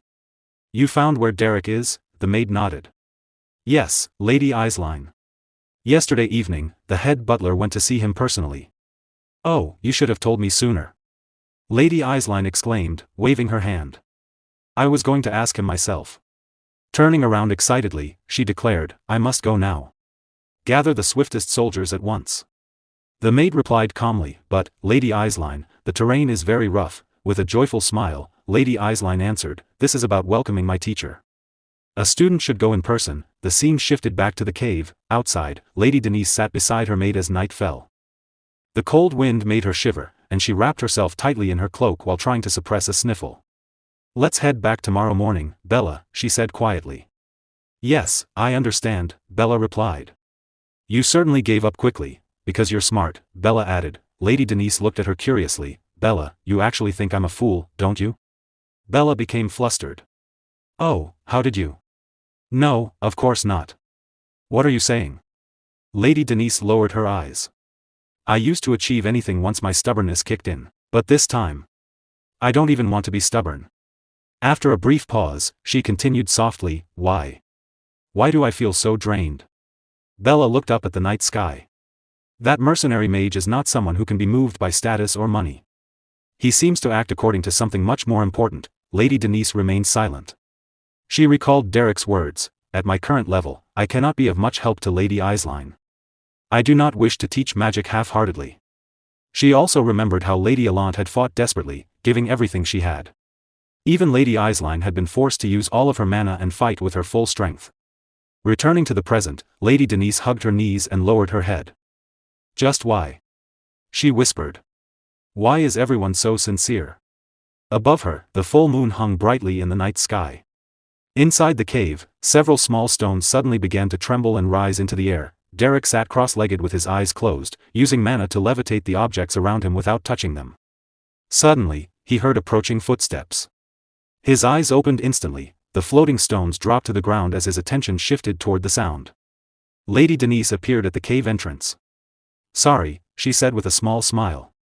I interrupted your training. After a brief pause, she asked, can I sit next to you? Derrick said nothing.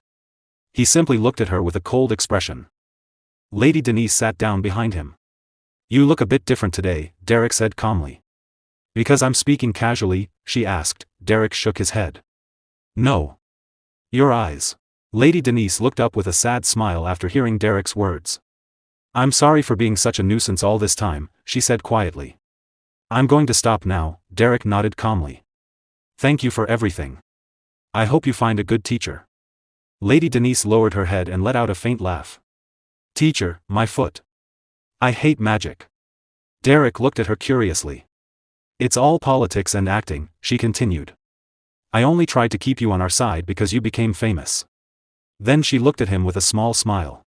But you're far too stubborn. Since you'll probably end up going to Isline anyway, I should step aside. Derrick remained silent for a moment before asking, why do you hate magic? Well. Lady Denise looked up at the night sky. I used to like it a little in the past. No, that's not quite right either. I just liked being praised, she smiled bitterly. Magic was only a means to an end. What I truly wanted was recognition. I studied hard while everyone called me a genius. Her gaze became distant. Then one day, a thought suddenly crossed my mind. Why am I doing this? What am I even working so hard for? She shook her head. So I stopped. That's all. Derrick listened quietly before replying, one is bound to grow tired of praise eventually. Lady Denise blinked in surprise. You're actually listening to my story? She asked with a gentle smile. I thought I was just talking to myself before leaving. Derrick simply replied, safe travels.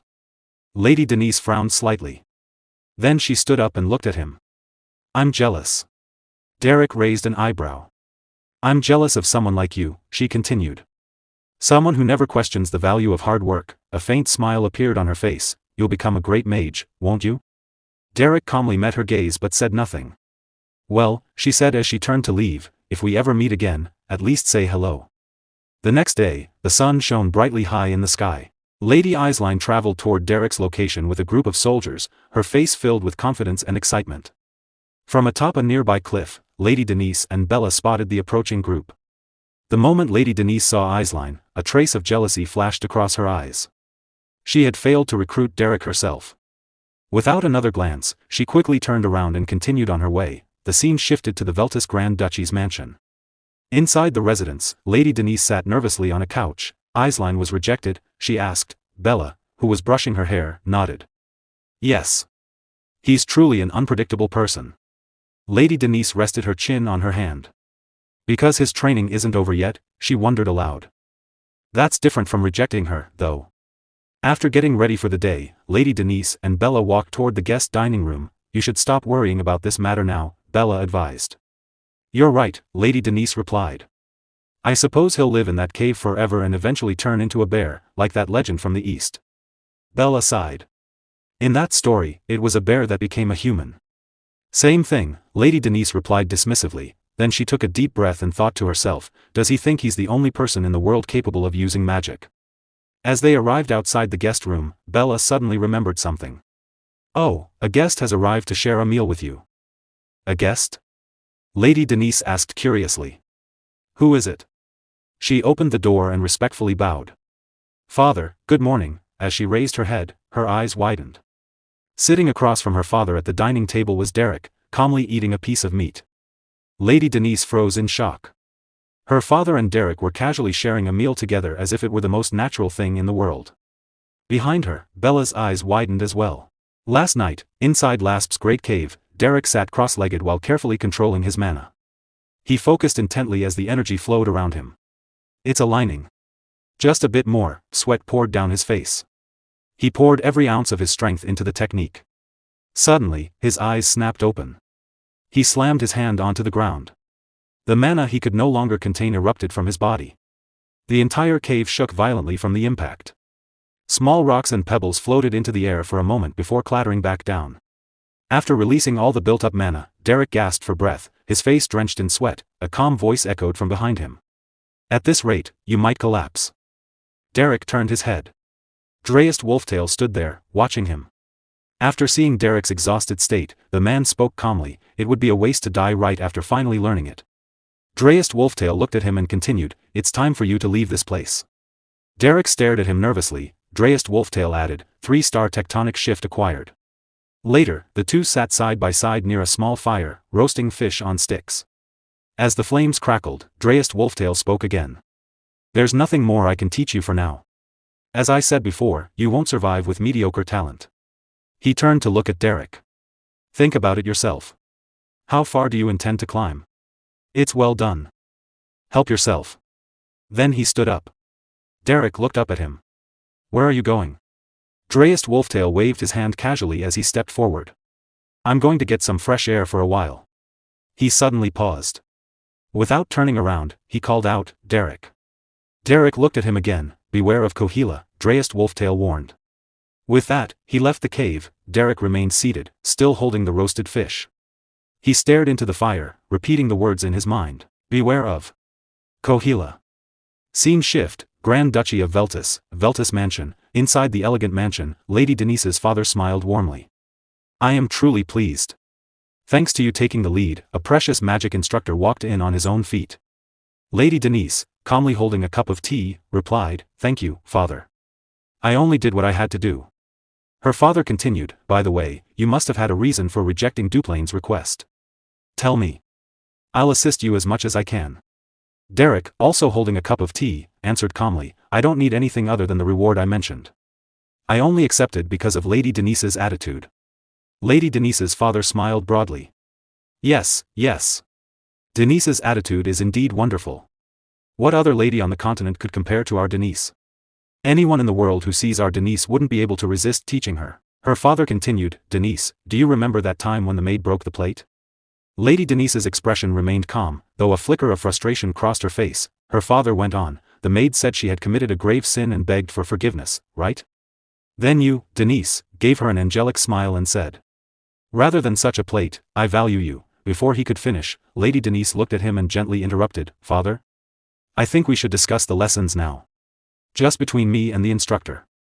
Her father smiled knowingly, stood up, and left the room, leaving the two of them alone. Lady Denise turned her gaze to Derrick, her eyes filled with curiosity.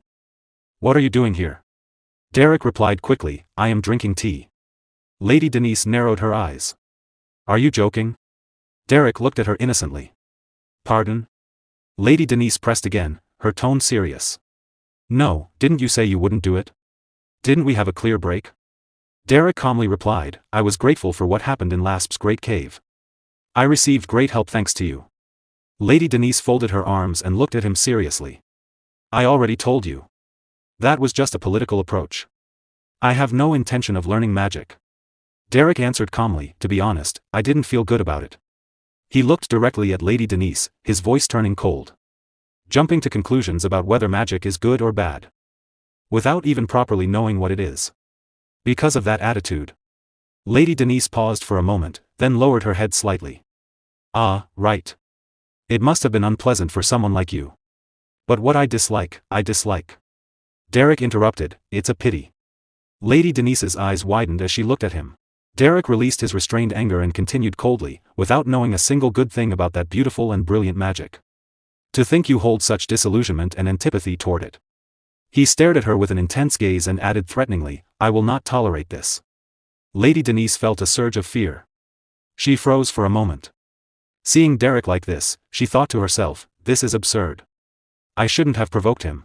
Scene shift, Ebelstein Noble District. Inside her room, Lady Eislein sat alone in a chair, gazing out the window.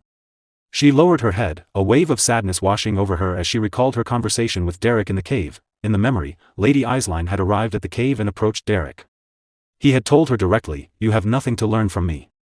Your foundation is already firmly set. It would be better for you to study under an instructor from the same school of magic. Lady Eislein had been surprised but remained silent. Derrick lowered his head slightly and added, my apologies. She couldn't believe she had been rejected. Her head dropped in sadness. Back in the present, Lady Eislein thought bitterly, he's already made a firm decision. That definitely wasn't a compliment. She raised her hand and stared at it. The standard I believed in. I thought that was everything. I was simply not good enough. Suddenly, a voice echoed from behind her. My lady? Lady Eislein turned around. Ah, yes. Come in. The maid entered the room and bowed. A letter has arrived from the main house. Lady Eislein stood up, curiosity in her eyes. What kind of letter? The maid replied, it concerns young Master Valerian's departure ceremony next week.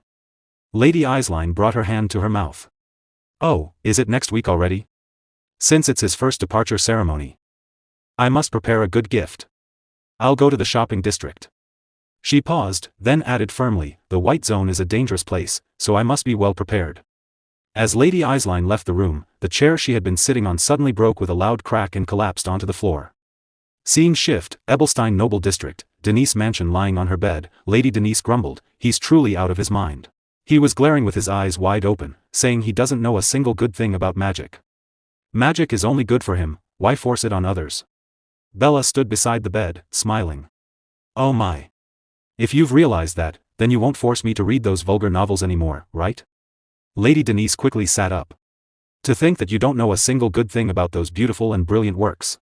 I will not tolerate this." Bella chuckled. "Like teacher, like student." Lady Denise tilted her head. "How so?" She sighed and lay back down on the bed. "Bella." "Yes, my lady." "I don't find those novels interesting," Bella replied calmly. "No, that's not it." Lady Denise continued. "If I bring in someone as a teacher who solved Duplain's headache, gained Alon's recognition, and even kicked Eislein to the curb, do you know what the worst part is?" Bella smiled gently. "Please go to sleep, my lady." Lady Denise ignored her. "Just listen to me. If even under such a talented teacher I don't achieve anything, it'll make me look completely incompetent." She pulled the blanket over herself. "Can't I just fire him with my own authority? I just want to lie down and read novels all day." Bella replied calmly, "If you fire Derrick, won't your allowance for those novels be cut off? I shall take my leave now." Lady Denise fell silent. As Bella left the room, she remained lying on the bed, still feeling frustrated. She slowly clutched the blanket, then pulled it down and said seriously. Earlier that night, Derrick sat beside Dreist Wolftail in front of a campfire outside the cave. Dreist Wolftail looked at him and said, "It would be wise to maintain good relationships with the three major noble houses." Derrick listened quietly. That being said, Dreist continued, meeting Derrick's gaze, "There is no need to swear loyalty to any of them. Instead, walk the tightrope between the three houses and keep them anxious. Only then will you be able to protect yourself." Derrick carefully listened to the advice but remained silent. Back at Lady Denise's residence, Denise was still fast asleep, hugging her pillow and snoring peacefully. Suddenly, a loud noise echoed through the house. Startled awake, Denise sat upright in bed. "What the? Are you crazy?" she shouted while clutching her pillow. Standing at the doorway, Derrick calmly replied, "I am not crazy. The sun is already high in the sky, and since you would not wake up, I simply made a loud sound." "That's not the point," Denise exclaimed. "Can't you see I'm still in my pajamas?" Derrick lowered his eyes briefly and nodded. "I can see that. Please change your clothes and come outside within 5 minutes." With that, he closed the door and left. Denise could only stare at the door in confusion. A few minutes later, after changing her clothes, she stepped outside. Derrick was sitting at a table, calmly drinking coffee while reading a book. "Hey, Derrick!" Denise shouted as she marched toward him. "There's a limit to how rude you can be. Besides, today is the weekend. Isn't it common sense to rest on weekends?" Derrick placed his coffee cup on the table and closed his book. "Yes, that is correct," he replied. "One should not overwork themselves on weekends." Denise put her hands on her hips. "Then why are you making such a fuss early in the morning?" Looking up at her, Derrick answered calmly. "Not overworking yourself is different from failing to maintain the basics. As one of the members of the Great Rosia Salon Trio, it is only natural for you to maintain a minimum level of refinement, even on weekends." Denise narrowed her eyes. "You're the one who decided what's natural, aren't you?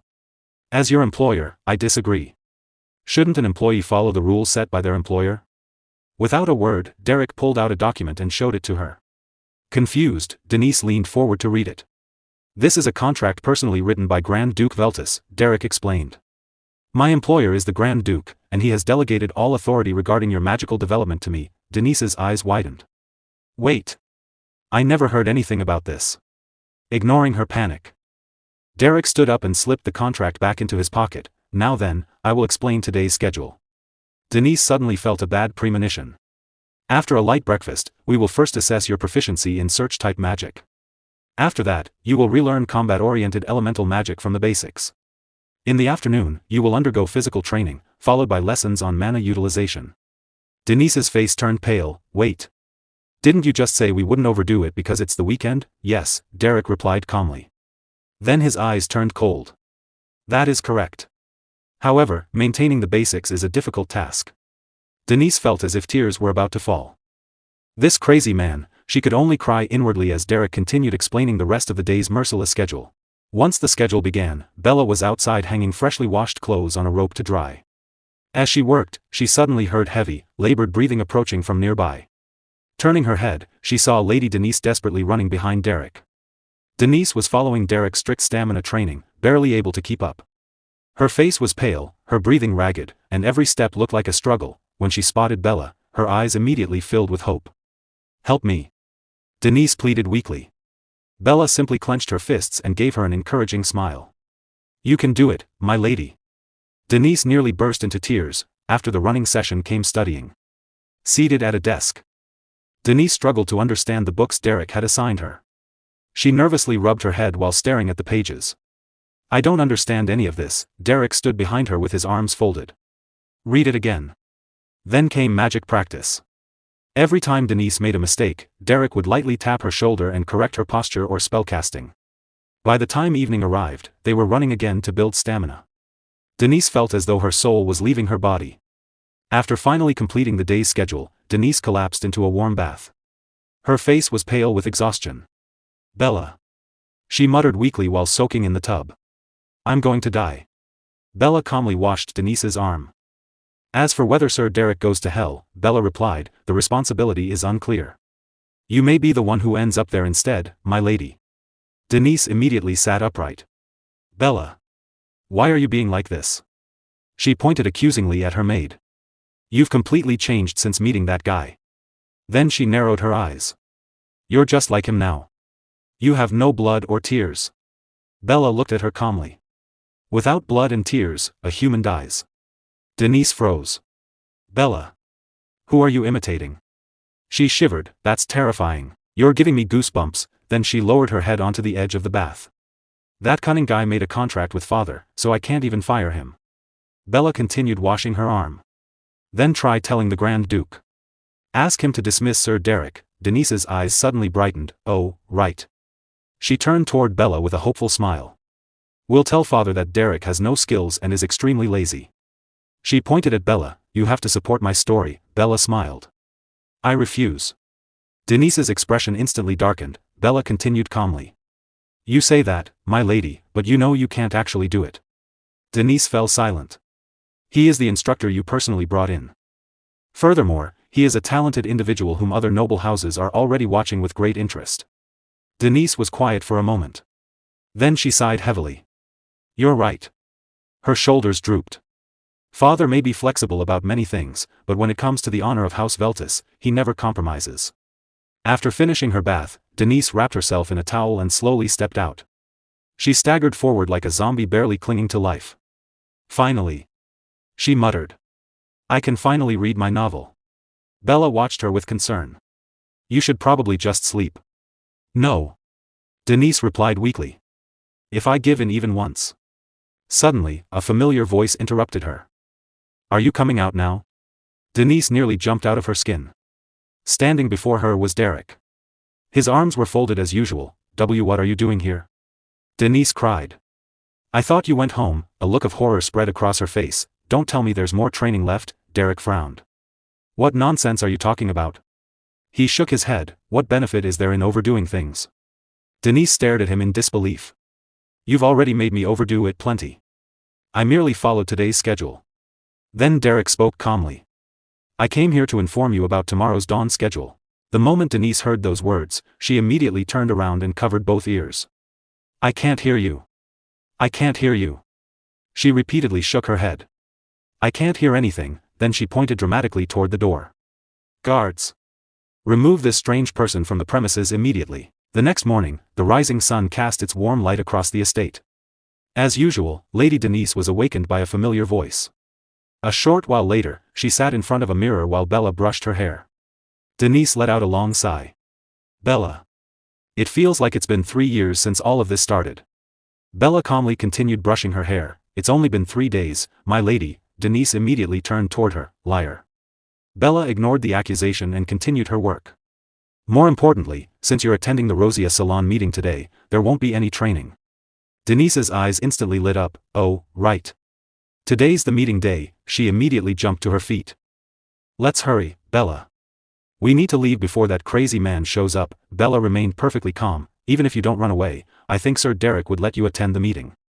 After finishing her preparations, Denise headed toward her carriage.